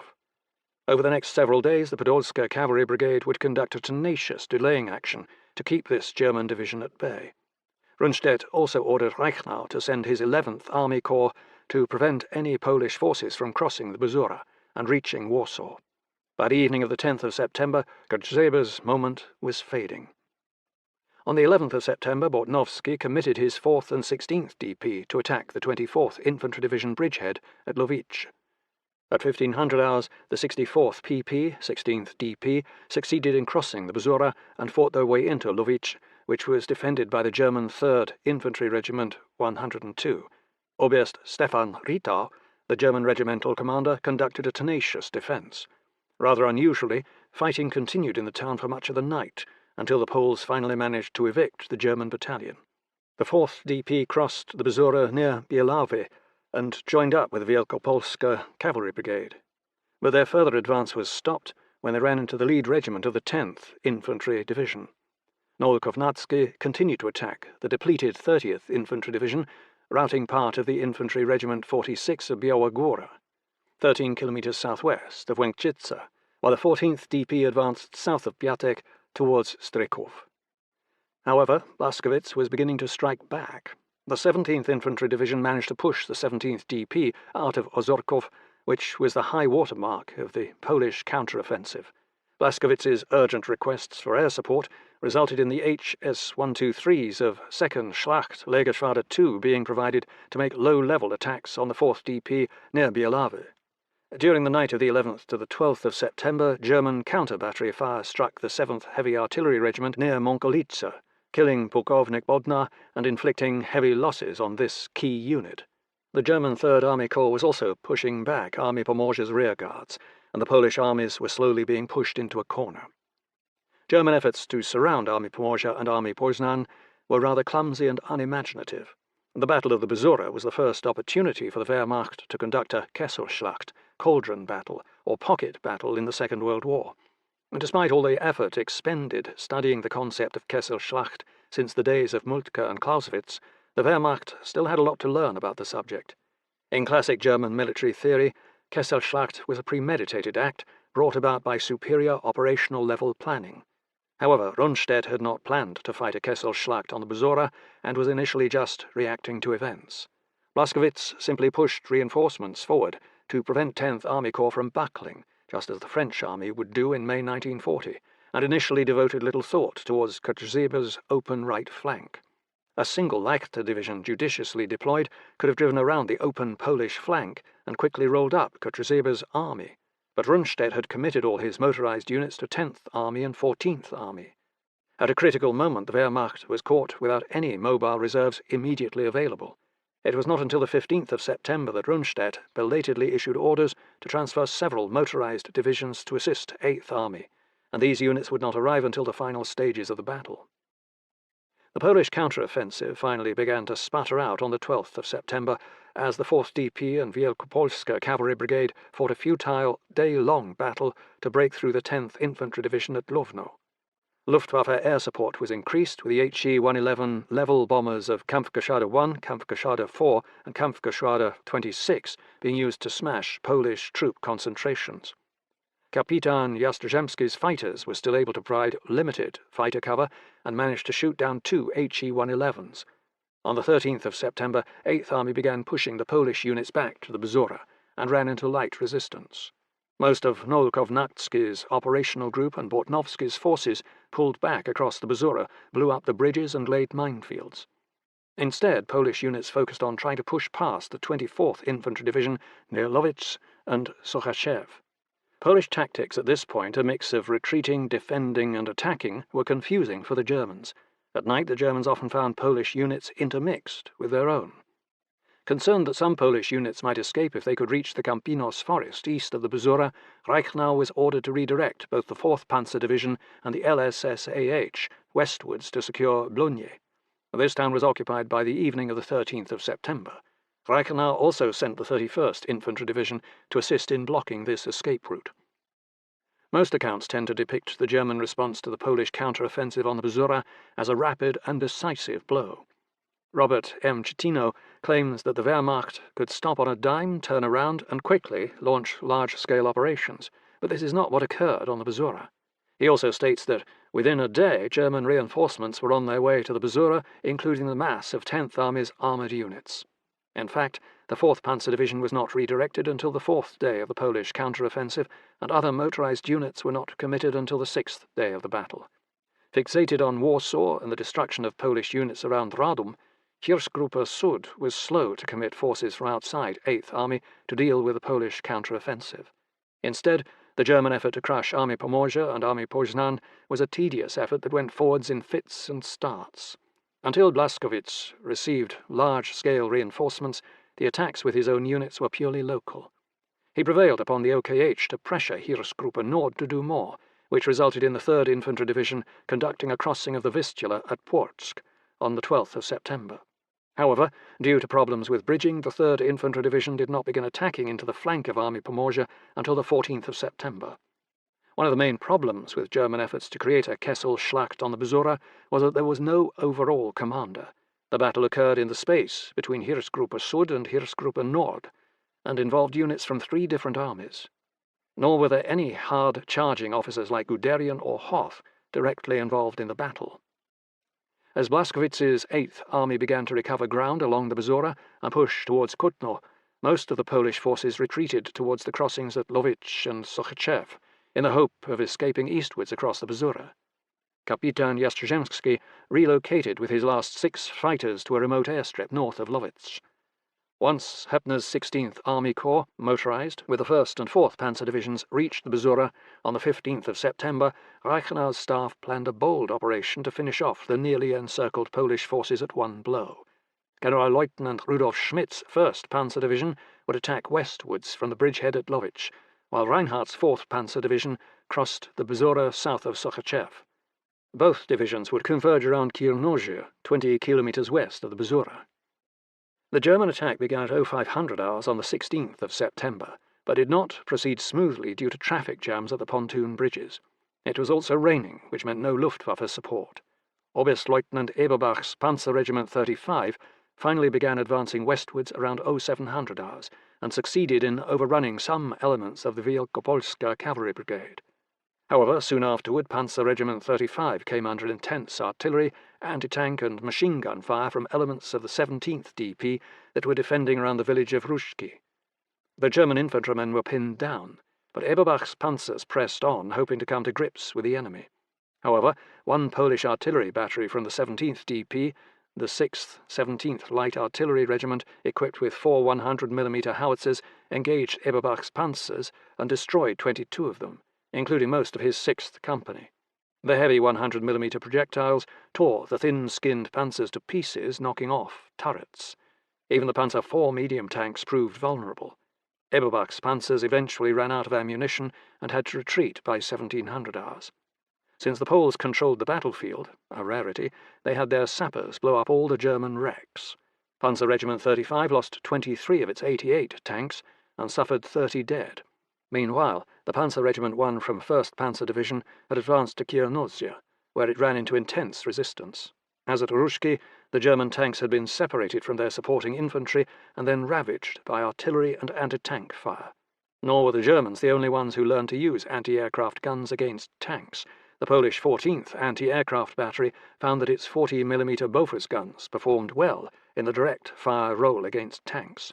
Altogether, the 1st Panzer Division lost 42 tanks, including 10 Panzer IV medium tanks, before withdrawing. The German attack had been a spectacular failure, demonstrating that panzer divisions could be stopped by well-led infantry divisions. The German attacks failed because of the lack of air and artillery support, and also because the panzer units were too willing to advance into enemy positions without proper infantry support. The Germans resumed mop-up operations west of the Bzura on the 17th of September, but failed to preempt the final Polish breakout attacks. Reinhardt was ordered to deploy his tired 4th Panzer Division in blocking positions along the Bzura, which was more properly a mission for an infantry division. On the night of the 18th to the 19th of September, the Poles attacked en masse, crossing the Bzura at multiple points north of Sokhachev, hoping to escape into the nearby Campinos forest. The 4th Panzer Division could not stop this horde and suffered significant casualties as Poles fought their way through the division's thin cordon. Reinhardt's division command post was attacked several times. In total, perhaps 50,000 Polish troops succeeded in reaching the Campinos forest, although many of these, including Bortnowski, were scooped up by the Germans in the next few days. Amazingly, Kotzebue and Nolkovnatsky broke through to Warsaw with elements of the 4th, 15th and 25th DPs and some of the cavalry. The 25th DP managed to reach Warsaw with 4 infantry battalions and several artillery batteries. While the units that reached Warsaw were in poor condition, they did contribute to the defence. However, the Poles had to abandon virtually all of their equipment in the pocket, including over 300 artillery pieces. Most of the captured Germans were recovered. The Poles could have shot them, but they did not. Many of the Poles who escaped across the Bzura would survive to fight again, in Poland with the resistance or in the West. Kapitan Jarzembski succeeded in reaching England and served with RAF 302 Squadron until killed in the Battle of Britain. After the final breakout effort, resistance within the pocket ended on the 19th of September. During the Battle of the Bzura, the Germans estimated that they captured about 120,000 Polish troops and eliminated 8 divisions, which was not entirely accurate. Since many of the escaping Polish troops donned civilian clothes, the Germans simply detained all military-age males they encountered, so some must have been civilians. Furthermore, the Germans were rather careless in guarding prisoners, and many of them escaped within a few days. For example, Stefan Szymkowiak, an ON soldier attached to Army Poznan, was captured during the Battle of the Bzura, but soon escaped and returned home. Yet there is no doubt that the Poles had suffered a major defeat, with at least 15,000 dead. At the end of the battle, Poland's last field armies had been crushed. In perspective, the 10-day Battle of the Bzura was the largest and most successful Allied counter-offensive against the Germans in the first 2 years of the Second World War. In contrast, the Battle of Arras in May 1940 only lasted 4 hours and affected only one German division. The German performance in the Battle of the Bzura was lackluster compared to the Kesselschlacht of 1941–42, or even their performance elsewhere in Poland. Even Manstein noted that the battle did not measure up in actual results. Blaskewicz's 8th Army was caught by surprise and suffered over 9,000 casualties, including about 2,000 dead and 4,300 missing or captured. Afterwards, the battered 30th Infantry Division was judged not combat capable and pulled into reserve to refit. Rundstedt, who should have been coordinating this battle, provided little in the way of effective leadership. It took 12 German divisions, with significant help from the Luftwaffe, 10 days to crush 8 isolated Polish divisions, and then they allowed 1/4 of the enemy personnel to escape. Furthermore, the terrain and weather were both favourable to the Germans. Given this result, heads should have rolled, beginning with Blaskowitz himself, but he continued to be given high-level assignments right up to the end of the war. One of the few officers who faced any repercussions for his performance was General Ulex, who was replaced as commander of the 10th Army Corps 1 month after the battle. List overruns southern Poland, 6th to the 16th of September. After the loss of Kraków on the 6th of September, General Schilling's Army Kraków continued its retreat to the Donets River, trying to put an obstacle between themselves and Generaloberst List's 14th Army. The Śląsk Operational Group 23rd and 55th DPs was redesignated as Operational Group Jagmin, and the Bielsko Operational Group 6th DP 21st DPG was renamed the Boruta Operational Group. From Warsaw, Rydz Śmigły announced that Army Kraków and Army Karpaty would be redesignated as Armia Malopolska, which he hoped could make a stand on the Doniec or the San River. These nomenclature changes had negligible effect on the situation. The 24th Infantry Division, 24th DP, part of the Strategic Reserve, was assigned to Generaldivizii Kazimierz Fabrizi's Army Karpaty and ordered to hold Tarnów and the southern portion of the Doniec. However, the odds were against Army Kraków making a stand on the Doniec, since its 5 infantry divisions and 2 cavalry brigades were running out of supplies due to the collapse of their logistics system, and the troops were exhausted because they had been retreating for days. Command and control was also breaking down, which led to confusion and disorder. A simple thing, like arranging for bread to be sent to Dębica to feed the retreating troops, proved too difficult due to insufficient transport and disrupted telephone networks. Many troops simply scavenged potatoes from local fields and drank water from streams, which was no way to support an 80,000-man army. Various units, such as Pułkownik Walerian Wieniec's 156th PP, 45th DP, were isolated by the German advance and were trying to catch up to Army Kraków before they were detected and destroyed. Stragglers and isolated detachments roamed the woods and villages, marching eastwards. List's pursuit was led by Kleist's 22nd Army Corps Motorized, consisting of Wiel's 2nd Panzer Division and Hubicki's 4th Leichter Division. Oberst Wilhelm Ritter von Thoma, Legion Condor veteran, was in the vanguard, scattering the Polish 21st DPG with his Panzer Regiment 3. Wiel's 2nd Panzer Division was temporarily slowed by the difficulty of resupply fuel after the capture of Kraków. Polish stragglers ambushed one fuel column, and the Germans were still repairing destroyed bridges along their lines of communication. On the morning of the 8th of September, Major Janusz Rowiński's 3rd Battalion of the 5th Regiment of Podal Rifles moved into the near Bohomicka forest, 25 kilometers east of Kraków. The Polish troops were spotted by a local Volksdeutscher, Jakub Matern, who reported their presence to troops from the 2nd Panzer Division. Elements of the 2nd Panzer Division immediately attacked the Polish battalion, killing at least 49, capturing others, and scattering the rest. The fate of this battalion was typical for Polish units that found themselves left behind. However, there were survivors, and they were aware of the role played by Jakub Matern. In May 1943, a Polish underground court found Matern guilty of assisting the enemy, and he was executed by the Home Army. On List's left flank, Wiedenhoff's 5th Panzer Division and SS Regiment Germania acted as a semi-independent pursuit group and flank guard. Rundstedt ordered that 5th Panzer Division should be prepared to cooperate with 10th Army in reducing the Polish Kielce operational group, so it was focused to the north-northeast rather than on pursuing Army Kraków. List was also more cautious than Błaszkowicz and did not want his flanks bothered by Polish counterattacks. On List's right flank, the 18th Army Corps moved to clear the rest of the Carpathian passes. Fabrici's Army Karpaty retreated too quickly, failing to destroy bridges over the Donets at Nowy Sącz. On the 8th of September, the 2nd Gebirgsdivision captured Golice, while General-Major Ludwig Kubler's 1st Gebirgsdivision secured the Dukla Pass. The Polish 2nd Mountain Rifle Brigade was caught by surprise at Krosno and destroyed. Army Kraków was unable to make a stand on the Donets River. The 6th DP and 21st DPG tried to cross the river northwest of Tarnów on the night of the 7th to the 8th of September, but were attacked by Kleist's troops while in the process of crossing. Due to tank panic, the bridge was prematurely blown up, stranding many troops on the west bank. The 21st DPG was decimated, and fewer than 5,000 of its troops made it across the Donets. Likewise, much of the 6th DP was lost. Only 1 infantry regiment and about 10 artillery pieces made it across the river. The survivors headed towards Jarosław on the San River. Fabrici ordered the 24th DP to abandon its positions on the Donets and retreat to the San River, against express orders from Reshaped to support the 6th DP and 21st DPG.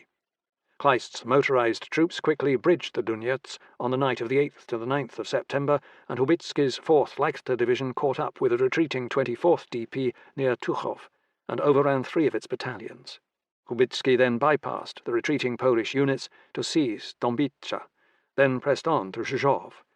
The German rapid advance had split the tenuous boundary between Army Kraków and Army Karpaty. Army Malopolska would never be a unitary entity. Polish forces were in full retreat, heading for the imagined safety of the San River, but Hubicki's 4th Leichter Division was already closer to that river. The Ugman operational group from Army Kraków tried to make a stand at Sandomierz on the Vistula, but Wiedenhoff's 5th Panzer Division captured the city on the 9th of September, and the 8th Army Corps was closing in from the southwest with the 8th and 28th Infantry Divisions. The one Polish unit in Army Malopolska that managed to conduct an efficient retreat was Maciek's 10th BK. Thanks to his brigade's mobility, Maciek was able to stay just ahead of Kleist's panzers and reach Jarosław on the San River by the morning of the 10th of September. The local commander had gathered 4 reserve infantry battalions and a few artillery batteries to defend this key point, which was insufficient to hold off Kleist. Biel's 2nd Panzer Division soon arrived and captured Jarosław by 2100 hours on the 10th of September. Maciek ordered the bridge over the San blown up and retreated towards Lwów. However, Hubicki's 4th Leichter Division crossed the San further south at Radumno. Many Polish prisoners and equipment were captured by the rapid enemy advance, and it was clear that Army Malopolska, now headquartered in Lwów, would not be able to form a line behind the San. It was also plain that exhaustion was taking its toll on both sides. By this point, most of List's leg divisions from the 8th and 17th Army Corps were 80 to 100 kilometers behind the German spearhead and were struggling to keep up. Likewise, Schilling's retreating divisions were disintegrating. The Ugman operational group, 6th, 23rd and 55th DPs, headed northeast towards Sandomierz. The Boruta operational group, 21st DPG, moved eastwards on its own, and the 3 divisions of Army Malopolska, 11th, 24th and 38th DPs, headed towards Przemysl. In Brześć, Rydz-Śmigły recognized that List's army was almost effortlessly overrunning southern Poland, and that something had to be done to restore some kind of order.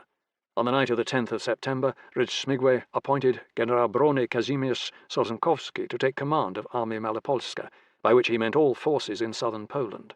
Sosnkowski had been sidelined for years due to political disagreements with the Senatsiar regime, but he was the most talented senior officer in the Polish army.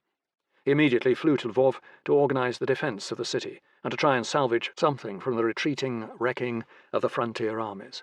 When Sosnkowski arrived in Lwów, he was amazed to find that this city of 316,000 residents was defended by only 5 battalions, 2 of which were ON, and a couple of batteries of 75mm guns, roughly 3,500 troops.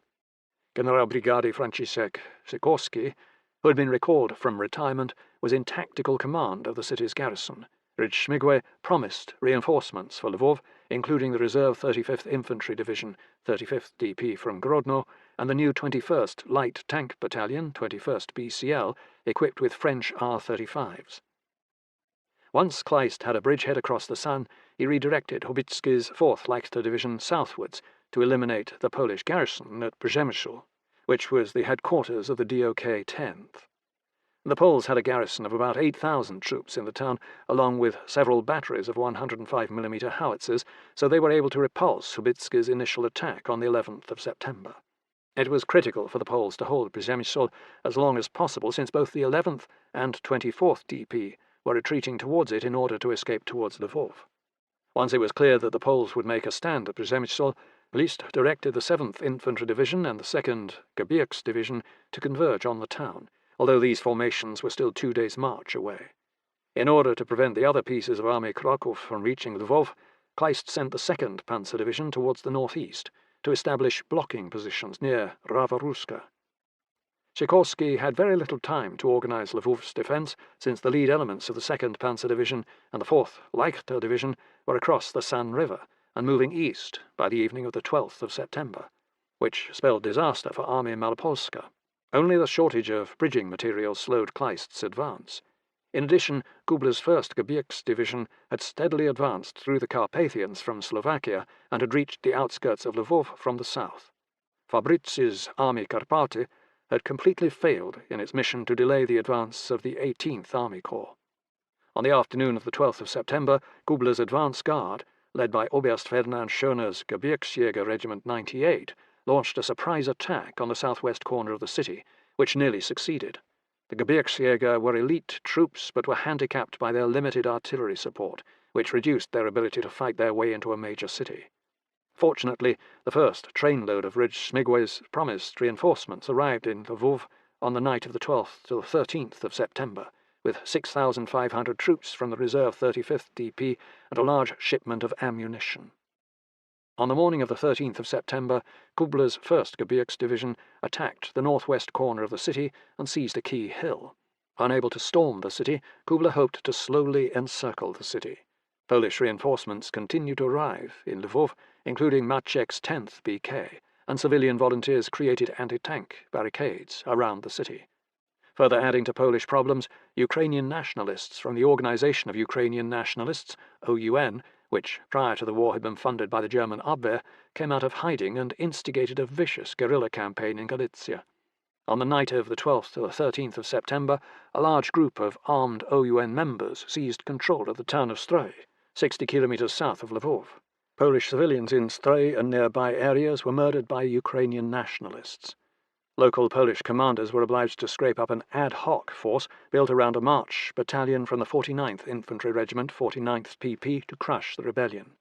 After 2 days of fighting, the rebellion in Stry was crushed, but OUN rebels continued to plague the Poles in Galicia until the Soviet intervention.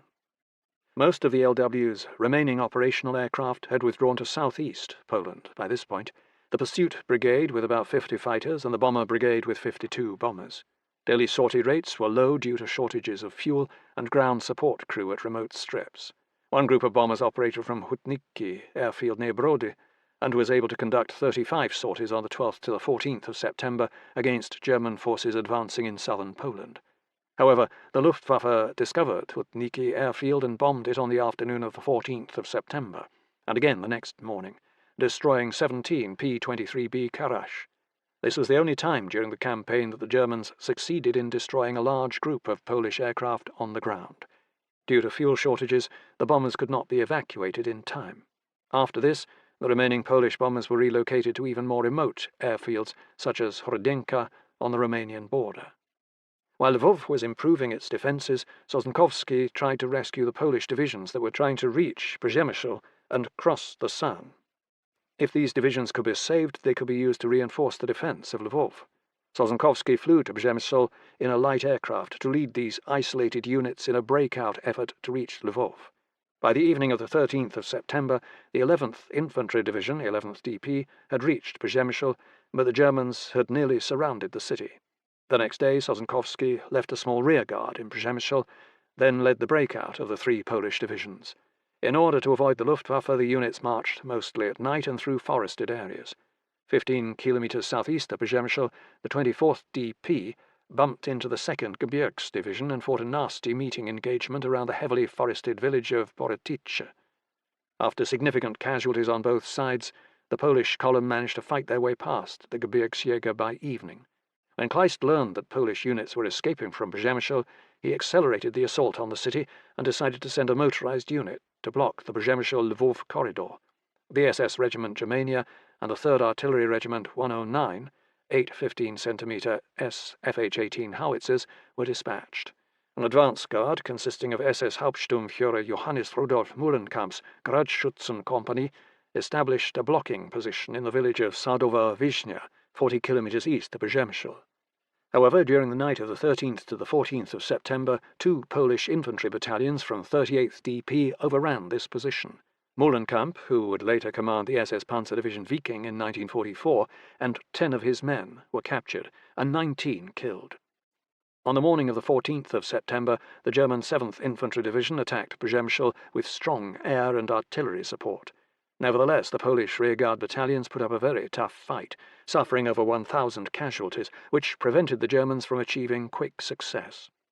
Having accomplished their mission, the garrison left the city during the night of the 14th to the 15th of September. The Germans occupied the burning wreckage of Przemysl on the morning of the 15th of September. Meanwhile, Sosnkowski's group continued to infiltrate eastwards. During the night of the 15th to the 16th of September, elements of the 11th DP overran the 3rd Germania in the village of Mrzewowice, killing its commander SS Obersturmbannführer Heinrich Kuppen and 22 of his men. Around the same time, a regiment from the 38th DP overran the attached artillery unit in the nearby village of Czarnokonce, destroying most of the artillery, a battery of 8.8-centimeter flak guns, and multiple vehicles. The night combat was at close quarters and intense. 2 Polish company commanders were killed, but SS Germania retreated in disorder. Sosnkowski's group continued marching eastwards, and by dawn were within 35 kilometers of Lwów. The 24th DP was in the best shape, with 10,000 troops and 22 artillery pieces, while the 11th DP still had about 8,000 troops and 30 artillery pieces. Alarmed by the failure of the Waffen-SS to stop Sosnkowski's group, Kubler was forced to detach blocking units from his own division to try and prevent these Polish reinforcements from reaching Lwów. The weakening of the German operation against Lwów led Maciek to spearhead a counterattack with his brigade on the 16th of September that recovered some ground. Lacking anti-tank guns and running low on supplies, the Gebirgsjäger could not stand up to Maciek's TKS tankettes, and the Polish had better artillery support. Aside from Lwów, the rest of Armia Malopolska was unable to make a stand anywhere. Schilling continued to lead his Jagmin group, 6th, 23rd and 55th DPs, northeast towards Zamość, in order to link up with Piskor's Army Lublin. However, Wiel's 2nd Panzer Division quickly advanced through Tomaszów-Lubelski and seized Zamość by 1700 hours on the 13th of September.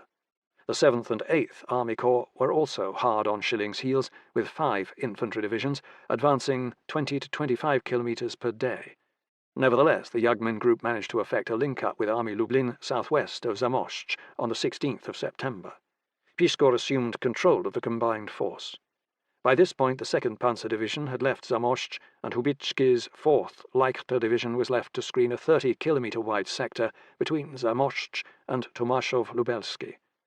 Piskor hoped to mount an attack in force on Tomaszów-Lubelski, spearheaded by his best unit, Pułkownik Rowecki's Warsaw Armoured Motorized Brigade, in order to break through the German cordon and escape southwards towards Lwów.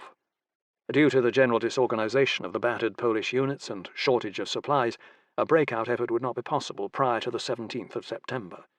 In order to gather enough fuel for the attack, the Poles had to siphon petrol from non-essential vehicles and give it to Rowecki's brigade. 300 immobilized vehicles were then destroyed. Meanwhile, Generalbrigade Józef Kustron's 21st DPG broke off from Schilling's group in an effort to take a more direct route to Lwów, but instead it was surrounded by the 45th Infantry Division near Oleszyce, 45 kilometers northeast of Przemysl, on the 16th of September. After a tough fight in which Kustron died leading a breakout attempt, the remnants of the division surrendered.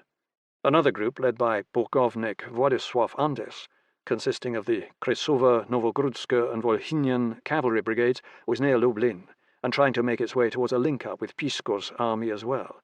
Although a large number of Polish units were still moving about in south-central Poland, the combat effectiveness of these formations was rapidly declining due to lack of supplies. On the night of the 17th to the 18th of September, the city of Lublin, with its population of 1.2 million, was abandoned to the approaching German Fourth Army Corps without a fight.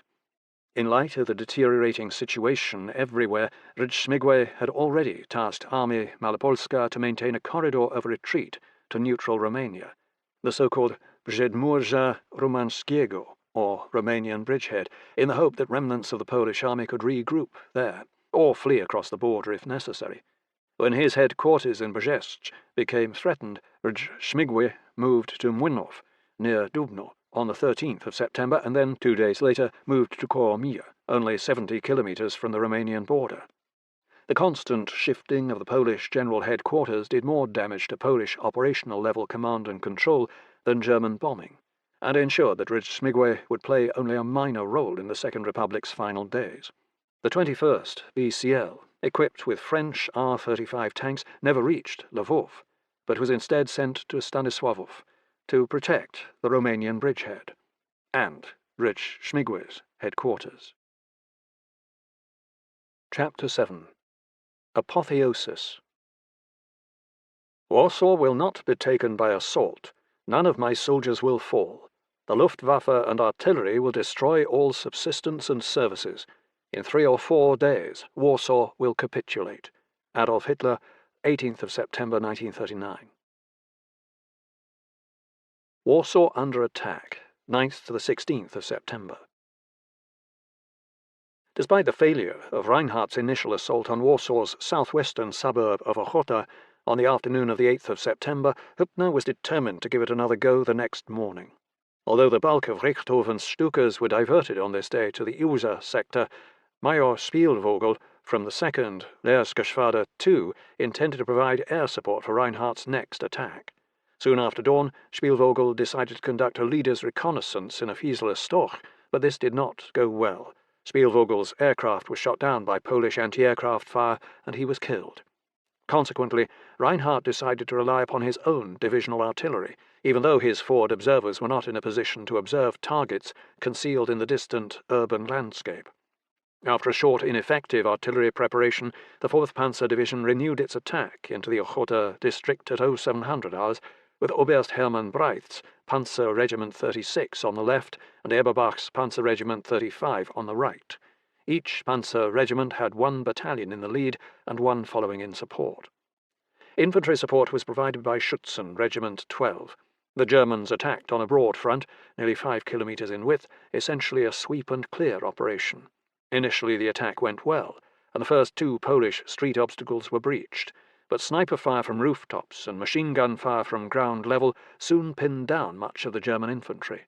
Both panzer regiments continued to advance along Warsaw's boulevards, but with less and less infantry still in support. On Wołoszka Street, a single well-camouflaged 37mm anti-tank gun from the 40th PP's anti-tank battery fired at a range of just 100 meters and knocked out 7 tanks from Panzer Regiment 35. Oberleutnant Heinz Gunther Guderian, eldest son of General Guderian, was among those who had their tank disabled and had to flee on foot. Breith's advance was halted by a single 75mm gun from the 29th Light Artillery Regiment, which knocked out 6 tanks and 2 armoured cars. The Polish infantry from the 40th PP also engaged the German tanks at close range. Infantry has the advantage in urban combat, throwing grenades and satchel charges at them. The Poles also tried to set Wołoszka Street on fire with barrels of turpentine. Some German tanks ran onto mines laid to discourage flanking movements. 1 platoon of 3 Panzer II tanks from Panzer Regiment 36 managed to penetrate as far as Naratowice Square, but was stopped by a barricade. A Polish 7TP tank appeared and destroyed one of the Panzer IIs, convincing the others to retire. After 4 hours of being battered and unable to make further progress, Reinhardt called off the attack.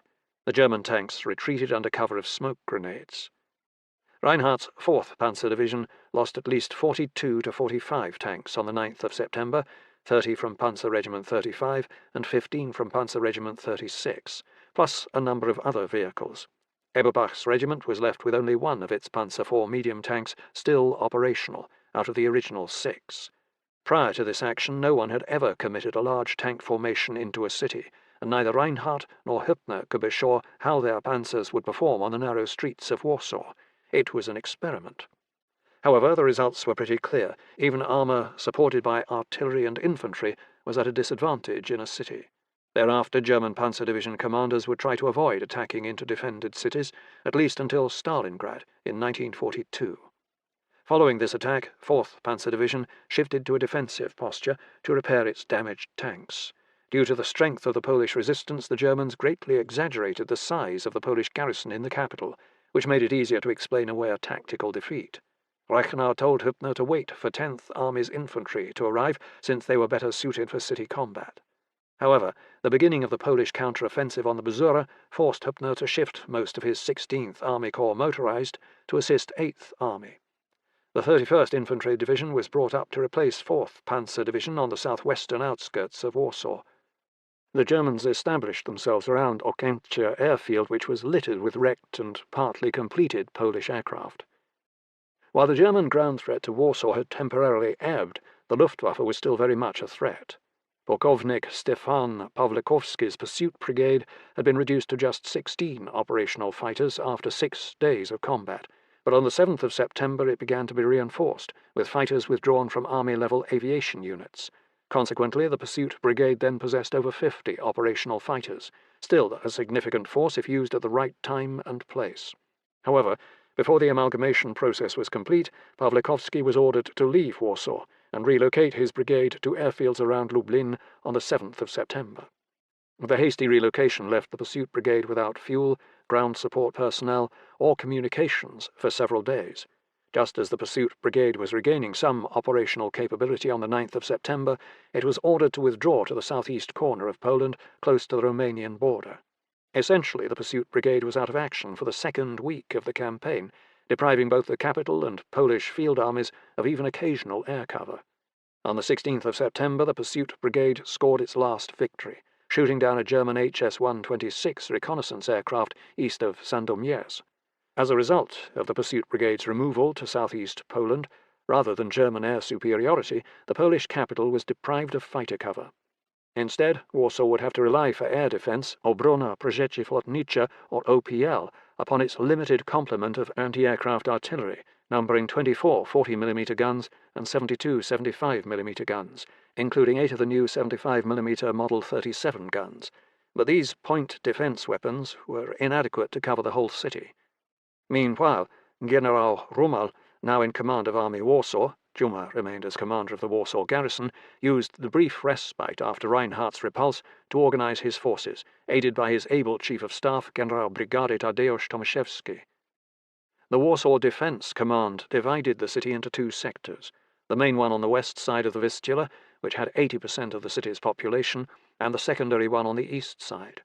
Initially, the bedrock of the defense rested upon 5 regular infantry battalions, the 3rd 26th PP and the 1st, 2nd, 3rd, 40th PP from 5th DP and the 2nd 41st PP from 29th DP, along with their small contingent of support units.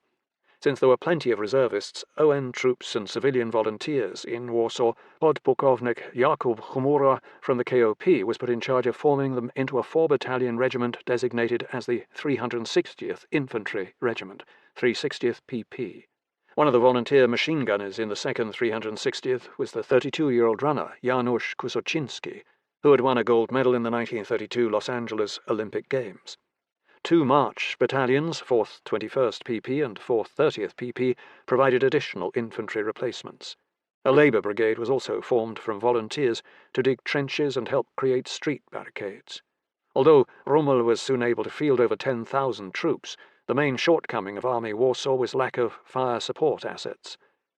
Altogether, the garrison had about 40 75mm field guns, 12 120mm guns, and 12 155mm howitzers, but these were spread over a fairly large area, and most of the field guns were used in the direct fire role. Anti-tank guns were in particularly short supply.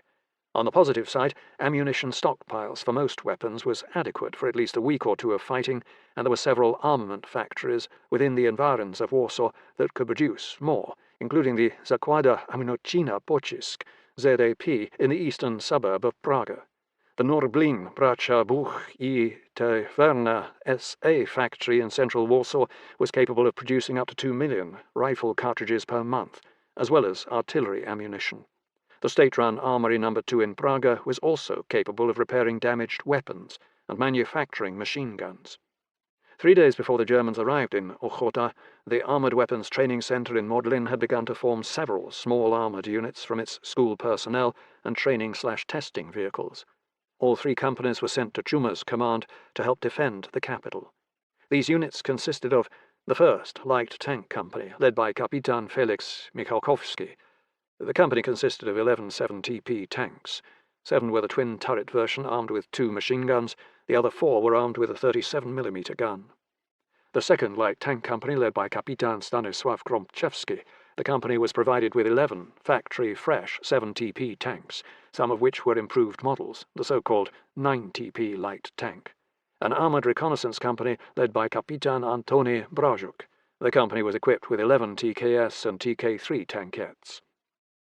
Although his forces were limited, Rommel did not intend to just passively wait in Warsaw for the end. Once the Germans were distracted by the Battle of the Bzura, Rommel took the opportunity to mount an active defence.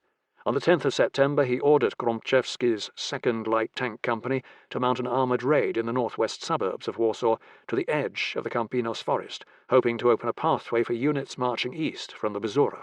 Gromczewski's light tanks spent the entire day manoeuvring in this area and found that the 4th Panzer Division was thinly spread and not expecting Polish tanks to sortie from the city. In the course of 2 meeting engagements, Gromczewski's company destroyed 2 tanks from Panzer Regiment 36, destroyed several trucks, and captured some prisoners, then returned to the city at midnight.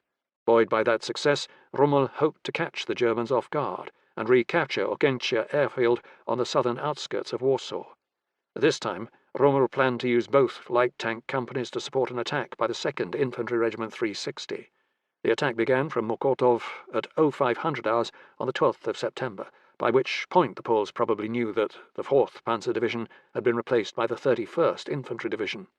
Initially, the Polish attack went well, pushing back a German battalion, the 2nd Infantry Regiment 82, towards the airport. German infantry did not like being attacked by more than 20 enemy tanks and retreated. However, as the Polish tanks and infantry continued to advance, they unexpectedly bumped into Infantry Regiment 33 motorized from the 13th Infantry Division motorized, an enemy unit that the Poles were unaware was near the capital. German defensive fire from their attached Panzerjäger tank destroyers was intense, knocking out 7 Polish tanks. The surviving Polish tanks managed to cover the retreat of the Polish infantry, but Podpułkownik Chmura was killed. Following the repulse of the Polish sortie on the 12th of September, ground combat activity around Warsaw diminished for a time, since the Germans were distracted by the Battle of the Bzura, and the Poles were trying to build up the Army of Warsaw. During this period, the city was not under siege, since the Germans had not yet encircled the city, and lines of communication to eastern Poland were still open. Reichenau's 10th Army only had the 31st Infantry Division and part of the 13th Infantry Division motorized southwest of the city. Aside from Warsaw and rescuing the 8th Army, Reichenau also had to divert forces to clear up stragglers from Army Prusy around Radom, west of the Vistula. Indeed, the German army in Poland was so spread out at this point, pushing in every direction, that no single field army had a large force that could immediately move against Warsaw. Furthermore, Warsaw lay in the nebulous boundary zone between Heeresgruppe Nord and Heeresgruppe Süd, with neither army group yet assigned full responsibility for taking the city. In order to capture a large city, it is imperative to isolate it, in order to prevent further reinforcements and supplies from getting in. Given that Warsaw had a pre-war population of over 1.2 million residents, the city simply could not stockpile enough food to withstand a long siege. The key position for Warsaw's fate was Wyszków, 50 kilometers northeast of the capital. Even before Operational Group Wyszków abandoned its positions on the Narew, General-Lieutenant Walter Petzel's 1st Army Corps was preparing to cross the Bug River at Wyszków. Polish defences along the Bug were very thin, consisting primarily of the 1st DPL and the Mazowiecka Cavalry Brigade near Wyszków, plus some remnants of the 31st and 41st DP. A smaller force consisting of elements of the 33rd DP and Podlaska Cavalry Brigade was guarding the crossing sites at Brok. Although Operational Group Vyshkov managed to blow up all the bridges over the Bug in this sector, the river did not prove a serious obstacle. At 0900 hours on the 9th of September, the German 61st Infantry Division conducted an assault crossing of the Bug west of Vyshkov. Later in the day, the 11th Infantry Division crossed the Bug east of Vyshkov at Brandschuk. The 1st DPL conducted a successful counterattack against the Brandschuk bridgehead, but the 61st Infantry Division managed to build a pontoon bridge and was pouring across the Bug. Once it was clear that the Germans were across the Bug, Operational Group Vyshkov began withdrawing towards the southeast. The retreat of Operational Group Vyshkov quickly turned into a disaster. The 11th Infantry Division caught up with the 1st DPL near Kałużyn and tried to surround the Polish division. However, the 1st DPL made a bold night attack on the 11th to the 12th of September to break through the attempted encirclement, which was highlighted by a mounted cavalry charge by the 4th Squadron of the 11th Uhlans Regiment, Mazowiecka Cavalry Brigade. Infantry Regiment 44 suffered heavy casualties during the night action. The Poles managed to escape southwards, but the 1st DPL was badly depleted.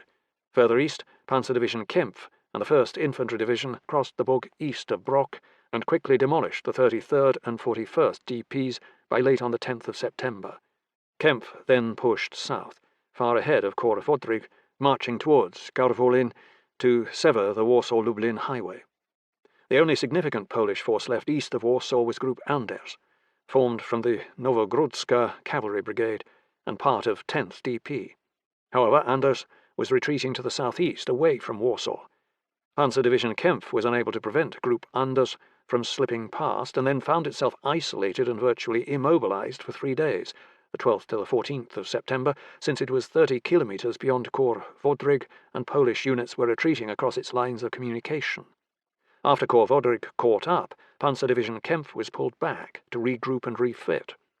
Yet with Warsaw now open to attack from the east, Bock directed Kuchler on the 13th of September to complete the encirclement of Warsaw with Petzol's 1st Army Corps, the 11th and 61st Infantry Divisions, as soon as possible. Although Bock ordered Kuchler to capture the bridges over the Vistula, he cautioned him not to get drawn into costly city fighting. General de Infanterie Adolf Strauss's 2nd Army Corps, 32nd, 217th and 228th Infantry Divisions, were ordered to deal with Polish resistance at the Modlin fortress. However, Bock was unwilling to make a larger effort against Warsaw because he believed that the Polish army was trying to regroup around Brześć. The knowledge that Rudge-Śmigły had relocated his headquarters to Brześć probably influenced Bock's decision-making process. Consequently, after crossing the Narew, Guderian's 19th Army Corps motorized, with the 3rd and 10th Panzer Divisions and 2nd and 20th Infantry Divisions motorized, was ordered to advance to Bielsk to disperse Polish forces in that area, and then to push on to capture Brześć. By the evening of the 13th to the 14th of September, Guderian's vanguard was within 30 kilometers of Brześć. However, Rudge-Śmigły had left Brześć 2 days prior, and no Polish army was forming in the city. Bock was also distracted with the idea of occupying northeast Poland to prevent Polish forces from regrouping around Białystok or Grodno. Falkenhorst was ordered to attack towards the northeast with his 21st Army Corps, which led to the capture of Białystok on the 15th of September. Yet aside from the Podlaska and Suwalska cavalry brigades, there were no substantial Polish forces left in this sector. Bock had encouraged the dissipation of his army group's efforts by pursuing too many objectives on divergent axes at one time. As a result, a total of only 3 German infantry divisions, 1 from Heeresgruppe Süd and 2 from Heeresgruppe Nord, were committed against Warsaw by mid-September. Yet the level of command indecision displayed by the Germans in dealing with Warsaw is remarkably missing from most accounts of the 1939 campaign. While the Germans dithered as to what to do about Warsaw, Polish units from the shattered frontier armies continued to trickle into the capital to reinforce Army Warsaw. On the 13th to the 14th of September, survivors from Army Modlin reached Warsaw, including about 5 battalions from the 20th DP and Pułkownik Stanisław Sosabowski's 21st PP. Juma immediately assigned Sosabowski to defend the Grochów district on the east side of the Vistula, along with 2 battalions of volunteers. Sosabowski established his regimental command post near the vital Pucisk ammunition factory. The 20th DP was assigned to defend the northern part of Praga. These tired formations had barely 24 hours to prepare defences before the first elements of Petzel's First Army Corps reached the edge of the city on the morning of the 15th of September. Petzel decided to attack from the line of march, just as Hübner had done, with the 11th Infantry Division making the main effort against Sosabowski's 21st PP in Grochów and the 61st Infantry Division on its right against the 20th DP in Praga. After probing attacks in the morning, the German attacks escalated in the afternoon and attempted to push down Grochówska Avenue. Sosabowski's regiment put up fierce resistance and halted the German advance towards the Vistula bridges. Nevertheless, Kuchler's Third Army had succeeded in severing Warsaw's lines of communication to the east, although a small corridor remained open to Modlin. Bock ordered Kuchler to request that the Warsaw garrison surrender, and on the morning of the 16th of September, Petzel sent a delegation under a white flag to discuss terms, but Rommel had no interest in capitulation. The Luftwaffe also sent HE-111s from 1st Kampfgeschwader 4 over Warsaw to drop leaflets, warning that the Germans would soon launch a major attack on the city unless the garrison surrendered. At noon, Petzel resumed his attacks in the eastern suburbs, but made very little progress. The Poles launched several local counterattacks, which spoiled the German effort to push into Praga. By the end of the 16th of September, Warsaw was under loose siege, although neither Third Army on the east side of the Vistula nor the 10th Army on the west side had the strength to break into the city. Hitler and the OKH were not sanguine about an all-out assault into Warsaw due to the prospect of heavy casualties. Halder argued that food shortages and bombardment would quickly bring Warsaw to its knees. For once, Hitler and his generals were in agreement, and late on the 16th of September, Hitler ordered major ground attacks in Warsaw suspended, although local actions could continue. Meanwhile, Fortress Modlin continued to hold out and provide a haven for the survivors of the Battle of Bzura. Strauss's Second Army Corps made a few small attacks on the Polish defensive perimeter north of the Vistula, but otherwise focused on gradually cutting off the narrow corridor that led to Warsaw.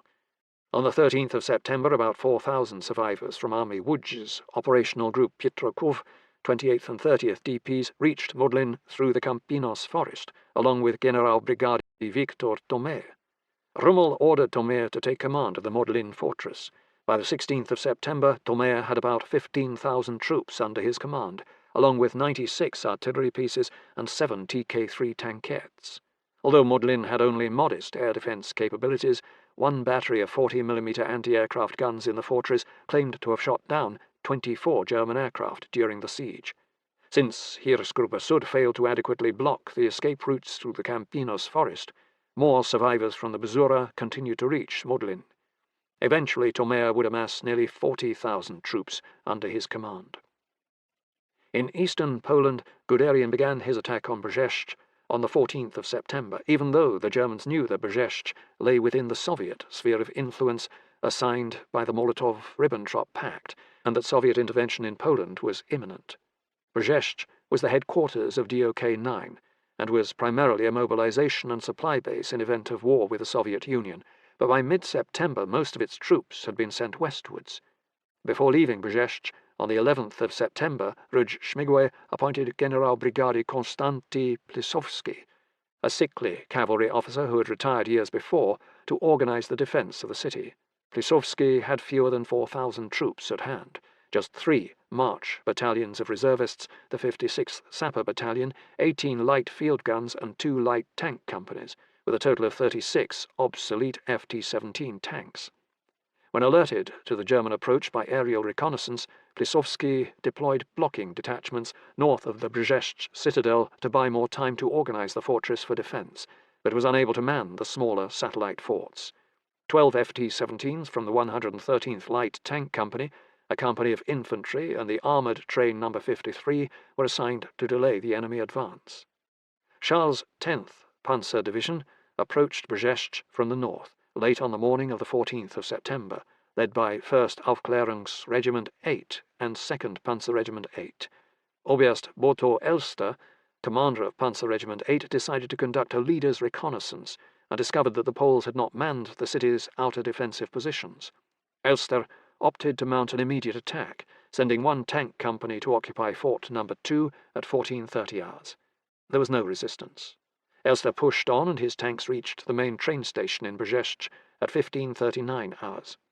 However, at this point, the German vanguard came under fire from armoured train number 53, which was armed with two 100mm howitzers and two 75mm guns. The Polish 113th Light Tank Company appeared and engaged the tanks of Oberstleutnant Ramsauer's 2nd Panzer Regiment 8. Unfortunately, the slow-moving FT-17s were no match for the German tanks, and 10 were quickly knocked out. As the German armour continued to advance into the city, they came under artillery and sniper fire. Eventually, the Polish troops retreated into the citadel, blocking the entrances with the remaining FT-17 tanks. With night approaching, Elster pulled his forces back to regroup. The vanguard of 3rd Panzer Division also moved into the northeast environs of Brześć before sunset. During the night, the lead elements of the 20th Infantry Division motorized approached the northwest corner of Brześć. Guderian planned to attack Brześć the next day with all 3 divisions.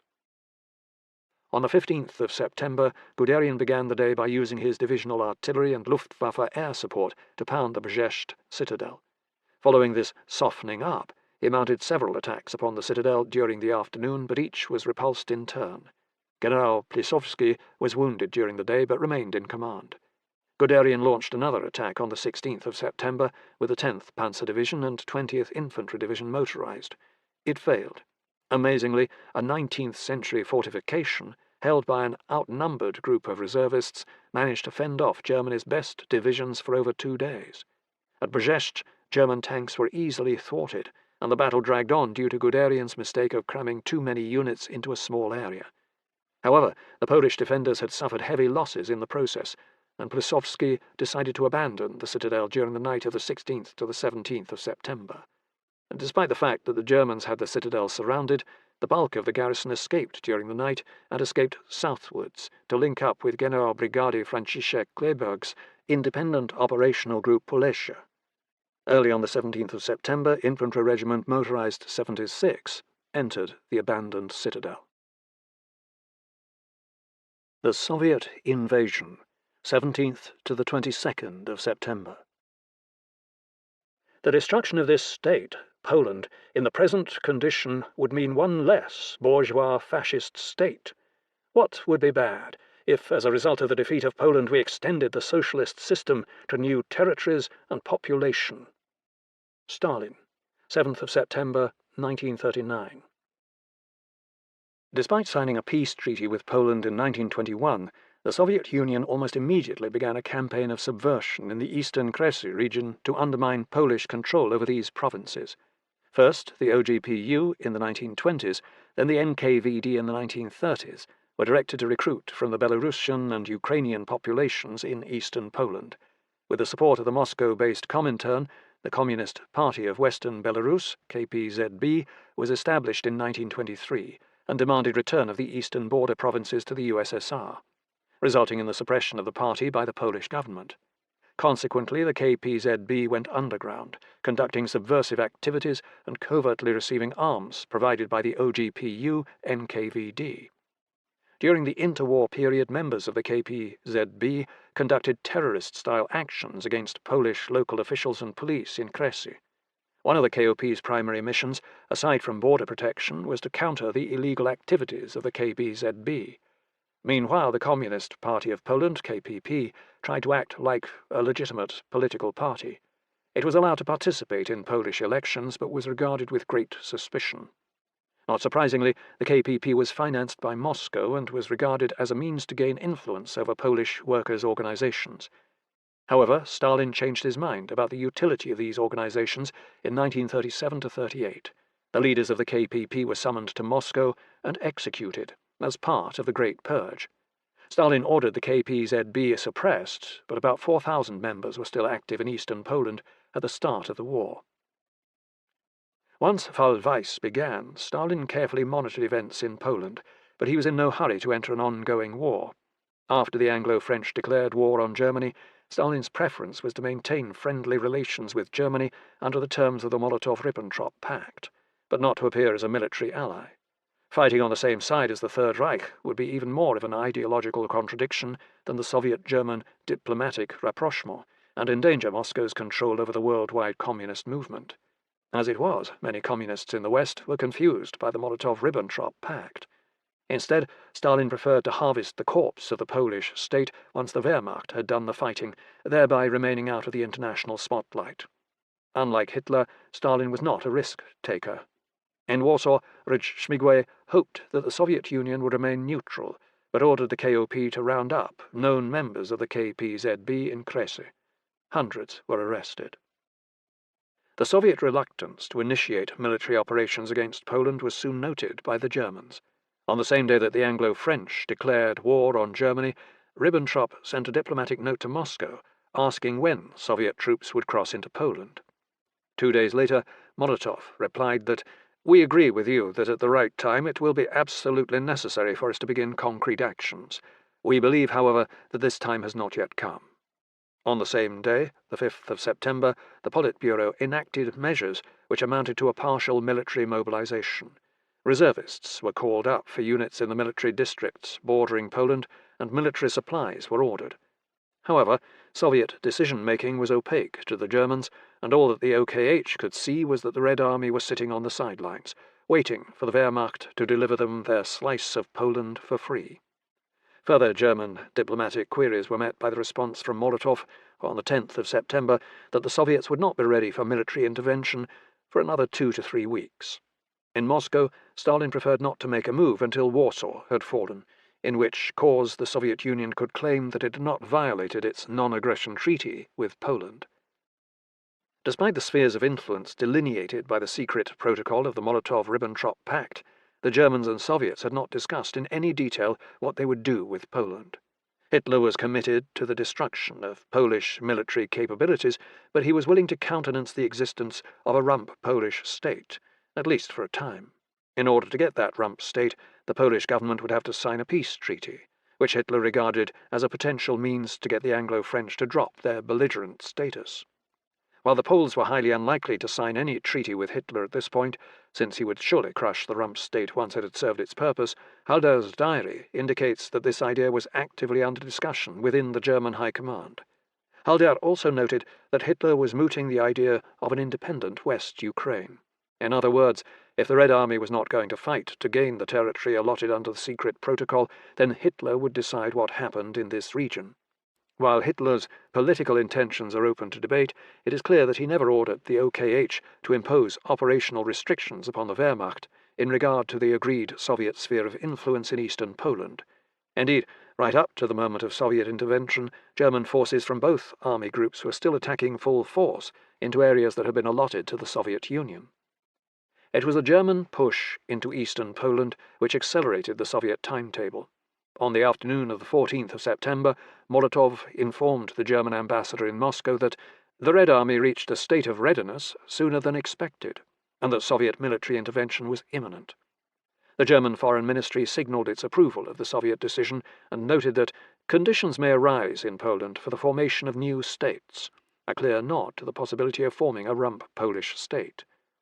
Earlier in the day, Marshal Kliment Voroshilov, Minister of Defense, issued a directive to the commanders of Byelorussian and Kiev military districts, which contained guidance for the invasion of eastern Poland.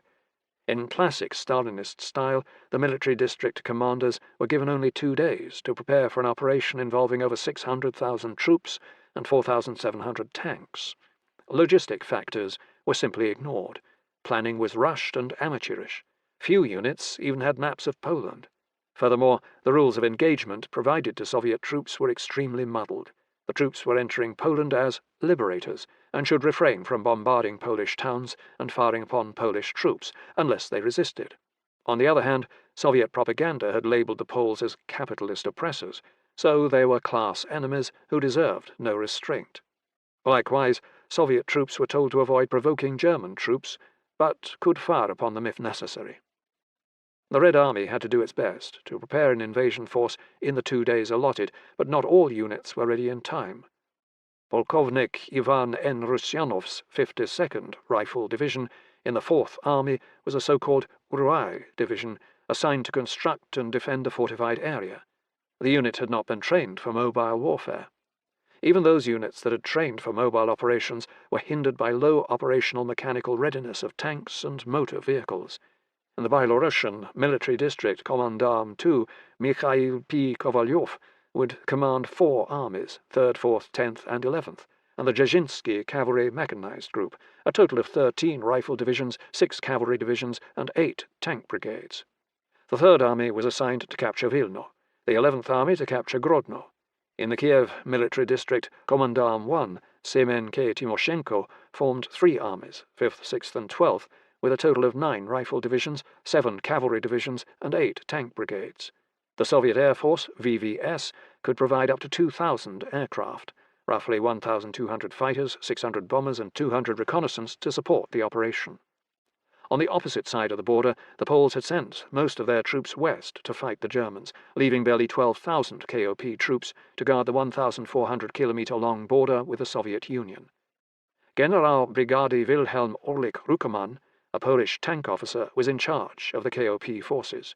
He was in the process of reconstituting his KOP battalions with volunteers and older reservists when the Soviet invasion began. Although about 600,000 Polish troops were still under arms, they were either cooped up in places like Warsaw and Modlin or retreating from the Germans. No reserves were left. More than half the remaining troops were heading south towards the Romanian bridgehead. At 03:15 hours on the 17th of September 1939, Wacław Grzybowski, the Polish ambassador in Moscow, was called to the Soviet Foreign Ministry. Once there, Molotov's deputy, Vladimir Potyomkin, proceeded to begin reading a note, which stated that the Polish-German War has revealed the internal failure of the Polish state. Within 10 days of military operations, Poland lost all its industrial areas and cultural centres. Warsaw as the capital of Poland does not exist anymore. The Polish government fell apart and shows no signs of life. This means that the Polish state and its government have virtually ceased to exist. Thus the agreements concluded between the USSR and Poland are terminated. Left to itself and without leadership, Poland has become a convenient field for all sorts of coincidences and surprises that could pose a threat to the USSR. Therefore, being neutral until now, the Soviet government cannot continue to be neutral with regard to these facts. The Soviet government also cannot be indifferent to the fact that Ukrainians and Belarusians living in Poland, abandoned to their fate, are left defenseless. In view of this situation, the Soviet government has ordered the High Command of the Red Army to order its troops to cross the border and take under their protection the lives and property of the population of western Ukraine and western Belarus. At the same time, the Soviet government intends to take all measures to rescue the Polish people from the ill-fated war, where it was plunged by its unwise leaders, and give them the opportunity to lead a peaceful life. Ambassador Grzybowski immediately refuted the notion that the Polish state had disintegrated and refused to accept the note. Later, Potyomkin would be in charge of pushing the Soviet narrative that the Germans were responsible for the Katyn Forest massacre. 45 minutes later, the first Soviet troops began crossing the Polish border. Nor did the Soviets respect the concept of Polish diplomatic immunity. Ambassador Grzybowski only avoided arrest due to the intervention of other senior members of the Foreign Diplomatic Corps in Moscow, including the German ambassador Friedrich Werner Graf von der Schulenburg, who wanted to ensure that German diplomats abroad were granted immunity from reprisals. However, the Polish consul in Kiev, Jerzy Matuszynski, received no such protection. He was arrested by the NKVD and executed a month later. Timoshenko's Ukrainian front advanced quickly against minimal resistance. At most border-crossing sites there were only squad-sized detachments of Polish border guards who were killed or captured. Brzymiszek, who was still located with his staff in Kolomia, was shocked by news of the Soviet invasion, but immediately realized that Poland could not simultaneously fight both Germany and the Soviet Union. Thus he ordered Orlik Ruckermann not to resist the Soviet invasion, but to withdraw all his troops towards the Romanian bridgehead. The same order was given to those units in south-central Poland that could reach the Romanian or Hungarian borders. However, Orlik Ruckermann and other local commanders ignored this order. They could not simply abandon the field to the hated enemy. Orlik Ruckermann was located in the one place near the border where there was still a significant KOP presence, in the Sarne fortified area, about 55 kilometers west of the Polish-Soviet border. Although still incomplete, the Sarne fortified zone had 207 concrete bunkers and a residual garrison of about 4,000 KOP troops. Komdiv Vasily I. Repin's 15th Rifle Corps, 5th Army, advanced slowly towards the Sarny fortified zone on a narrow front.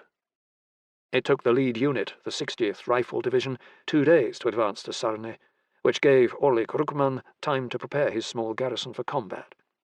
During the night of the 18th to the 19th of September, the 60th Rifle Division, including a few T-26 tanks, crossed the Sluch River and began attacking the Polish bunkers before dawn.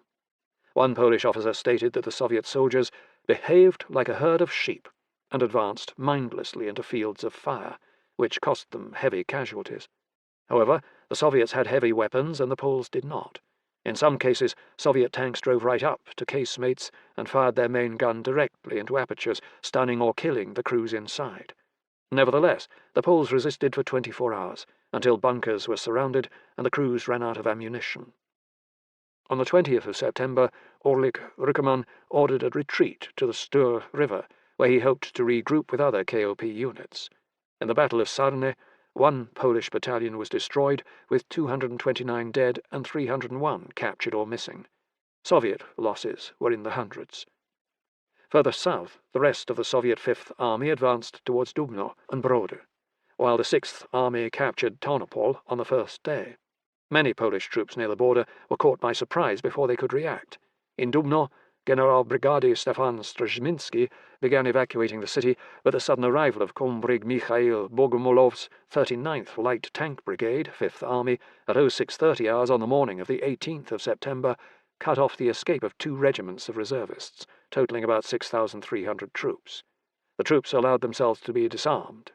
From Dubno, Bogomolov pivoted north and reached Wuchk at 1900 hours, capturing another 9,000 Polish troops. The remaining Polish troops in this area retreated west, with the intent of regrouping at Włodzimierz-Wołyński. However, Bogumilov's 36th Light Tank Brigade advanced 8 kilometers during the night and attacked the town at dawn.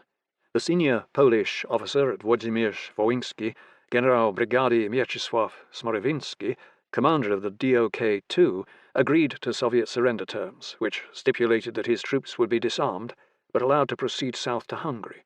After the surrender, Smorywiński and his officers were arrested by the NKVD. Although Stalin's purges had wreaked great havoc on the Red Army, Bogumilov's performance indicates that there were still some talented and aggressive officers available. Komdiv Vasily Gonin's 5th Cavalry Corps, 12th Army, supported by tanks, headed straight for Szmigłow's headquarters in Kolomia. Local KOP commanders attempted to form a line on the Dniester River, but Soviet tanks reached the bridges before a defense could be organized. When Szmigłow heard an alarmist report that Soviet tanks were nearby, although they were still over 50 kilometers distant, he relocated to the village of Kute, on the Romanian border. Yusuf Bek crossed the border to meet with the Romanian ambassador to arrange for the passage of the Polish government through to the port of Constanta, where they hoped to embark for France. With luck, Szmigłow and other senior Polish leaders would be in Paris in a few weeks, where they could establish a government in exile. That was the tentative plan anyway. Carpenter Watt, head of the British military mission, as he had been in 1919 too, tried to convince Szmigłow to remain on Polish soil, but was ignored. That evening, Szmigłow gave his final radio address, ordering military and government personnel to evacuate to Romania and Hungary. He ordered Warsaw and Modlin to continue resistance, but otherwise made no mention of Poles continuing the war either at home or abroad. It was a shameful speech for a Polish commander to make, containing a tone of abandonment. President Ignacy Mościcki, nearby in the town of Kosów, also made a radio address to the nation, calling on Poles to preserve the firmness of spirit and courage in the fight against soulless barbarians. Unlike Szmigłow, Mościcki stated that the Polish government would transfer to the territory of one of our allies. After some deliberations with his staff, Szmigłow decided to cross the bridge over the Cheremosh River before dawn on the 18th of September into internment in Romania. The rest of the Polish government followed suit, including President Mościcki, Prime Minister Składkowski, and Foreign Minister Yusuf Bek. Now, Poland was without a functioning government. The Soviet invasion also threatened the LW's remaining airfields in eastern Poland. Initially, Polish fighters engaged some Soviet aircraft, shooting down 2 SB-2 bombers and 2 reconnaissance aircraft, for the loss of 1 P-11C fighter. Yet by the afternoon of the 17th of September, The surviving aircraft and personnel of the pursuit and bomber brigades were crossing the border to Romania, leaving Poland without an air force. The 21st BCL was also ordered to cross into Romania with its 34 R-35 tanks, having seen virtually no action against the enemy. The Red Army occupied Kolomia on the 18th of September and Stanisławów on the 19th of September, effectively eliminating the Romanian bridgehead. Thousands more Polish troops crossed the border into Romania before the Red Army arrived, including the 2nd Department's Cipher Bureau.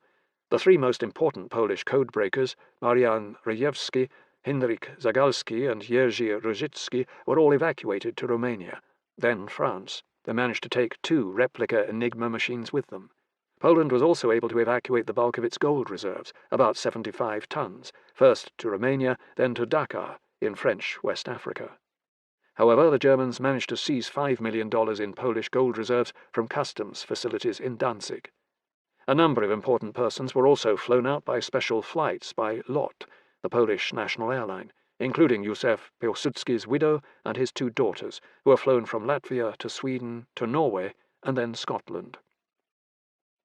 When news of the Soviet invasion was announced, the KPZB began to conduct armed attacks in the northeast part of Poland. On the 18th of September, about 200 armed members of the KPZB took control of the town of Skidel, east of Grodno. However, Polish troops arrived the next day and dispersed the KPZB rebels. 30 of them were shot.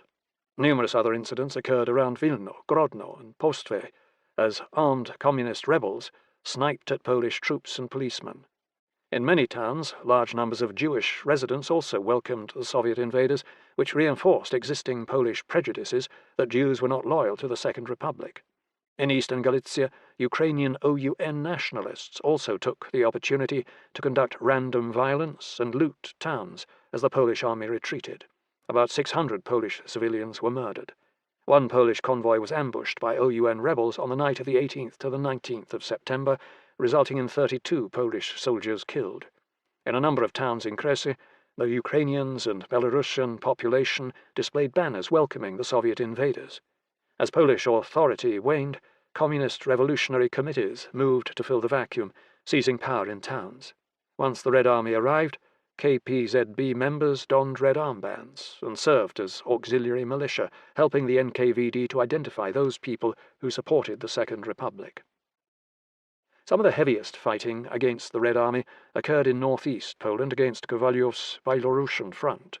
Medvedev's 11th Army sent the 36th Cavalry Division and the 6th Light Tank Brigade to seize Wilno, supported by the 24th Cavalry Division and 2 light tank brigades from Komkur Vasily Kuznetsov's 3rd Army. Altogether, a combined force of about 25,000 troops and 800 light tanks. The Soviet strike force was noticeably tank-heavy, but it had very little artillery and infantry. It was not a combined arms force of the kind that the Wehrmacht preferred to use in its vanguard elements. In Wilno, the Poles had a day to organize their defense, which was not impressive. Since the 1st DPL had been sent west, the only forces remaining in the city were 3 KOP battalions, 3 March replacement battalions for the 1st DPL, 3 volunteer battalions, and 1 small cavalry squadron, a grand total of about 6,000, mostly untrained troops. The Wilno garrison was particularly short of heavy weapons, possessing fewer than a dozen 75mm field guns and a few anti-tank guns. Furthermore, the local commander in the city was indecisive, uncertain whether to defend the city or to abandon the city and escape to Lithuania. The first elements of the 11th Army's 36th Cavalry Division reached the southeast suburbs of Wilno around 1700 hours on the 19th of September and skirmished with the KOP battalion Troki. It quickly became apparent to the defenders that they could not stop large numbers of tanks without anti-tank weapons, and during the night the Poles gradually began evacuating the city. On the morning of the 20th of September, the 6th Light Tank Brigade pushed into the city against significant resistance. The Poles managed to knock out 5 BT-7 tanks and a BA-10 armoured car, but they could not prevent the Soviets from seizing the bridges over the Neris River. The 3 KOP battalions marched westwards to internment in Lithuania, from whence quite a few would reach France, while the other units either tried to reach Grodno or broke up. The Soviets admitted 37 casualties in the fighting in Wilno, which was probably below the actual number. Timoshenko sent his most capable force, Komkor Ivan V. Boldin's Dzerzhinsky cavalry mechanized group, to seize Grodno. The vanguard of this strike group was led by Komdiv Mikhail Petrov's 15th Tank Corps and the 21st Light Tank Brigade. Grodno was nearly 200 kilometers from the Soviet border, which would be the longest advance that Soviet tanks had ever made in a single bound up to this point. Fuel was a major problem for the armoured units, since logistic planning was minimal prior to the invasion, and the T-26 tank could only go about 90 kilometers on one load of fuel. Furthermore, many of the tanks were in mechanically poor condition. About 12% of the BT-7 and 18% of the T-26 tanks broke down on the road march. Along the way, the Soviet tanks occupied Baranoviki, then continued west. In Grodno, the situation was confused. General Brigadier Yosef Olgina Vilchinsky, commander of the DOK-3, believed that defending the city was hopeless, since there were barely 2,000 reservists in 2 March battalions. He left the city on the 19th of September without appointing anyone to command the remaining garrison.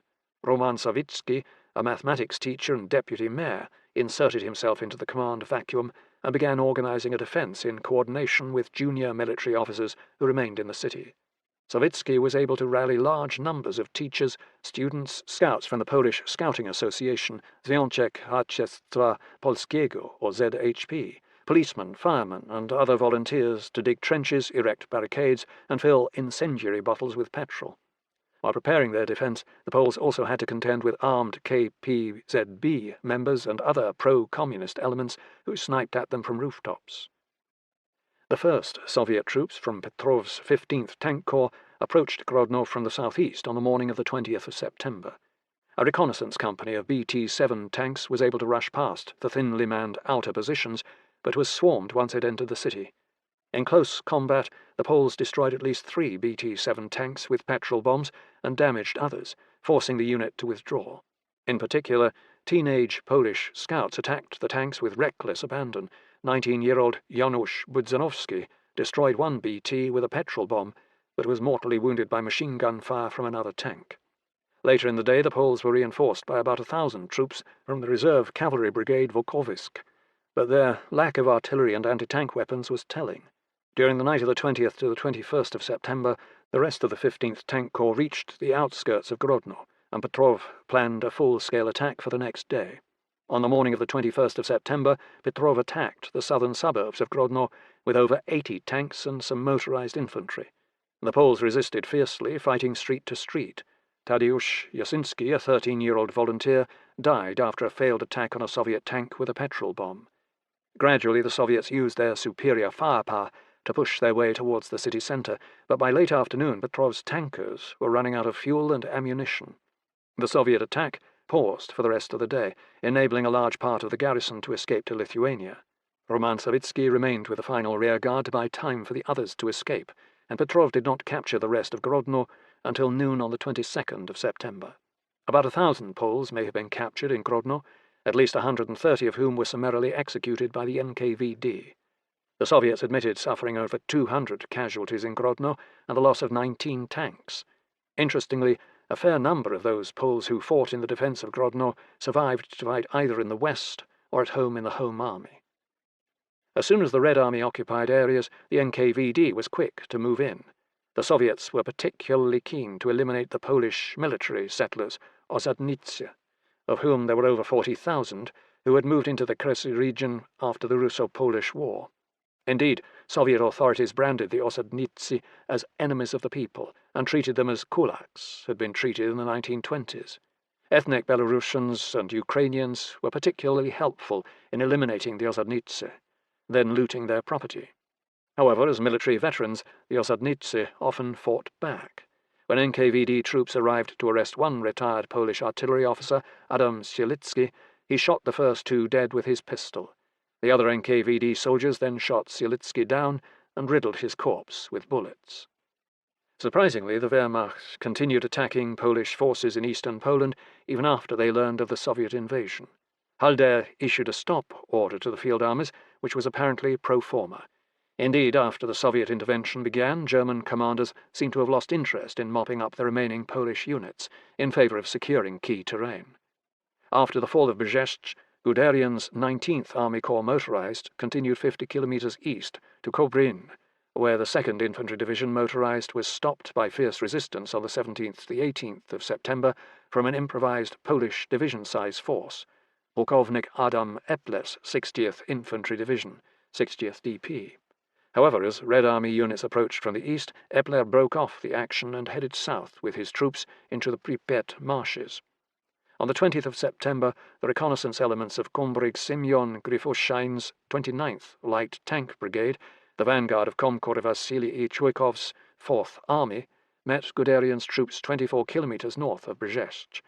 Although the meeting was amicable, it is amazing that no effort was made to establish liaison officers prior to actual physical link-up. The 13th Infantry Division, motorized, had crossed the Vistula and seized Dęblin on the 16th of September. One of Poland's largest ammunition depots was located in the northern suburb of Stawach, which was still under control of General Brigady Bruno Olbrycht's Reserve 39th DP. The depot had a vast stockpile of arms and ammunition, including 197,000 rifles, 3,000 Model 28 automatic rifles, 1,500 machine guns, and 275 artillery pieces.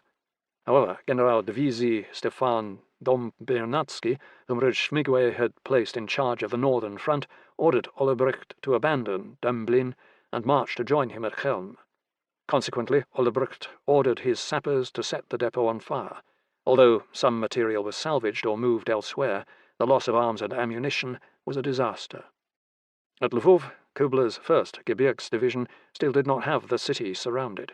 Since Sosnkowski's group, the 11th, 24th and 38th DPs, was still clawing its way towards Lvov through the Janów forest, Kubler was forced to divide his forces, sending some troops west to block Sosnkowski.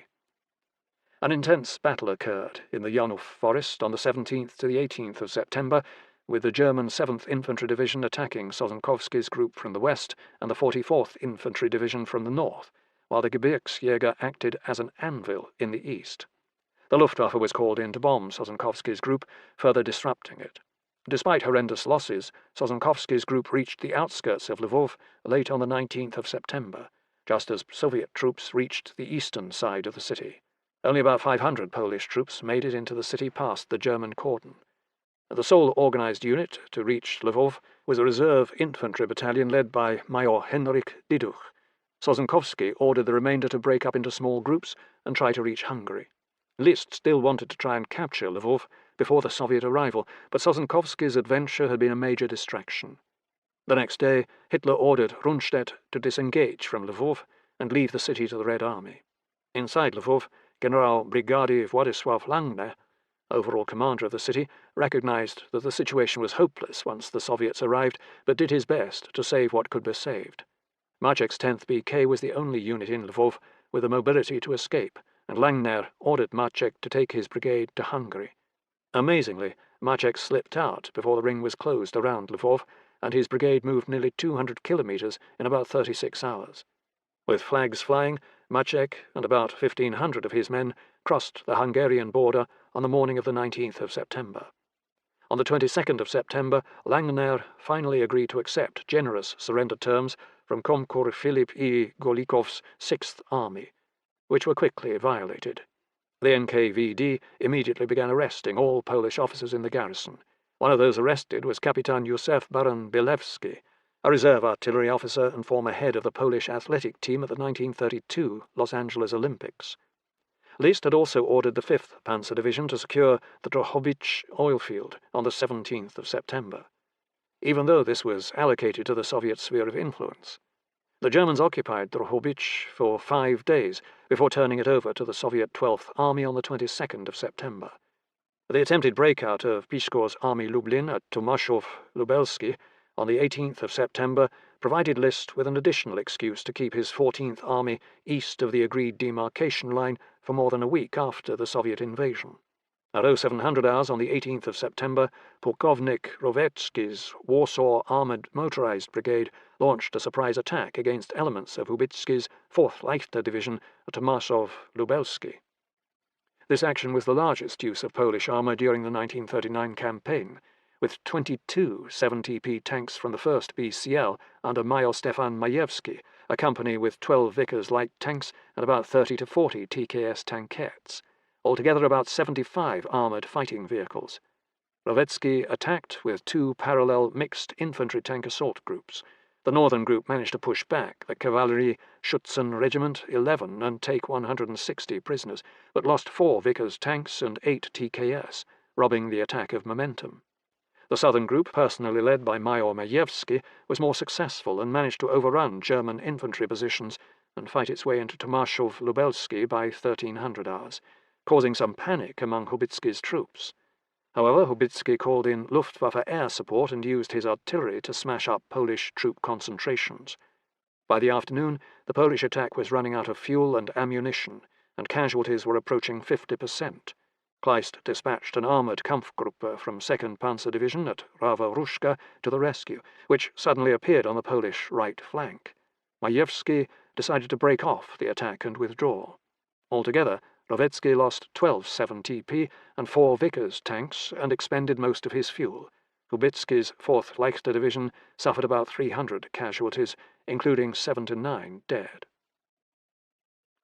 Despite the losses suffered in the first attack, Piskor was determined to break through, since the German 7th Army Corps and 8th Army Corps were closing in from the west. The German 27th Infantry Division was already attacking his westernmost units. The Army of Lublin was now virtually surrounded, and its supplies of food, ammunition, and fuel were nearly exhausted. The handful of remaining artillery batteries had just 70 rounds left. On the night of the 18th to the 19th of September, Piskor attacked Tomaszów-Lubelski with the 11th PP, 23rd DP, and his remaining tanks. However, the Germans had reinforced the town with an infantry battalion from the 28th Infantry Division and had 32 tanks in direct support, along with plenty of artillery. The Polish infantry was repulsed with heavy losses, forcing their tanks to withdraw. Only 7 Polish light tanks and 2 TKS were still operational. By the late afternoon of the 19th of September, Piskor and Schilling knew that the situation was hopeless. They had over 5,000 wounded troops in the pocket and almost no supplies left. Piskor ordered documents burned and the destruction of any equipment that could not be carried. One last desperate effort would be made to break out in small groups if necessary. At 2000 hours, the Polish 11th DP moved forwards in 3 assault groups, based upon its regiments, supported by the last 7 tanks. Generals Piskor and Schilling marched on foot, like the rest. Although the Poles fought fiercely, the German defences were too strong, and most of the tanks were knocked out by PAK guns or ran out of fuel. After hours of fighting, 2 battalions of the German Infantry Regiment 63, 27th Infantry Division, launched a counterattack from the north, which broke the back of the Polish breakout effort. At 10:20 hours on the 20th of September, Piskor decided that his troops were incapable of further fighting and decided to surrender. Rovetzky allowed troops from his brigade to try and evade in small groups through the woods. He himself was able to evade capture and reach Warsaw. Schilling also tried to evade but was caught. Later, List's 14th Army announced the capture of 11,000 troops around Tomaszów-Lubelski and another 3,000 further south. Subsequently, the Germans handed most of these prisoners over to the Red Army. Although Army Lublin was destroyed, other separate Polish units in the vicinity, such as the Dubno Group, continued to try and push towards the Hungarian border. Polkovnik Ivan O. Yarkin's 25th Tank Corps, 12th Army, advanced rapidly, capturing a bridge across the Dniester River at Halicz on the 19th of September, and then bumped into the German 57th Infantry Division near Stroi in the late afternoon of the 20th of September. After negotiations, the Germans turned over the city 2 days later. In order to block Polish troops from crossing into Hungary, the 12th Army moved the 13th Rifle Corps to occupy positions along the southern border.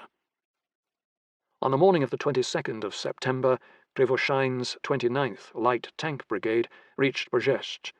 Guderian was obliged to withdraw his forces west of the Bug River under the terms of the Molotov-Ribbentrop Pact, but on his own authority he suggested a joint German-Soviet military parade in Brześć prior to handing over the city. Krivoshain agreed. The Germans set up a large banner at the edge of the city, which said in Cyrillic, "Greetings to the saviors from your oppression." Guderian set up a nice reviewing stand for himself and Krivoshain, who was Jewish, to review the troops, while a German military band played the Internationale. At 1600 hours, the joint military parade began, including elements of the German 20th Infantry Division motorized and a battalion of Soviet T-26 tanks. Guderian even arranged for Luftwaffe fighters to fly low over the reviewing stand during the parade, apparently to impress Krivoshein. Afterwards, Guderian's troops withdrew across the Buk. By the evening of the 22nd of September, all of Poland's major cities, save for Warsaw, were in either German or Soviet hands. The withdrawal of German forces from eastern Poland was slow. The Soviets later claimed that the Germans wanted time to loot occupied areas and implement it in stages. Indeed, the German withdrawal would not be completed until the end of September. In the interim, the OKH mandated a 25-kilometre-wide buffer between German and Soviet forces to prevent incidents. Officially, Stalin regarded the Soviet military intervention in Poland as completed. In London, the reaction to the Soviet invasion was to ignore it. At a cabinet meeting on the morning of the 18th of September, Halifax was quick to point out that the Anglo-Polish military alliance only pertained to German aggression, not Soviet aggression. Chamberlain stated that he regarded the Soviet invasion with indignation and horror, but was opposed to issuing a formal protest, despite the appeals of Count Edward Raczynski, the Polish ambassador in London. As longtime allies of Poland, the French government initially pushed for a formal protest to the Soviet Union. Instead, the British cabinet demurred, but did spend considerable time discussing the need to import timber from the Soviet Union. The implication was clear. For Chamberlain and Halifax, maintaining economic relations with the Soviet Union was important. Keeping faith with their Polish ally was not. On the 20th of September, Chamberlain spoke vapidly about the Soviet invasion in the House of Commons, saying that it was still too early to pronounce any final verdict on the motives or consequences of the Russian action. A few days later, David Lloyd George wrote an opinion piece in the Sunday Express, which aped Soviet propaganda and praised the Soviet government for liberating their kinsmen from the Polish yoke. In Paris, initial enthusiasm melted away as French communist deputies openly praised the Soviet invasion for liberating Ukrainians and Belarusians. Eventually, Daladier's cabinet decided upon a low-level diplomatic message to Moscow, which fell far short of a formal protest. Chamberlain's cabinet stated that since the French had delivered a formal message on the subject, there was no need for Britain to duplicate this effort. Neither the British nor French cabinets discussed the possibility of breaking diplomatic relations with the Soviet Union or severing economic relations. Within a short period of time, British diplomats began referring to the Soviet action in Poland as an intervention, while German actions were still described as an invasion. Unlike Hitler, Stalin got his half of Poland without censure or serious reaction from Poland's unreliable Anglo-French allies. Warsaw and Modlin, 17th to the 29th of September. Nie damy się. Wolimy zagrywać w wzgórzach, niż poddać się Niemcom. We will not give in. We prefer to bury ourselves in rubble than surrender to the Germans. Popular slogan in Warsaw during the siege. After the Battle of Bzura ended, the Wehrmacht in Poland shifted its focus to crushing Polish resistance in Warsaw as quickly and painlessly as possible. However, this did not prove as easy as it might have seemed. It was already clear that Rommel was not interested in surrender talks and that the army of Warsaw had grown into a considerable force. General Brigady Viktor Tomer's garrison in Modlin had also grown into a real nuisance. The lines of communication for Kuchler's Third Army from East Prussia ran across the Narew and Buk, but this territory would soon have to be handed over to the Red Army, in compliance with the terms of the Molotov-Ribbentrop Pact. Since Modlin blocked the logical alternative supply route for Third Army, Kuchler would be logistically constrained until this thorn was removed. Sensing that the campaign was all but over, the Luftwaffe had begun transferring bomber units to the Western Front, leaving Luftflotte 1 and Luftflotte 4 with just 91 level bombers, 3 Gruppen of Do-17s from Kampfgeschwader 77, instead of the 19 bomber groups with nearly 600 bombers available at the start of the campaign. German ground forces were also extremely dispersed across Poland by the 17th of September and rather disorganized. Buk's Heeresgruppe Nord had Fourth Army spread out between Białystok and Brześć, leaving only Kuchler's threadbare Third Army in the Modlin-Warsaw region. Rundstedt's Heeresgruppe Sud had Eighth Army reorganizing around Kutno, 10th Army was pushing east towards Lublin, and 14th Army was fighting between Zamość and Lwów. A number of divisions were already being pulled out of the line by the OKH to refit and reorganize. Consequently, the Poles in Modlin and Warsaw were given time to reorganize and strengthen their defences. Throughout the Polish campaign, the Wehrmacht demonstrated a recurring failure to quickly finish off defeated enemy forces. When the Soviet invasion began, the German siege of Warsaw was a half-hearted effort, with only Kuchler's Third Army involved in direct combat against the Polish capital. Furthermore, Kuchler could not focus all his resources against Warsaw, since he had to assign 2 divisions, the 32nd and 228th Infantry Divisions, from Adolf Strauss's 2nd Army Corps to encircle the Modlin garrison. Even this force proved insufficient, as Tolmea's garrison was reinforced by survivors of the Battle of the Bzura. Eventually, Tolmea had elements of 4 divisions, with about 35,000 troops in Modlin, which was too big for 2nd Army Corps to handle alone. Bock was obliged to scrape up individual companies and part of Brigade Eberhardt to reinforce the thinly manned siege lines around Modlin. Kuchler also had difficulty trying to create siege lines around Warsaw, and the capital maintained a functioning rail link with the Modlin garrison. Unknown to the Germans, the Poles still had a large stockpile of artillery ammunition stored in Palmyra, on the eastern side of the Campinos forest. While Kuchler had the 11th and 61st Infantry Divisions from General-Lieutenant Walter Petzel's 1st Army Corps, 3rd Army, on the east side of the Vistula, there were large gaps in the north. Kuchler was forced to assign the 1st Cavalry Brigade to the siege lines on the northeast side of Warsaw, since he lacked other readily available units. Petzel lacked the strength to make anything other than probing attacks, and these did not go well. On the 17th of September, Sosabowski's 21st PP repulsed a German battalion-size attack and took 120 prisoners. The situation on the west side of the Vistula was even worse for the Germans, since the only significant force was the 31st Infantry Division from Reichenau's 10th Army. Given the porous nature of the German siege lines, thousands of troops from the Battle of the Bzura continued to reach Warsaw from the northwest, through the Campinos forest. Reichenau sent the 1st Leichter Division into the forest on the 18th of September in an effort to block this avenue, expecting only disorganized stragglers. Instead, the 1st Leichter Division encountered General Brigady Abraham Roman's Wielkopolska Cavalry Brigade, which still possessed some of its TKS tankettes, artillery and anti-tank guns. The Polish Cavalry Brigade fought a series of vicious close-quarter battles in the forest northwest of Warsaw, demonstrating considerable tactical flair and aggressiveness. On the morning of the 18th of September, Roman sent his TKS tankettes ahead to reconnoitre a clear route to Warsaw. Cadet Roman Edmund Orlik's platoon of 3 TKS tankettes reached the village of Podciechon, where he occupied an ambush position. Orlik's tankette was one of the few equipped with a new 20mm cannon, which gave him an anti-tank capability that other tankettes lacked. Soon thereafter, a tank platoon from the 1st Leichter Division approached, and Orlik engaged the enemy column at a range of less than 100 meters. In moments, he destroyed 3 German tanks with rapid 20mm fire, probably 2 Panzer 35T and 1 Panzer IV, then disengaged.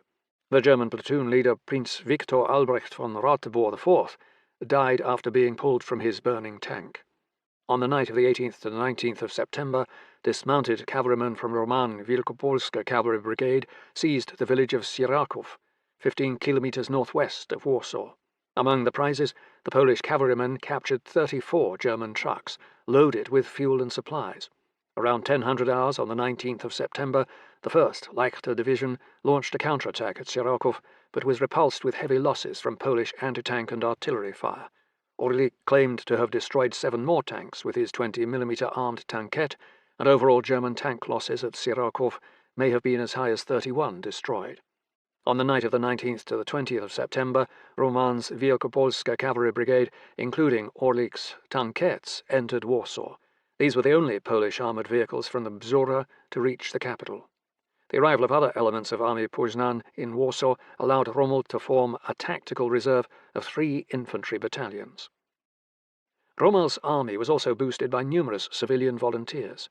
Stanisław Mikołajczyk, a 38-year-old member of the Sejm, joined the army and served as a private soldier.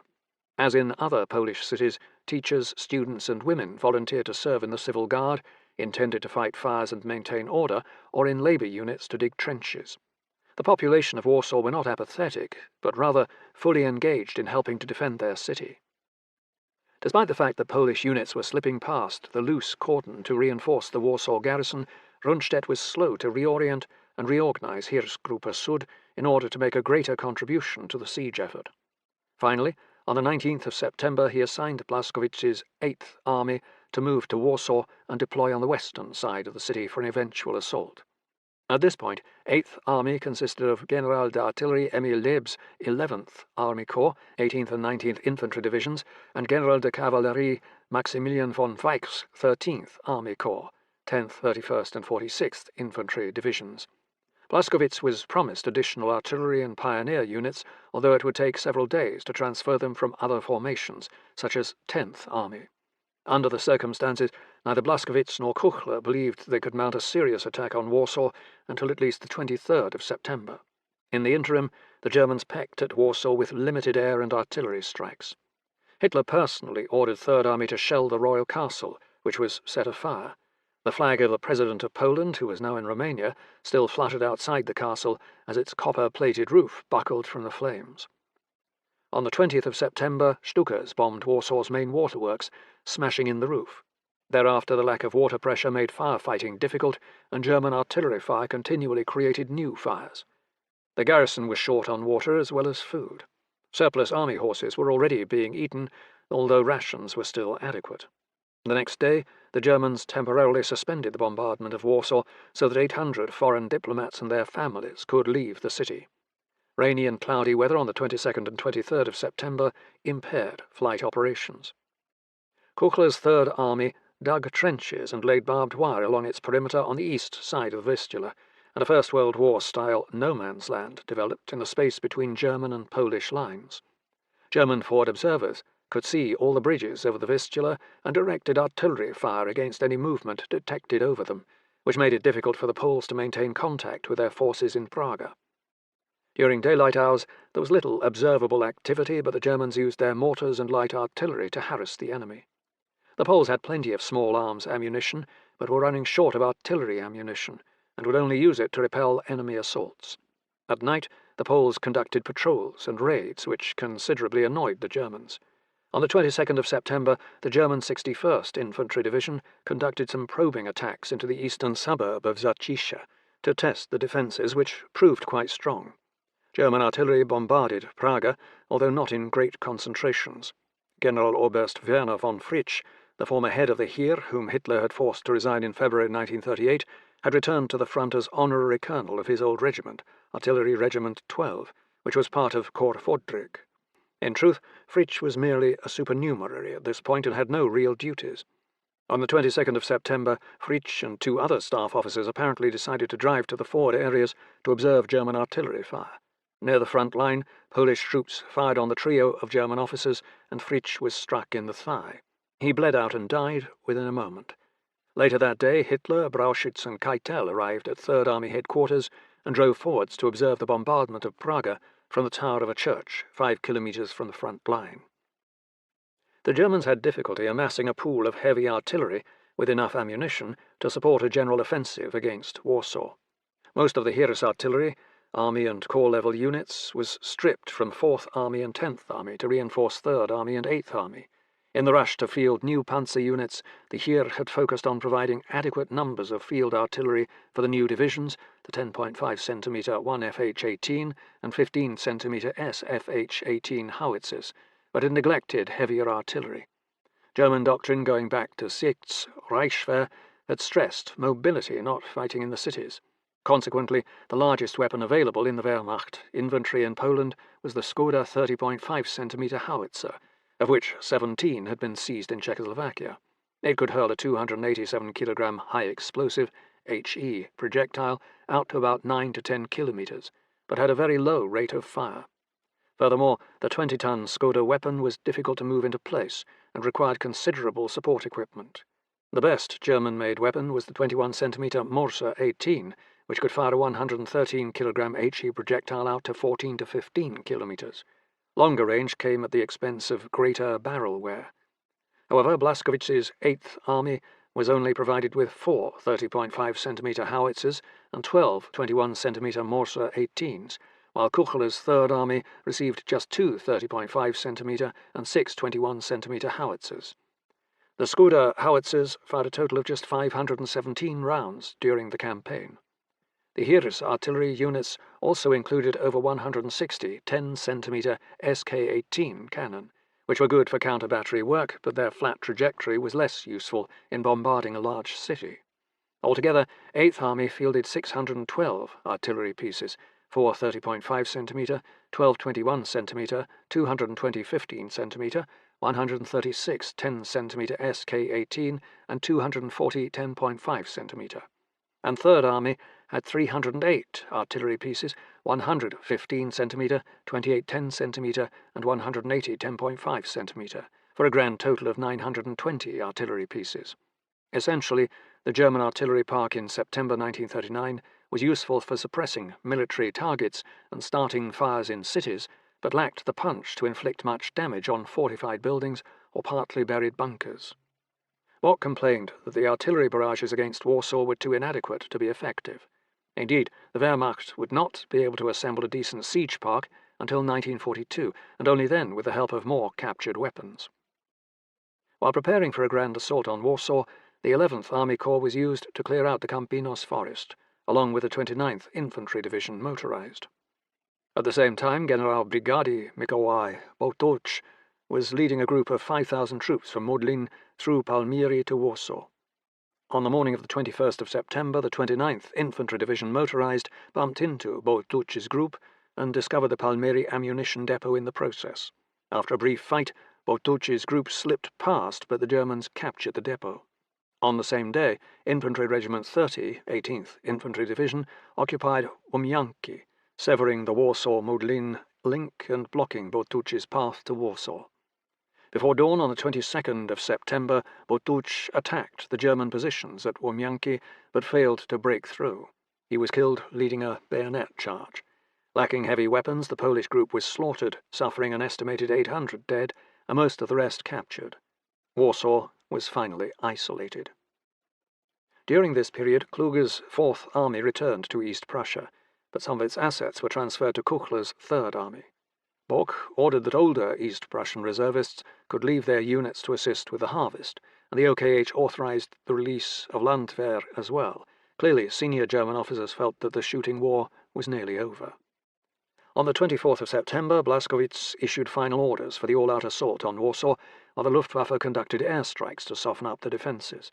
At noon on the 23rd of September, Mayor Stefan Starzyński continued to rally fighting spirit among the populace, giving a speech over Radio Warsaw referring to the magnificent, indestructible, great fighting Warsaw. Shortly thereafter, a German air raid knocked out the electrical power plant in Powiśle, silencing Radio Warsaw. In another raid, the Germans scored a lucky hit, which destroyed a large food warehouse in Prague. By the 24th of September, food in Warsaw was scarce, and morale was impacted by the realization that no help of any kind was coming. On the same day, Goering finally authorized the postponed Operation Wasserkante on Warsaw, hoping to crush morale in the city, but now Richthofen only had 400 aircraft available. The grand assault began with Richthofen orchestrating a series of mass air raids on the capital, beginning around 0700 hours on the 25th of September. Although 8 Gruppen with 240 Ju-87 Stukas were used in the raids, each could only deliver a small bomb load, and their precision ability was reduced by smoke and haze over the city from numerous fires. The Do-17s from Kampfgeschwader 77 simply dumped their bombs indiscriminately in the city centre. Richthofen was forced to use 30 Ju-52 transports to drop incendiary bombs as well. Blaskowitz opened fire with his artillery soon after the air raids began. After 2 hours, Blaskowitz demanded that Richthofen halt the bombing, since the smoke it was producing prevented his own artillery from firing accurately. Hitler, who was present to watch the assault, simply told Richthofen to carry on, and the bombing and shelling continued throughout the day. Altogether, Richthofen's 400 aircraft committed to the operation flew 1,176 sorties and dropped about 486 tons of high explosives and 72 tons of incendiaries. Most of the HE bombs dropped were 50 kilogram and 250 kilogram bombs. Polish anti-aircraft batteries, nearly out of ammunition, claimed only 3 enemy aircraft, 2 of which were Ju-52s. The Poles referred to the bombardment as Black Monday, and it inflicted thousands of casualties, although the exact numbers are not known. It is known that about 25,000 Polish civilians died in Warsaw during the siege, and recent estimates suggest that between 6,000 and 10,000 people were killed on Black Monday. While the bombers and artillery spent much of the day pounding Warsaw, several units in 8th Army conducted preliminary operations to seize Polish defensive positions on the outer periphery of the city.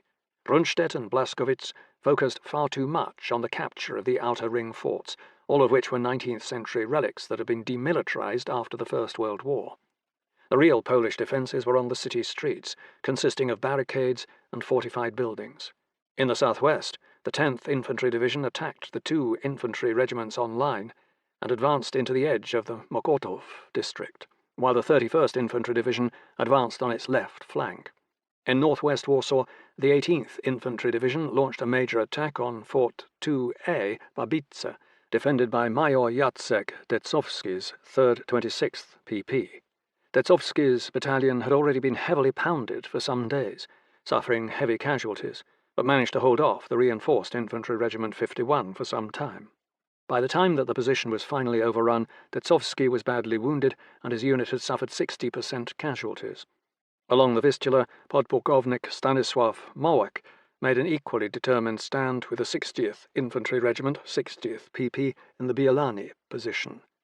The German ground assault was underwhelming, considering that so much planning had gone into it. Blaskowitz had only attacked with 3 of his 5 divisions, with both the 19th and 46th Infantry Divisions not yet ready to join the assault. Nor did the 3rd Army forces on the east side of the Vistula attack Praga. Despite being heavily outnumbered and faced with superior firepower, Polish battalions had generally held their ground. The main problem for the Poles was that there were numerous fires in the city which could not be extinguished. The main German ground assault on Warsaw commenced at 0600 hours on the 26th of September, with the hardest fighting occurring in the southern district of Mokotów and the western district of Wola. The 31st Infantry Division struck the 2nd 40th PP hard in Wola, smashing its barricades with artillery and pushing the Polish battalion back 1,500 metres. In Mokotów, the 10th Infantry Division became embroiled in costly street fighting and was forced to deploy its field artillery in city streets to fire directly at enemy-held buildings. Polish defensive fire inflicted significant losses on the German infantrymen and artillerymen who had not trained for city fighting. German pioneer units, such as Pioneer Battalion 60, added their flamethrowers and demolition charges into the mix, but were not decisive. Instead, it was the constant pounding on the Polish units and the shortage of ammunition which gradually weakened the Polish defence. Virtually all of the civilian population had been living in basements and underground shelters for days, with little food or water, while the city burned around them. Inside his underground headquarters beneath the post office and savings bank, Rommel chaired a meeting of the city's defence council in order to weigh their options. Although the army of Warsaw was still capable of resistance, probably for some days, the outcome would still be defeat. The question really came down to sparing the population from further unnecessary loss of life. Mayor Starzyński estimated that approximately 19,000 civilians were known dead and over 50,000 injured by the enemy bombardment. Several hospitals had been bombed, and even those that had not could not cope with the flood of casualties. About 12% of the buildings in the city were destroyed, including most of the critical services. The council decided to open talks with the Germans. Rommel drafted a letter requesting a 24-hour ceasefire in order to discuss surrender, and this letter was delivered under a white flag to Petzel's 1st Army Corps during the afternoon of the 26th of September. In his diary, Bock claimed that he refused to grant any ceasefire and ordered his artillery units to intensify fire until the Poles agreed to unconditional surrender. But Sosabowski notes that a de facto ceasefire did occur after the parley. Rommel sent Kotrzyba to hammer out the surrender terms at Petzel's headquarters east of the city on the 27th of September. During the surrender negotiations, Bock engaged in an extremely petty exchange with the OKH, demanding that 3rd Army take the surrender of Warsaw, even though most of the recent ground fighting had been conducted by 8th Army. This was the first foreign capital that the German army had occupied in a long time, and Bock wanted to get credit for it no matter what Brauchitsch and Halder said. After hours of haggling over the telephone, Bock believed that he had got his way. However, the OKH insisted that Blaskowitz would take the surrender, and Kotrzyba arrived at the ruins of the Skoda plant in Rakowiec at 1300 hours on the 28th of September to sign the Articles of Capitulation. Under the terms of the agreement, the Germans agreed to release most of the Polish enlisted personnel within a few days, while the Poles agreed not to destroy still functioning military equipment. However, once they learned of the surrender, many Polish commanders ordered the destruction of weapons and equipment to prevent its use by the Germans. Sosabowski ordered his regiment to dump machine-gun bolts and breech blocks from field guns into the Vistula. Reactions on the Polish side varied. Some were relieved that the fighting was over and they had survived, while others were grimly determined to continue the fight, either at home or abroad. At 1800 hours, the army of Warsaw, over 120,000 strong, marched out of the still smouldering city into captivity. Modlin capitulated on the same day as Warsaw.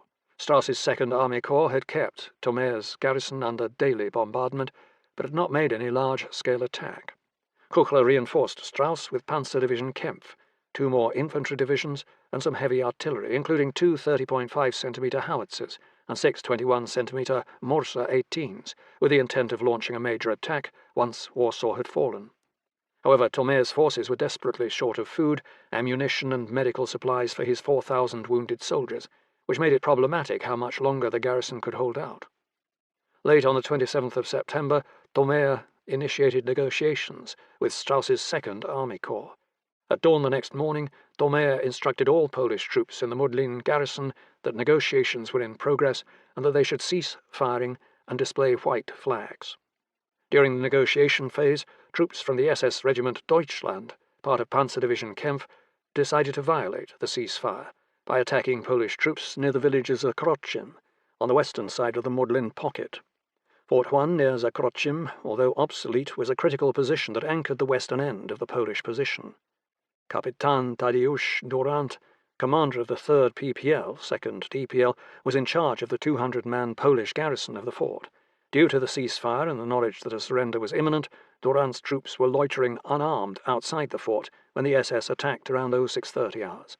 Since they were not fired upon, the SS troops easily penetrated the Polish barbed wire obstacles and began gunning down the unarmed Polish troops. In an effort to intervene, Kapitan Durant ran out of a bunker with his hands raised, but was killed with a flamethrower.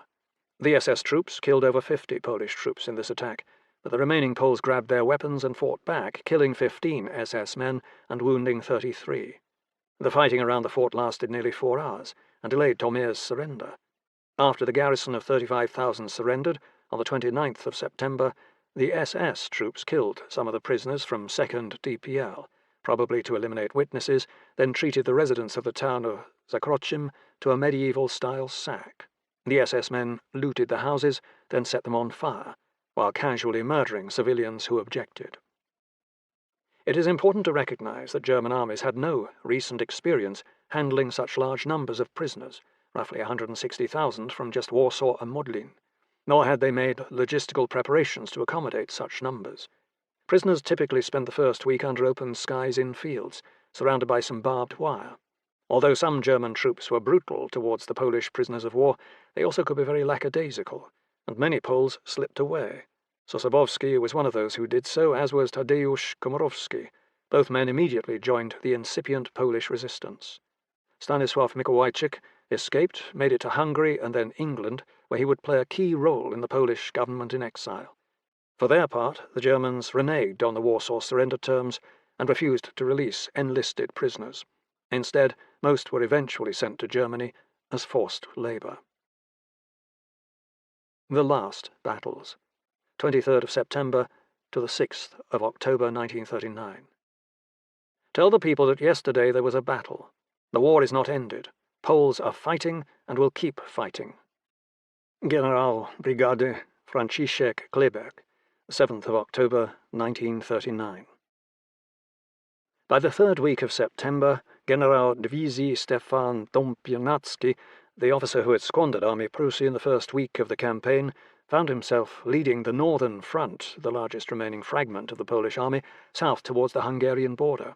On paper, the Northern Front comprised 5 infantry divisions, including 1st DPL and 10th, 33rd, 39th and 41st DPs, 2 infantry brigades formed from various bits and pieces, and 5 cavalry brigades, plus an artillery train with 263 pieces.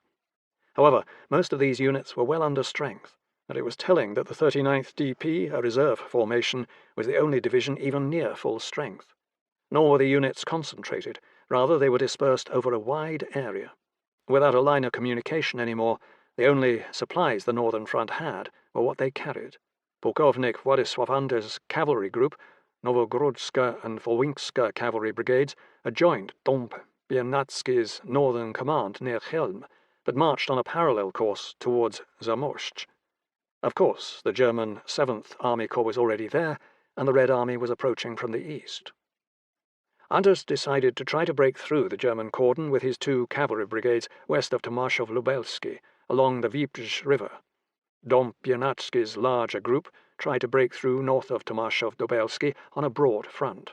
The German 8th Army Corps, which had the 8th and 28th Infantry Divisions around Tomaszów-Lubelski, was still rounding up prisoners from the defeat of Army Lublin. The one advantage the Poles had was that the German forces in this area were packing up to move west, to the demarcation border, and did not expect that any major Polish forces were left in the vicinity. On the morning of the 21st of September, the Poles began bumping into German units south of Zamość and conducted a number of localized attacks. From the German viewpoint, they could not properly assess what they were up against, and efforts to reorient and counterattack with 8th Army Corps on the 22nd of September proved fruitless because no major enemy units were encountered. The normal German tactical aggressiveness was impaired because Hitler had said that no more German blood should be shed east of the Vistula, since it was being handed over to the Soviets. Nobody wanted to suffer unnecessary losses in a campaign that was ending. Anders enjoyed the most success thanks to some luck. By chance, around 0800 hours on the 23rd of September, his Novogorodska cavalry brigade stumbled upon the lightly guarded command post of General-Lieutenant Rudolf Koch-Erpach's 8th Infantry Division near Krasnobrud. After a firefight, General-Lieutenant Koch-Erpach and 100 of his troops were captured, the first German general captured in the Second World War. Anders had also broken through the German cordon, and he headed south with his cavalry and their prisoners. In contrast, Dom Biernacki's main group could not get past the 8th Army Corps' blocking positions around Tomaszów-Lubelski, but spent their last strength trying to fight their way through. The elite 1st Legion's infantry division was destroyed in the fighting. On the night of the 23rd of September, Dom Biernacki abandoned his troops and fled south in civilian clothes, eventually reaching France. General Divizii Emil Krukowicz Przedzimierski was left in charge of the disintegrating Northern Command and spent a couple more days trying to get past the German cordon, but failed. On the 26th of September, about 6,000 survivors from the 39th and 41st DPs surrendered, while other units broke up and tried to evade in small groups. Anders continued to move south with about 2,500 cavalry. He was aided by the fact that the Germans were pulling out of this area and no longer hunting Polish stragglers. On the 25th of September, Anders encountered elements of the German 18th Army Corps northeast of Przemysl, which was moving back to the San River. The local German commander agreed to look the other way, and Anders released his prisoners, including General-Lieutenant Koch-Erpach. By the morning of the 27th of September, Anders's group was near Sambor and less than 120 kilometers from the Hungarian border. Unfortunately, Komdiv Dmitry Ryabshev's 4th Cavalry Corps had occupied the nearby village of Władipol and detected the Polish group. Rebuffing Anders's efforts to negotiate, Ryabushev attacked at once with his 2 cavalry divisions, supported by 60 tanks and armoured cars. The Polish cavalry put up a fight, but it was grossly outnumbered, and Anders's few remaining 75mm field guns quickly ran out of ammunition. Anders was wounded, and over 1,000 of his troops were captured by the Soviets. Anders managed to escape southwards with several hundred survivors, but was captured the next day. 2 other Polish groups remained at large in eastern Poland, General Wilhelm Ulrich Ruckmann's KOP group, with about 8,000 troops, and General Brigadier Franciszek Kleberg's independent operational group Polesche, with over 15,000 troops. These 2 formations, which were operating outside of any chain of command, tried to operate in the space between the withdrawing Wehrmacht and the advancing Red Army in the waning days of the campaign. Orlik, Ruckmann, and Kleberg tried to coordinate their operations, but communications, even though the groups were within about 50 kilometers of each other, were sporadic. Kleberg wanted to reach the arms storage depot in Demblin, unaware that it had been destroyed, but even if they could resupply, there was no real plan other than to remain under arms as long as possible. Both groups tried to link up near Kovel, but this city had already been taken by the Soviet Fifth Army. Kleberg was a model officer, one of the best in the Polish army, having both a distinguished record in combat in the Russo-Polish War and a fine military education at the École Supérieure de Guerre in France. He possessed high morale and a sense of duty that enabled him to retain command authority with his troops despite the overall deteriorating military situation. He was also fortunate that he had equally motivated subordinates, such as Polkovnik Adam Epler, commander of the 60th DP. For all its flaws, the WP had commanders who could keep troops fighting and moving long after other armies would have packed it in. Heading towards the Buk River, Orlik Ruckmann's group discovered elements of Polkovnik Ivan N. Rusyanov's 52nd Rifle Division in the village of Shatsk on the morning of the 28th of September. Rusyanov's division was extremely spread out and only instructed to be on the lookout for bands of Polish officers, not a reinforced brigade-size group. Kapitan Timofey G. Nisenyuk, commander of the 411th Separate Tank Battalion, 15 T-26s, 15 T-38s, thought a show of force would convince the Poles to surrender. But when his tanks advanced in column, they were shot to pieces by Polish 37mm anti-tank guns. Kapitan Nisenyuk was killed, 7 of his tanks were destroyed, and 9 abandoned T-26 tanks were captured. Orlik Ruckmann sent a battalion-size force into Shatsk, which routed a Soviet anti-tank and headquarters unit in the village. Polkovnik Rusyanov, the division commander, was knocked off his horse by a shell fragment in his arm and was forced to flee. Despite this nice tactical victory, Orlik Ruckmann knew that the Red Army would react massively to this incident, and he tried to withdraw to the north through a heavily wooded area. Comte Vasily Repin, commander of the 15th Rifle Corps, sent 2 infantry regiments and a reconnaissance battalion to cut off the Poles' escape route, but only succeeded in trapping about 500 KOP troops near Mielnik. On the morning of the 29th of September, these troops surrendered to the Soviet 112th Rifle Regiment. 18 Polish officers were shot after surrendering. Kleberg's independent operational group Polessia was moving nearly parallel to Orlik Ruckmann's group and crossed the Buk north of Włodawa.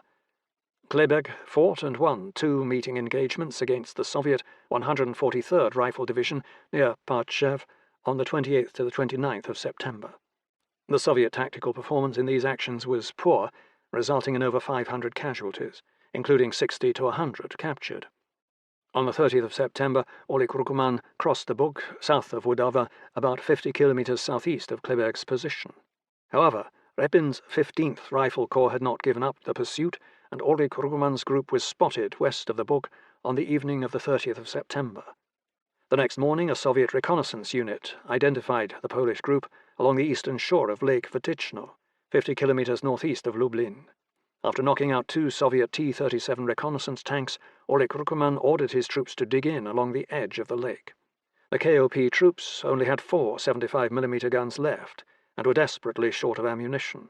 Around 0700 hours, Repin moved in to attack with a 253rd Rifle Regiment and a tank battalion without artillery support. Polish defensive fire was initially heavy, inflicting over 100 casualties upon 1 Soviet battalion, but once the 75mm guns ran out of ammunition, they could not keep the Soviet tanks at bay. 1 KOP battalion was mauled, and about 300 of its troops surrendered. After 5 hours of fighting, Orlik Ruckmann gave the order to break up into small groups and try to evade to the northwest. He succeeded in reaching Lithuania, and eventually England, but most of his troops were not so fortunate. The Battle of Wytyczno was the last major clash between Soviet and Polish troops in the 1939 campaign. Meanwhile, Luftwaffe aerial reconnaissance had detected Kleberg's independent operational group Polessia moving west towards Demblin, and Wittersheim's 14th Army Corps Motorized was notified.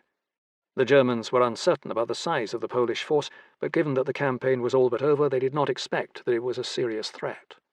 A single battalion from General-Lieutenant Paul Otto's 13th Infantry Division, motorized, was sent forward to investigate. On the morning of the 2nd of October, the Germans encountered strong Polish cavalry, supported by artillery near the village of Kotsk. By this point, independent operational group Polesha had grown to nearly 25,000 troops in 3 cavalry brigades and 2 reserve infantry divisions, 50th and 60th DPs. Still overconfident, Otto sent only part of his division, 3 motorized infantry battalions and an artillery battalion under Oberst Gustav Schenn, forwards to crush the Poles. Since most of the panzer units were already redeploying westwards, Otto had no armour support, nor were any further Luftwaffe strikes authorized east of the Vistula. During the late afternoon of the 2nd of October, the German motorized infantry pushed towards the village of Kotsk, which was held by 2 battalions of the 50th Infantry Division, 50th DP. However, the Germans advanced with open flanks on either side, unaware that more Polish forces were in the vicinity. Kleberg seized the opportunity to counterattack with his cavalry brigades into the German flank, scattering the unwary 3rd Infantry Regiment 93 motorized and capturing 200 prisoners. Then fell back and requested Otto to send the rest of the division. Before the rest of the 13th Infantry Division motorized arrived, Kleberg tried to launch an attack on the morning of the 3rd of October to crush Fenn's regimental-sized group, but the 50th DP's infantry was repulsed by German artillery fire. Instead, the Polish cavalry jabbed at the German flanks most of the day, preventing Otto from regaining the initiative.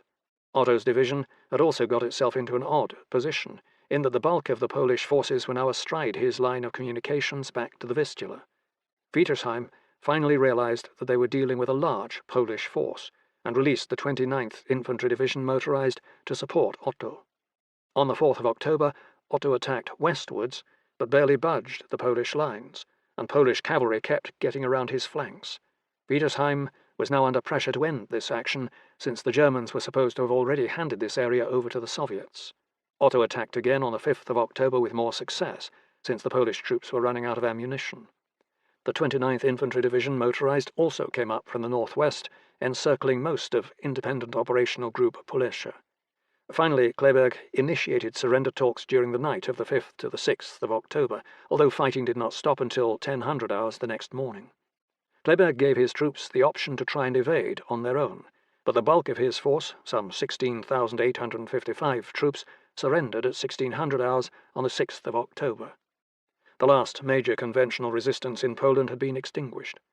However, the Germans were equally sloppy at herding the prisoners towards a POW camp near Radom, and many escaped, including Polkovnik Adam Epler, who immediately joined the resistance. Many other, smaller armed groups, consisting of the remnants of shattered regiments and battalions, continued to wander around Polish forests and remote areas, occasionally skirmishing with German or Soviet forces.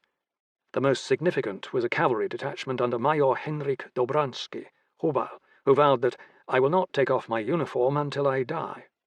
Leading a group of barely 50 soldiers south into the heavily wooded area northwest of Kielce, Major Hubal fought a guerrilla war against the Germans until he was killed in April 1940. After this, the war in Poland would be carried on by covert resistance groups, who could blend in with the civilian population. Chapter 8. Occupation. My colleagues and I felt it was an honor to be allowed to help in conquering this area for our own nation and for German culture. Melita Maschmann, Hitler Youth Leader in Poland, November 1939. Campaign Analysis. In the space of 5 weeks, the Wehrmacht had defeated the 4th largest army in Europe, smashed the Second Polish Republic, and added 188,550 square kilometers of territory to the Third Reich. It was the first in a long line of conquests for Hitler's war machine. Except for the initial stage of the Battle of the Bzura, the Germans held the initiative throughout the campaign, and Polish forces were quickly battered into pieces before they could organize a more coherent defense. The test of combat had validated both the Luftwaffe and the new motorized forces, although definite room for improvement was noted. Although short, the Polish campaign was intensely violent and hard-fought. While the Germans had the initiative, the Poles proved capable of striking back whenever favorable opportunities arose. On the 6th of October 1939, Hitler presented the results of the campaign to the German people in a speech delivered in the Reichstag. He stated that according to casualty lists up to the 30th of September, the total losses of the Wehrmacht were 10,572 killed, 3,404 missing, and 30,322 wounded, for a total of 44,198 casualties. Later, OKW records, updated to the 5th of October, state that the Wehrmacht suffered 8,842 killed in action, 5,079 missing, and around 30,000 wounded. The exact German casualty figures for the Polish campaign have been slippery for a number of reasons. Some accounts include non-battle deaths, but most do not. The number of non-battle deaths from accidents and other causes was not insignificant. The missing figure shifted over time as some personnel were reclassified as dead or presumed dead while others remained missing. About 5,000 Wehrmacht military personnel fell into Polish hands during the brief campaign, but most were treated well and survived to be released by the 5th of October, despite Hitler's claim that the Poles had massacred many German prisoners. Unlike the Wehrmacht, the WP honoured the Geneva Convention. Anyone missing by the time that the OKW lists were compiled on the 5th of October was likely dead or a deserter. Based upon the available evidence, the numbers stated by Hitler are reasonably accurate. Thus, in the final assessment, the Wehrmacht suffered approximately 13,900 dead in Poland. The Slovak army, which saw only limited combat in southern Poland, suffered 18 dead, 11 missing, and 46 wounded.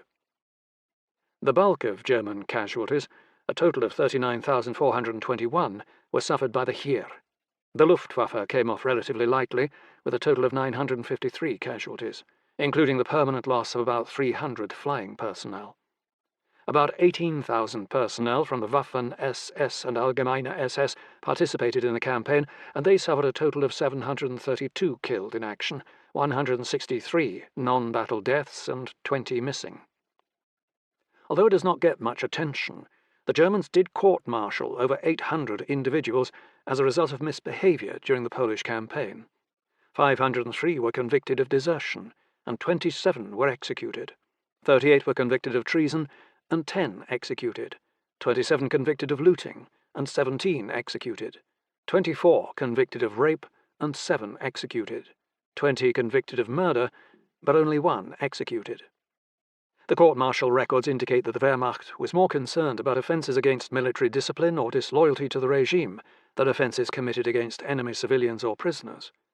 On the 4th of October, Hitler issued a general amnesty for any German soldiers convicted of crimes committed during the Polish campaign, so most of those court-martialed were eventually reinstated, including the 17 convicted rapists and 19 convicted murderers. German material losses in Poland were significant, but not crippling. Of the approximately 2,800 German tanks committed to the Polish campaign, 236 were destroyed, listed as Totalausfall, or total loss, and another 457 were damaged.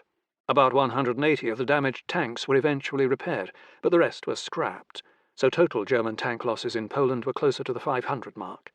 The loss of Panzer I and Panzer II tanks was virtually irrelevant, since both were to be phased out as soon as possible, but the losses of the workhorse Panzer III and Panzer IV medium tanks were significant, since monthly production barely exceeded losses in a short campaign. While these losses represented only about 18% of the committed armour, the campaign had revealed the fragility of Germany's ability to maintain its motorised forces during even a short campaign. No lost tanks were replaced during Fall Weiss, and shortages of spare parts severely impacted the ability of units to repair damaged vehicles. Guderian's dash to Brześć was impressive, but it quickly wore out his tank tracks and few replacements were available. By that point, the supply lines for his 19th Army Corps motorised were over 300 kilometres long, and the quartermaster depots in East Prussia could not push spares forwards quickly over the patchwork of dirt, roads and pontoon bridges Guderian left in his wake. Indeed, it is incredible that the Wehrmacht went to war without a stockpile of rubber tyres for its trucks. During the Polish campaign, repair units could only replace 15% of damaged tyres. On the 4th of October, the 1st Leichter Division reported that more than 4 weeks are needed to repair the panzers if the repair parts arrive.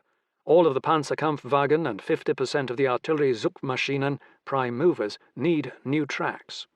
Due to these worn-out tracks, Panzer Regiment 11 will be immobilized after being transported by rail to its home garrison. German ground forces also lost 319 armoured cars, out of about 1,000 committed, 6,046 trucks, and 5,538 motorcycles in Poland. Hitler mandated that all motorized units will be refitted in Germany and ready for action within 6 weeks, that is, by the 16th of November. This goal was not achieved. Thus it can be concluded that while the German panzer and motorized infantry units suffered only modest material losses in Poland, the mechanical wear and tear of just 4 weeks of maneuver warfare was sufficient to greatly reduce their combat effectiveness for the next 2 months. The Luftwaffe flew about 33,000 sorties over Poland, of which 75% were bombing missions. Altogether, the Luftwaffe dropped 20,205 tons of bombs during the Polish campaign. Although the Bf-109E was a vastly superior fighter to the Polish P-11C, it did not perform particularly well in Poland due to its short range and limited duration of flight. A total of 67 Bf-109s were lost or written off during the Polish campaign, and another 59 damaged, but they scored no more than 52 victories. The sole Luftwaffe ace of the Polish campaign, Hauptmann Hannes Gentzen, Gruppencommander of the 1st Zerstörer Geschwader II, equipped with the older Bf-109Ds, claimed 6 Polish aircraft, 5 P-23 Karasz and 1 P-37 Łódź, but no enemy fighters. Instead, the Bf-110C proved more useful over Poland thanks to its longer endurance. Overall, the Luftwaffe lost 285 aircraft destroyed during the campaign, plus an additional 263 aircraft damaged. About 47% of German aircraft losses were due to Polish fighter interceptions and 53% to ground defences or other causes. Since around 60% of the damaged aircraft were eventually scrapped, the Luftwaffe lost a total of about 415 aircraft in the Polish campaign, equivalent to 1 month of production. It should be noted, however, that even without a proper air defence network and obsolescent fighters, the LW still managed to inflict very heavy losses on German reconnaissance aircraft, implying that lone aircraft had poor survivability over enemy airspace even in favourable conditions. While the Luftwaffe leadership did not take any immediate steps to improve the range of the Bf-109E fighter, it did learn several other useful lessons as a result of Fall Weiss.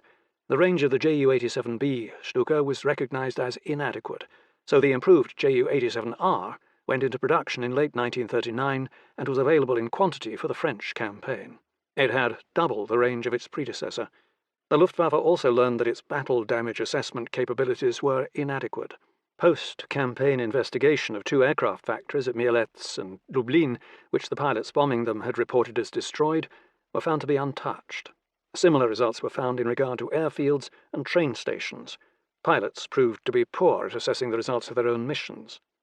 Fortunately for the Allies, this was one area where the Germans decided that no improvement was necessary, which had considerable bearing on the Luftwaffe's ability to estimate the damage it was inflicting upon the RAF in the Battle of Britain. Several sources have attempted to claim that the Wehrmacht greatly diminished its stockpiles of fuel and ammunition during the Polish campaign. It is true that Hitler embarked upon the Polish campaign despite the fact that the Wehrmacht had limited reserves of fuel and ammunition. In September 1939, Germany had a reserve of 480,000 tons of aviation fuel and 350,000 tons of motor fuel, petrol. Monthly production was about 50,000 tons of aviation fuel and 93,000 tons of motor fuel.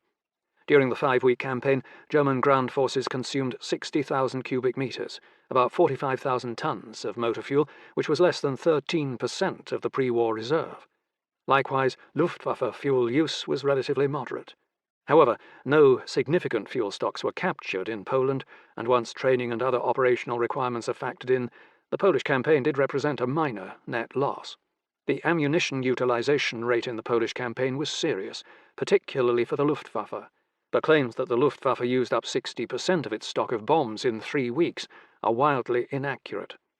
Rather, OKL data shows that the Luftwaffe expended just 30% of its bombs in 5 weeks, equivalent to roughly 2 months' production. The expenditure of artillery ammunition in Poland was moderate, averaging only 8 to 12% of reserves of the most useful rounds. In most cases, monthly production exceeded use in Poland, so the net effect was minimal. As a result of the Polish campaign, Germany ramped up its ammunition production during the winter of 1939-40 in preparation for the Western campaign. Thus, the Wehrmacht's expenditure of artillery ammunition and bombs during the Polish campaign had minimal impact upon Germany's ability to conduct follow-on operations in the West.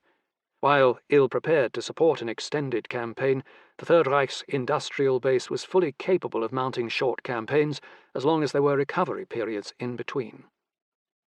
The fact that the Wehrmacht defeated Poland in 5 weeks should not conceal the reality that German operations often fell short of the perfection depicted by Dr. Goebbels' propaganda machine.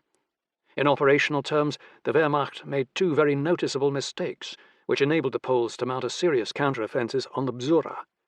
First, Fall Weiss failed to designate any significant force to engage Army Poznan and fix it in place, or at least follow its retreat. Consequently, Army Poznan remained not only mobile and combat effective, but became virtually invisible to Heeresgruppe Süd. Second, under the original Fall Weiss plan, Guderian's 19th Army Corps motorized was supposed to keep attacking along the Vistula, crush Army Pomorze, then link up with Hübner's 16th Army Corps motorized west of Warsaw. But this did not occur. Instead, thanks to a half-baked plan developed by Halder and Bock, Guderian's corps was pulled out of the line before Army Pomorze was fully destroyed, and then carted across East Prussia to attack Brześć, an objective with no special significance. Guderian's panzers were sidelined for nearly a week, and then moved away from the decisive theatre around Warsaw to push into territory that the OKH already knew was assigned to the Soviets. While Hoth's 15th Army Corps motorized was relentlessly hounding Schilling's Army Krakow to extinction, Guderian was off chasing prestige targets, a mistake he would repeat in the Soviet Union in 1941. In most sources, even the definitive West Point military atlas, the German campaign is depicted as a double pincer attack, with 3rd Army and 10th Army meeting at Warsaw. These depictions are erroneous, because 3rd Army did not move through Modlin, but instead headed east. The classic German double pincer attack on Warsaw took over 2 weeks to play out, and there was no great link-up between Heeresgruppe Nord and Heeresgruppe Süd at Warsaw. Although the German campaign in Poland may have seemed impressive in terms of operational maneuver, it was far from impressive in terms of operational logistics or intelligence. Guderian's and Hübner's motorized corps quickly outran their supply lines and were frequently running out of fuel. Furthermore, German mobile tactics were still chained to a fixed logistic and support infrastructure back in Germany, with very little mobile support capability to sustain them as they pushed deeper into enemy territory. Maintenance units provided to motorized divisions did not have sufficient towing vehicles for efficient battlefield recovery, or sufficient personnel to repair recovered vehicles in a timely manner. In addition to losing track of Kurzheimer's Army Poznan, Luftwaffe intelligence did a poor job finding the LW's dispersal airfields. Blaskewicz's 8th Army was blissfully unaware of large Polish forces moving across his open left flank, while Kuchler's 3rd Army seemed completely ignorant of the Polish fortifications that had been built during the summer of 1939. Against this opponent, these German deficiencies could be glossed over, but the same kind of arrogant disregard for operational logistics and intelligence would invite painful consequences during Operation Barbarossa in 1941. At the tactical level, the Heer performed quite well, thanks to effective pre-war training and good leadership. Meeting engagements tended to be costly due to inadequate reconnaissance, and tactical bridge building was often slow and impaired advances. On the other hand, German light anti-aircraft defences were mobile, excellent, and lethal. The Waffen-SS units performed poorly in Poland, often unable to accomplish their missions and suffering inordinate casualties. On the whole, senior Heer commanders regarded the SS troops as ill-disciplined and more preoccupied with brutalizing the civilian population and prisoners than focusing on their purely military tasks. However, the regime wanted to extol the virtues of the SS, so their painful mistakes in Poland, such as the ambush of the SS Regiment Germania, were swept under the carpet. It was clear that German panzers needed better armour to enable them to survive on a battlefield where the enemy had 37mm anti-tank guns. The Panzer Is and Panzer IIs were death traps on such a battlefield, unable to even cope with the 37mm armed Polish 7TP light tank, but they would have to be retained until more medium tanks became available. Even the Panzer III and Panzer IV medium tanks proved too thinly armoured, and the next version of the Panzer IV, the Ausf D model, added 20mm thick plates to the side armour and hardened the frontal armour. Nevertheless, most of the panzers available in late 1939 were still poorly armed and poorly protected compared to the best French tanks. On the 7th of October, Panzer Division Kempf was disbanded, and Panzer Regiment 7 was assigned to the 10th Panzer Division, while Waffen-SS units were sent to form the SS Verfügungsdivision. The experimental hybrid Heer-SS division concept was not judged favourably by either side, and Himmler pressed for his own divisions. For his part, Hitler was so impressed by the performance of the Panzertruppen in Poland that he decided to increase the number of panzer divisions from 6 to 10. It had already been decided before Fall Weiss that the 4 Leichter divisions would eventually be converted into panzer divisions once sufficient tanks were available. In mid-October 1939, less than 2 weeks after the end of Fall Weiss, the 1st, 2nd and 3rd Leichter divisions began converting into the 6th, 7th and 8th Panzer divisions. The 4th Leichter division did not convert to the 9th Panzer division until January 1940. The handful of independent Panzerabteilungen were absorbed into the new divisions to flesh out their tank parks. The reorganization of the panzer divisions was an important step in ramping up the Heer's ability to fight a first-class enemy such as the French, but it required months of effort to implement. By May 1940, the Heer had 10 fully effective panzer divisions, which tipped the scales in the Wehrmacht's favour. Politically, Fall Weiss produced mixed results for Hitler. The naysayers among the Wehrmacht, who had warned that it would be impossible to limit the operation to Poland, had been proved correct. Hitler's effort to offer peace to the Anglo-French on the 6th of October proved too vague and weighed down by previous dissimulations. Having been branded as a flagrant aggressor and liar, he could not now negotiate his way out of a general European war. Chamberlain's cabinet took 6 days to concoct a rather mealy-mouthed response which sought to avoid slamming the door to the idea of a negotiated settlement, but also to avoid the appearance of making any concessions. While drafting the response, discussions in Chamberlain's cabinet indicate that there was limited support for making restoration of Poland a precondition for negotiation. Instead, the cabinet members considered the restoration of the rule of law in Europe to be their primary objective. Eventually, Chamberlain delivered the response in the House of Commons on the 12th of October, which concluded that either the German government must give convincing proof of all sincerity of their desire for peace by definite acts, and by the provision of effective guarantees of their intention to fulfill their undertakings, or we must persevere in our duty to the end. It is for Germany to make her choice. Had Hitler offered to restore some limited form of Polish autonomy in a rump state, and demobilize parts of the Luftwaffe and Heer, he might have been able to woo the Chamberlain government into negotiations. But this did not coincide with his real plans. After Fall Weiss, Hitler's preference was to crush the Anglo-French, not make concessions to them. According to Soviet data, the Red Army lost a total of 996 dead or missing and 2,002 wounded during the period of the 17th to 25th of September. However, this omits the battles of Vodipol, Shatsk, and Vytyczno, which were fought on the 27th of September to the 1st of October. These later actions add at least another 820 casualties to the Soviet total, bringing them up to at least 1,227 dead and 2,588 wounded. Interestingly, Soviet data also reveals that 147 commanders, officers, were killed or disappeared during the brief campaign, an unusually high leadership loss. Soviet material losses in Poland were minimal, but that was due to the lack of significant Polish resistance. In truth, the Soviet invasion was a sucker punch delivered to an opponent that was already staggering from repeated blows from the Germans and lacking in resources to defend its eastern provinces. Soviet operational performance was good, in theory. Units were assigned objectives and they reached them, but logistic support was almost non-existent. Tactical performance was a bit better, and a few units, such as Kumbrik Mikhail Bogomulov's 39th Light Tank Brigade, performed very well. Other Soviet units allowed themselves to be bested by inferior Polish forces due to clumsy tactics and inept leadership. German officers noted the poor condition of most Soviet equipment and the sloppy appearance of troops, which influenced German strategic decision-making in 1940–41. Overall, the Red Army's performance in Poland hinted at organizational failure, but this was confirmed for the whole world to see 2 months later, when the Soviet Union attacked Finland. The same slapdash approach to operational planning exhibited in Poland was applied to the Finnish scenario, but failed disastrously in the face of a determined opponent.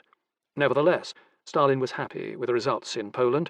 he had quickly gained territory and eliminated a traditional foe, while avoiding war with the Anglo-French. He judged that the Red Army's operational deficiencies would be corrected with more arrests, more beatings, more executions. The results of Foul Weiss looked very different from the Polish perspective. In 5 weeks, the WP suffered 200,000 casualties, including 66,300 dead, from a total mobilized force of about 1.1 million. In addition, 694,000 Polish military personnel were captured by the Germans, 250,000 by the Soviets, and 1,350 by the Slovaks, who handed most of them over to the Soviets.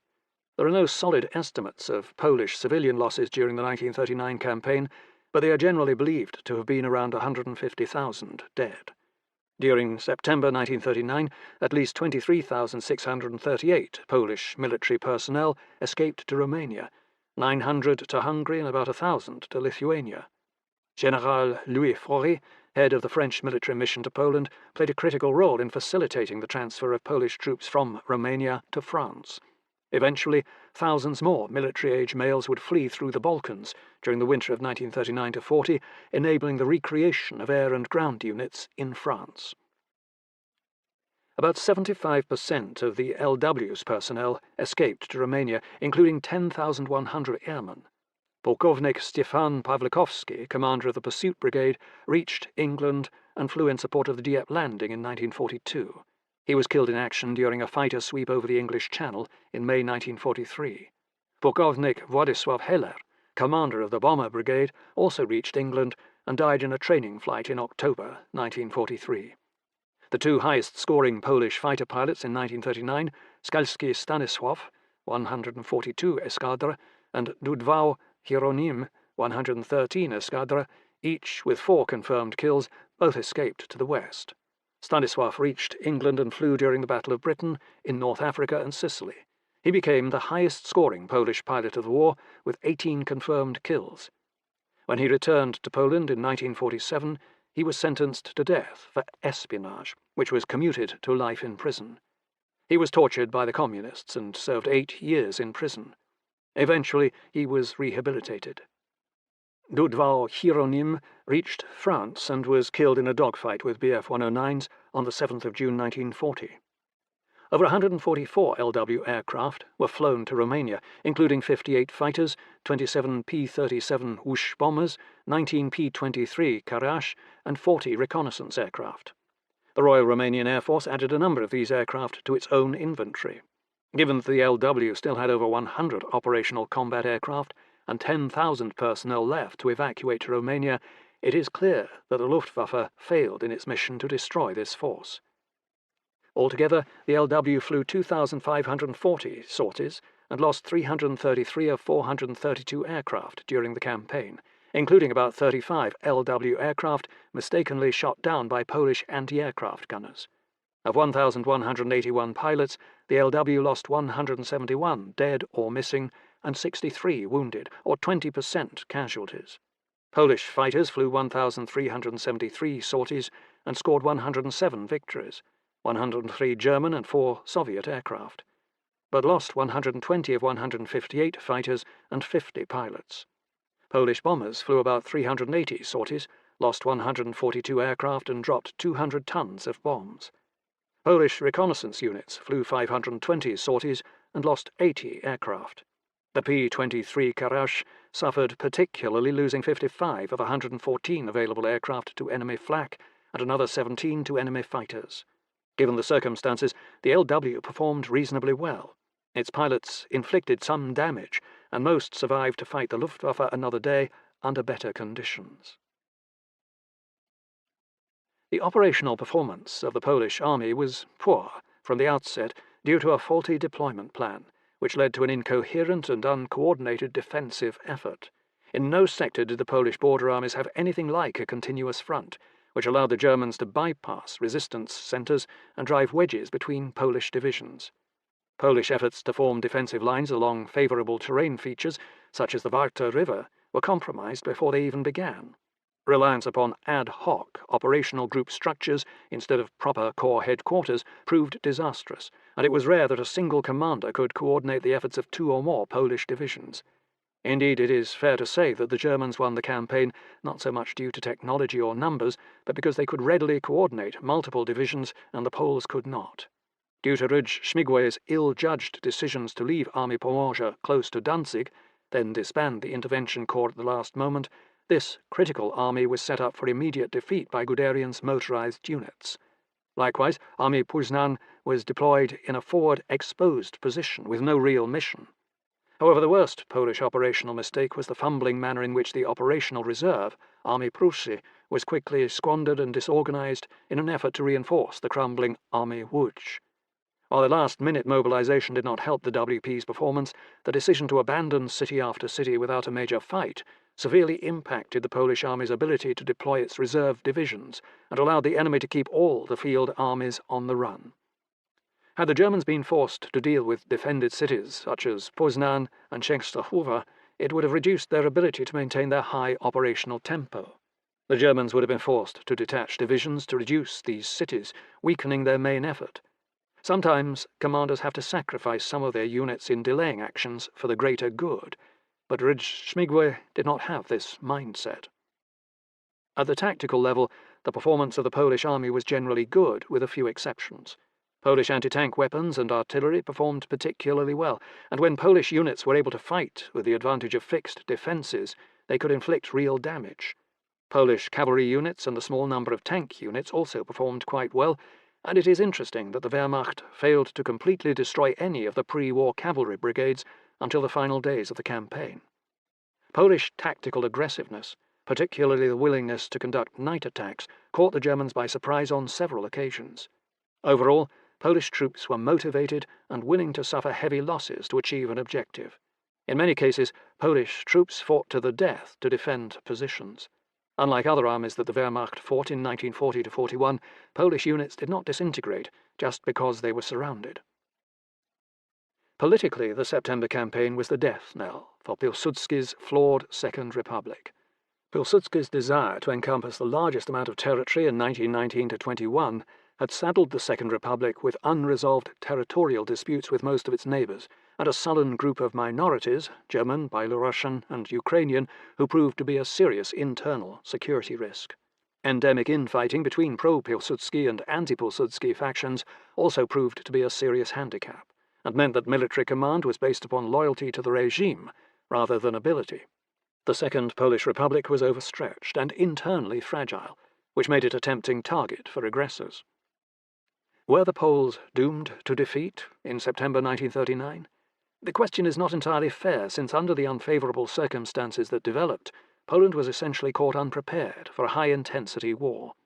Polish leaders had gambled, and lost, that they had enough time to create a strong domestic military-industrial base before either Germany or the Soviet Union attacked. Had this policy been granted more time, Poland would have been in a stronger position of military deterrence and less dependent on French military aid. What is often forgotten is just how rapidly the German military threat emerged. Until mid-1938, the Wehrmacht lacked sufficient Bf 109 fighters or modern tanks to achieve battlefield dominance over the Polish military. Had Hitler attacked Poland prior to 1939, the Polish military would have performed much better. Poland's leadership did have the means to alter the course, if not the outcome, of a campaign against Germany by making different operational and strategic decisions. Had Rudge-Schmigwe ordered each of the border armies to assign one regular and one reserve division to defend key cities, Modlin, Bydgoszcz, Poznan, Łódź, Częstochowa, Katowice, and Kraków, the Germans would have been forced to divert a good portion of their infantry and artillery to besiege them, leaving far fewer forces to push into the Polish heartland. German operational methods were poorly suited to urban warfare, and their firepower less effective, which is a weakness that the Poles could have anticipated and exploited. The remainder of the Polish armies, about 20 divisions, could have concentrated around Warsaw, Lublin, and Lwów, using the Vistula as a shield, an approach recommended by the French.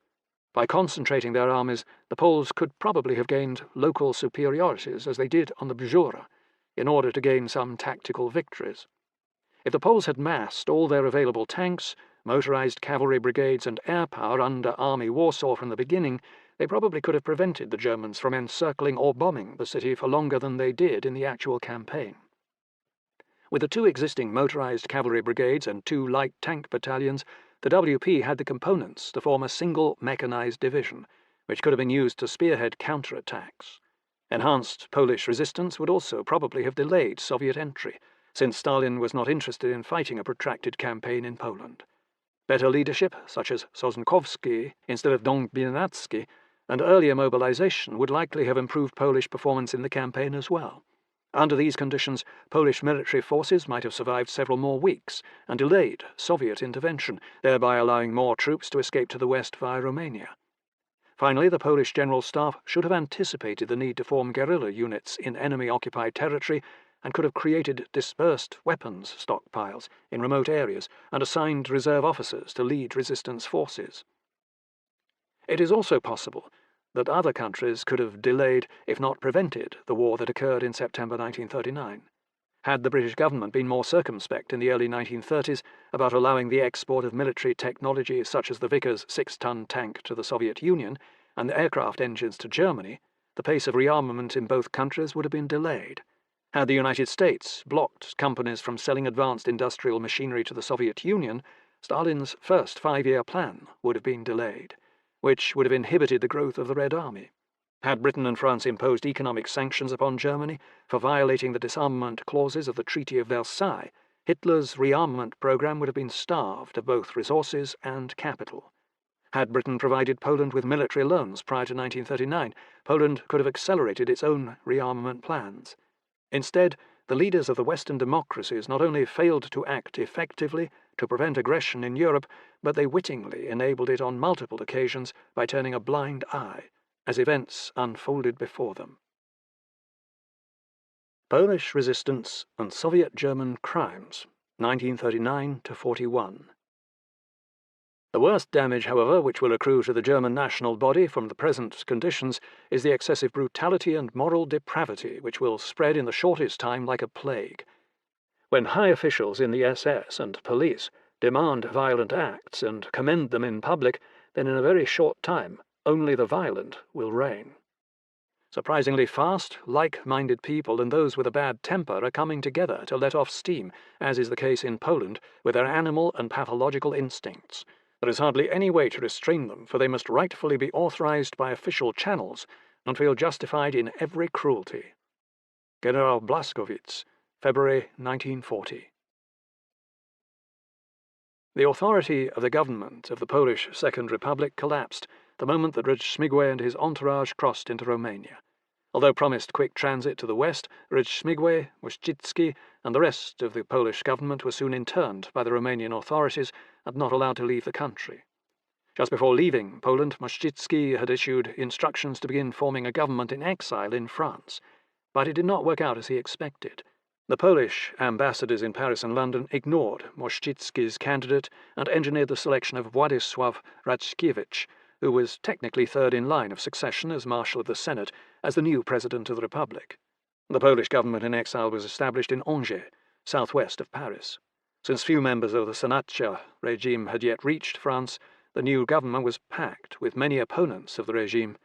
On the 30th of September, Raczkiewicz appointed General Władysław Sikorski to be Prime Minister and Commander-in-Chief of the Polish Armed Forces in exile. 2 months later, Stanisław Mikołajczyk arrived via Hungary to join the Polish government in exile. Meanwhile, in Poland, Hitler came to Warsaw on the 5th of October to witness a triumphal victory parade. All Polish citizens were ordered to remain indoors, and the Germans took over 400 hostages, including Mayor Starzyński, to ensure that there were no incidents. Initially, the Wehrmacht administered occupied Poland, with Rundstedt as the titular head of the military government. Danzig, Upper Silesia, and the Polish provinces of Poznań, Pomorze, and Łódź were annexed to the Reich. Poznań and Łódź were reformed into the Reichsgau-Wartheland, and SS Obergruppenführer Arthur Greiser was put in charge of administering this region for the Reich. Greiser's first task was to remove the indigenous Polish population by any means necessary. Greiser was assisted by the Reichssicherheitshauptamt, Reich Main Security Office, or RSHA, under Reinhard Heydrich, which was tasked with the removal of 8.9 million Poles from all annexed areas, so that the regions could be fully Germanized. Forster was put in charge of Reichsgau Danzig-Westpreußen, which encompassed Pomerania. Thousands of others were forcibly deported east by armed members of the Volksdeutscher Selbstschutz. In the first 5 months of the German occupation, 87,000 Poles were deported from Danzig and 70,000 from Poznan. Polish cities such as Bydgoszcz, Gdynia, Łódź, and Poznan were renamed Bromberg, Gurtenhafen, Litzmannstadt, and Posen. In mid-October 1939, the Germans had already begun conscription of forced labour, and eventually 1.7 million Polish civilians, including girls as young as 14, were sent to work in Germany. Rundstedt and the rest of the Wehrmacht had little to say in what transpired in the rest of occupied Poland, which was actually a power vacuum in which various SS and Gestapo security officials and their acolytes in the Volksdeutscher Selbstschutz units exercised real authority.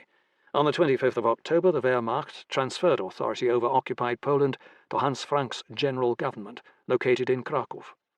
Blaskowitz replaced Rundstedt as military commander in the east, but had little authority over the various SS, police and paramilitary units operating in Poland. Poles forcibly deported from the annexed provinces were dumped in the general government, which usually left them destitute. Frank's mission was to reduce the Poles to abject servitude through a deliberate policy of brutality and denial of resources. 6 days after assuming his position, Frank issued new guidelines that made many crimes punishable by death and a strict food rationing system that was guaranteed to lead to slow starvation. As soon as the fighting was over, a whole new breed of SS officials appeared out of the woodwork to begin a vicious campaign of winnowing out anyone in Polish society who might resist the new order. Just a week after Bydgoszcz fell into German hands, SS Brigadeführer Lothar Beutel, commander of Einsatzgruppe 4, executed approximately 150 Polish civilians near the city.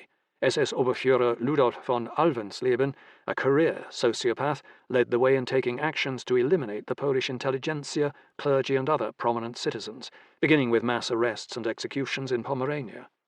The RSHA absorbed the Einsatzgruppen, which spent the autumn of 1939 working through the lists, Sonderfahndungsbuch Polen, of Polish citizens, murdering thousands. SS Brigadeführer Emil Rasch established the Soldau concentration camp near Mława in late September 1939, where SS troops under his command began executing members of the local Polish intelligentsia. Kreiser also moved to crush the Catholic clergy, while in Kraków, SS Obersturmbannführer Bruno Müller arrested the entire staff of the Jagiellonian University. Although relatively few civilians were murdered in the first months of the German occupation, the groundwork was laid for more lethal measures. In May 1940, the SS began Abwehr-Aktion, Außerordentliche Befriedungsaktion, Extraordinary Pacification Operation in Poland, arresting over 30,000 persons, of whom roughly 7,000 were executed, including Jews and Poles. Both the Wehrmacht and the SS committed widespread looting in Poland. One of the beneficiaries of this looting was Heinz Guderian, who in 1942 was given a 2,000-acre estate in the Reichsgau-Wartheland near the village of Głębokie. The original owner was a Polish officer, Tadeusz Twardowski, who had been murdered by the NKVD in Katyn Forest. Hans Frank was a notorious looter, enriching himself with the spoils of war. The SS also initiated a program under Himmler's direction to kidnap Polish children who appeared suitably Aryan. Thousands were abducted and sent to Kinderlager, child camps, and, if they passed medical exams, to be raised by German parents. Those children deemed not suitable were murdered. Blaskowitz began complaining in writing to the OKH in November 1939 about the criminal actions being committed by the SS and police in Poland, but was relieved of command in February 1940. Hitler referred to Blaskowitz's objections as childish. It should be noted that the Wehrmacht did take measures to preserve the senior Polish military leadership that fell into its hands. The Germans captured 7 of the 9 senior Polish field commanders, except for Fabrizi and Dom Biernacki, who fled to England. All 7 of these Polish generals survived German captivity. However, the 664,000 captured Polish enlisted soldiers were detained in rough prisoner-of-war (POW) camps in Poland for 6 months, and were denied succor from the International Red Cross, since the German Foreign Ministry claimed that they were not POWs because Poland no longer existed. The 50,000 Jewish Polish POWs were segregated and treated more harshly, with half dying during the first winter. Eventually, most of the Polish POWs were shipped off to Germany in 1940 for use as forced labourers, including clearing snow in the streets of Berlin and assisting with the harvests. Thousands of these forced labourers would perish from abuse and malnutrition over the next 5 years. No estimate has yet been made on the number of Polish POW deaths, but they were substantial and should be added to the total. Before Warsaw surrendered, Rommel ordered his deputy, General Brigady Michał Karasiewicz-Tokarzewski, to form an underground resistance movement to continue the fight against the Germans. A surprising number of officers from Army Warsaw were able to escape German captivity, and Karasiewicz-Tokarzewski was able to form the first Polish resistance movement known as the Service for Victory in Poland, Służba Zwycięstwu Polski, or SZP, in just a few weeks. Stefan Rowecki was among those who joined the leadership cadre of the resistance. Although the core of the SZP was led by professional army officers, Karasiewicz-Tokarzewski was able to reach out and recruit volunteers from the general populace. Poland, with its long history of covert resistance to foreign occupiers, was fertile ground for developing an active guerrilla force. In November 1939, the SZP was redesignated as the Union for Armed Struggle, Związek Walki Zbrojnej, or ZWZ, and it was placed under the authority of the government in exile. When Kazimierz Sosnkowski reached France, Sikorski appointed him to command the ZWZ. However, there were a myriad of other resistance groups that formed in Poland that were not loyal to the government in exile, including the right-wing affiliated NSZ and the peasant-based BCH groups. The inability of these groups to work together hindered the evolution of the Polish resistance into a more effective organization for 2 years. In February 1942, the ZWZ transformed into the Home Army, and the resistance had grown to 100,000 full-time and part-time members. By 1944, the Home Army would quadruple in size and was able to field battalion-size units during the Warsaw Uprising. However, the Home Army would continue the fight for Polish independence long after the Second World War had officially ended in Europe. Unlike occupied countries in Western Europe, there was virtually no collaboration with the enemy in Poland. While some individuals betrayed others under interrogation to save themselves, there was no effort to work with the enemy. Nor did the Germans attempt to form Waffen-SS units with Poles, as they did with Belgians, Bosnians, Danes, Dutch, French, and Norwegians. On the other hand, the ethnic Germans did collaborate with the occupation, and they should not be considered as Poles, just like those Belarusian communists and Ukrainian nationalists who collaborated with the Soviets. Many of the Volksdeutsche signed the Volksliste, certifying them as Germans. One who signed the list was the actor Ego Sim, who made a pro-Nazi propaganda film in conjunction with the Germans. In March 1941, Sim was assassinated by ZWZ agents to discourage similar collaboration. As a result of the Soviet invasion of eastern Poland, the Soviet Union gained control over 12 million people, including about 250,000 Polish military personnel. Arrests and deportations of anti-Soviet elements began almost immediately. Virtually all the Polish officers, about 9,000, were transferred to 2 NKVD-run camps in the Soviet Union, Kozelsk and Starobelsk. Another group of 4,700 border guards and KOP personnel were sent to a separate camp at Ostashkov. Władysław Anders was fortunate in that he was transferred to the Lubyanka prison in Moscow for special interrogation. The Polish enlisted soldiers were sent to work in labor camps in the Soviet Union. On the 11th of October, the Soviets bullied Lithuania into signing a treaty of mutual assistance, which ceded the city of Vilno to Lithuania, but allowed the Red Army to station 20,000 troops in the country. 6 months later, the Soviets annexed Lithuania by force. On the 1st of November, the Polish eastern provinces were formally annexed to the Soviet Union, and on the 29th of November, everyone living in the Kresy region was assigned Soviet citizenship. The NKVD ruthlessly weeded out hostile elements. Around 250,000 were arrested and sentenced to hard labor in the Soviet Gulag, and 65,000 were simply executed. In February 1940, the Soviets began mass deportations from eastern Poland, and in the next 16 months, roughly 400,000 civilians were forcibly removed to Kazakhstan and Siberia. Thousands died en route. Children as young as 14 were made to build railroads and work in mines, fed at near-starvation levels. One of the teenagers deported to Siberia was Wojciech Jaruzelski, who would one day be groomed by the Soviets to lead the armed forces of the Polish People's Republic. Another of those arrested by the NKVD was Ryszard Kaczorowski, a 20-year-old scouting instructor in Białystok who was sent to the infamous Kolyma Gulag camp in northeast Siberia, along with thousands of his countrymen. Kaczorowski was one of the lucky ones. Not only would he survive, but he would become the last president of the Polish government in exile in 1989–90. Despite the persistent efforts of the Polish government in exile, the British and French governments made no effort to demand that the Soviet Union release these prisoners.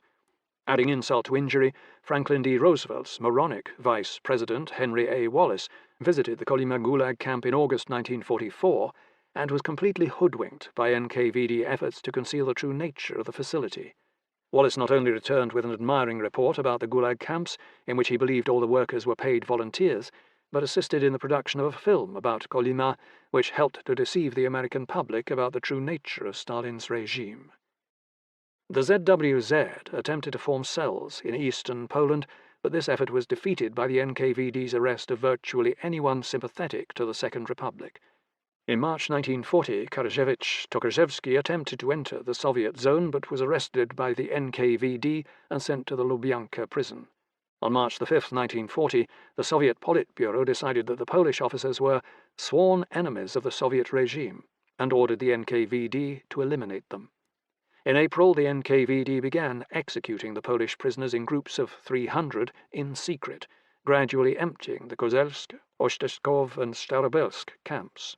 According to Soviet records, 4,421 Polish officers were murdered by the NKVD in the Katyn forest near Smolensk in April 1940, and another 17,436 Poles in Kiev, Kharkov, and other locations in the Ukraine.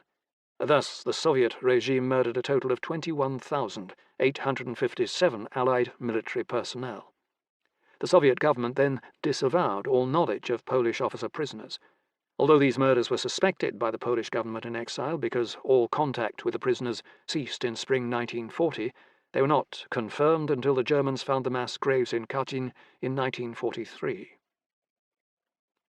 Both Germany and the Soviet Union continued to exploit the annexed regions of Poland in 1940–41, and the Gestapo and NKVD cooperated in efforts to hunt down Polish resistance groups. The Germans regarded the Poles as race enemies, while the Soviets regarded them as class enemies. During this period, the British government did very little to assist their Polish allies, even though Sikorski was able to build up considerable Polish military forces in the West. These forces played an important role in the Battle of Narvik, the Battle of Britain, the Battle of the Atlantic, and the North African Campaign. Once Germany invaded the Soviet Union in June 1941, Winston Churchill was eager to work with the Soviets and pressured Sikorski to resume diplomatic relations with the Soviet Union. This was a major insult to the Poles, but they grudgingly accepted it as part of the obligation of being allies with Great Britain. As a result of the Sikorski-Mayski Agreement, signed on the 30th of July 1941, which restored Soviet-Polish diplomatic relations, Stalin agreed to issue an amnesty for the remaining Polish prisoners in the Soviet Union. However, Stalin wanted to reform the Poles into divisions under Soviet command and use them as cannon fodder on the Eastern Front. He only grudgingly agreed to allow Anders and Karaszewicz-Tokarzewski, who were some of the few senior Polish officers still alive in Soviet custody, to leave the Soviet Union with some of the less fit personnel. In March 1942, 31,189 Polish soldiers and 12,408 civilians left the USSR via Iran. Yet upon reaching Palestine, Anders's troops were so emaciated and sickly that it took months before these personnel were fit for military duty. Meanwhile, the NKVD used the Polish renegade Zygmunt Berling to form the Polish People's Army, which would operate on the Eastern Front under Soviet command. German war crimes in Poland were acknowledged by the Western Allies, but relatively few were ever held accountable. Hans Frank was arrested by the US Army in 1945, tried at Nuremberg, and hanged in 1946. SS Oberführer Erich Naumann, commander of Einsatzgruppe 6 in Poland, was convicted for his crimes against Soviet civilians in 1941 and hanged in 1951. Arthur Greiser and Albert Forster were tried in Polish courts after the war and hanged. 3 other SS officers involved in war crimes in Poland, SS Obersturmbannführer Emanuel Schäfer and SS Obergruppenführer Udo von Woyrsch and Bruno Müller, were tried after the war in German courts and received light prison sentences, then were released. 2 other Einsatzgruppe commanders, SS Standartenführer Bruno Streckenbach and SS Brigadeführer Lothar Beutel, were not convicted due to lack of evidence. Ludolf von Alvensleben was eventually indicted for the campaign of murders he orchestrated in Poland, but fled to Argentina after the war, which then refused his extradition. Of course, none of the Soviet NKVD officials or Red Army officers who committed war crimes or crimes against humanity in Poland were ever indicted or even acknowledged by the West as criminals. Vasily M. Blokhin, the NKVD official who led the execution teams at Katyn Forest, was given the Order of the Red Banner by Stalin, but was sacked after Stalin's death. Even though the United States received credible reporting that the Katyn Forest massacre had been the work of the NKVD, the Roosevelt administration actively worked to conceal Soviet guilt. In Britain, the 1991 War Crimes Act restricted itself to acts committed by Germans or on German-occupied territory, but ignored similar Soviet crimes. Indeed, the Soviet Union was never held accountable for the vast human misery and suffering it inflicted on Poland and the other countries of Eastern Europe. Epilogue. Once the Polish Second Republic was smashed, and the Third Reich and the Soviet Union now had a common border, their spirit of collaboration did not last long.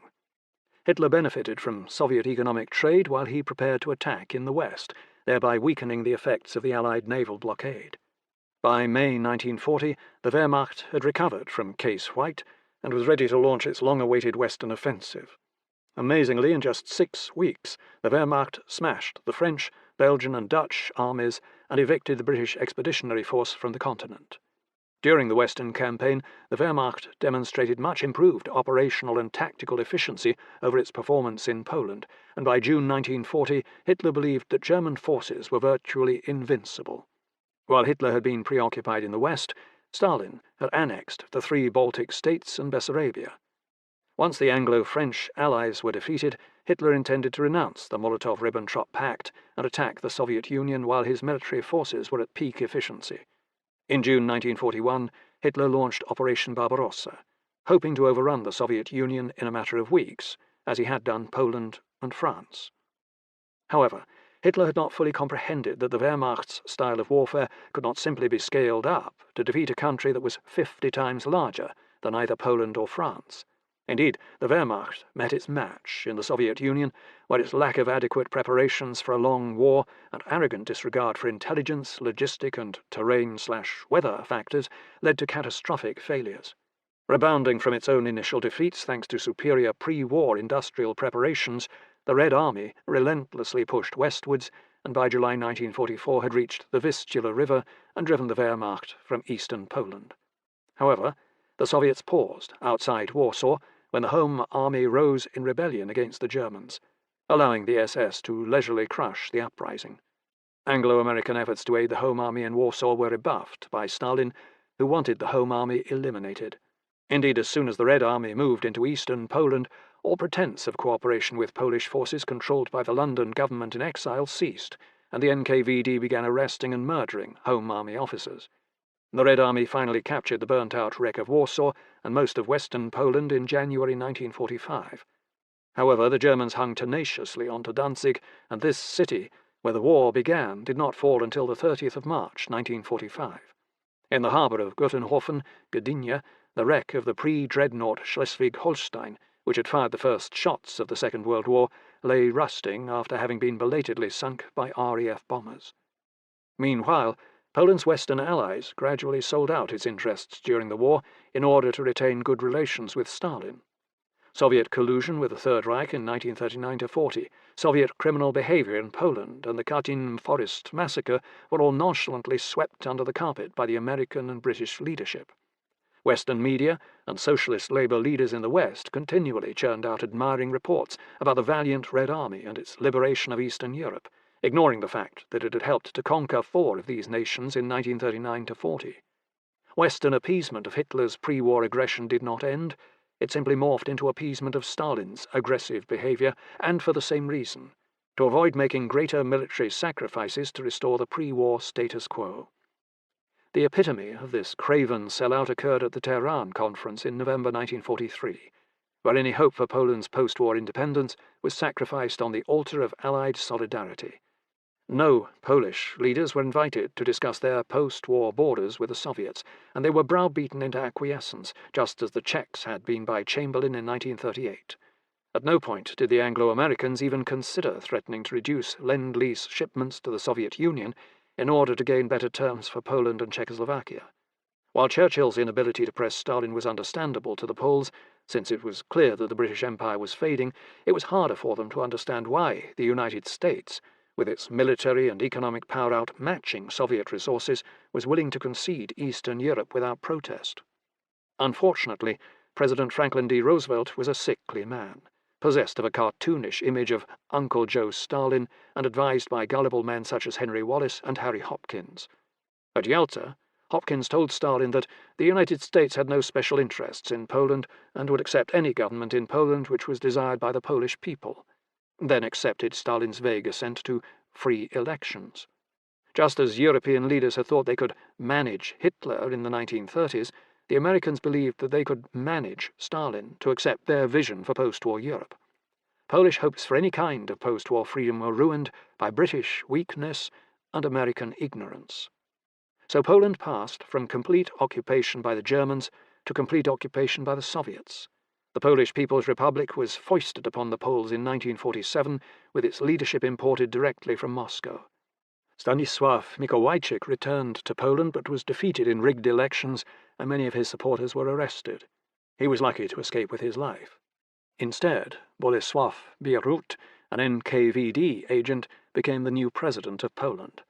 Since Stalin refused to return any of the territory seized from Poland in 1939, the new Poland was moved 100 kilometers westwards to the Oder-Neisse line into seized German territory. The new communist government then deported ethnic Germans from their lands in order to Polonize them. In just a few years, Poland became a police state, ruthlessly suppressing anything or anyone that threatened the Communist Party. However, the Communists were never able to stabilize Poland, whose people remained defiant to foreign-imposed rule. Former members of the Home Army, known as cursed soldiers, kept up an active guerrilla campaign until the last member was killed in 1963. In June 1956, widespread labor unrest occurred in Poznan, which required tanks and troops to put down, resulting in nearly 100 deaths. More riots in Gdynia in December 1970 led to troops firing upon workers with machine guns, killing at least 40. The Catholic Church in Poland, which was repressed by the regime, led the way towards building more effective civil resistance to undermine communist rule. The Solidarity Trade Organization, founded in 1980, was the vehicle of national deliverance. Although the regime, led in its final days by Wojciech Jaruzelski, tried intimidation and martial law to suppress Solidarity, in the end it was the regime that broke. In August 1989, the communist edifice of power in Poland rapidly crumbled, and the first democratic elections resulted in the creation of the Third Polish Republic. On the 17th of September 1993, President Lech Wałęsa bid farewell to the last Russian soldiers leaving Poland, exactly 54 years after the initial invasion. Once the Russian troops were gone, the new Polish Republic moved to eliminate any remaining vestiges of the 54 years of occupation. Although modern Poland is now a democratic state with membership of NATO and the EU, the lessons of Case White and Katyn Forest have impressed upon its citizens the need to remain vigilant and not take freedom for granted. This concludes Case White by Robert Forczyk, narrated by Simon Vance.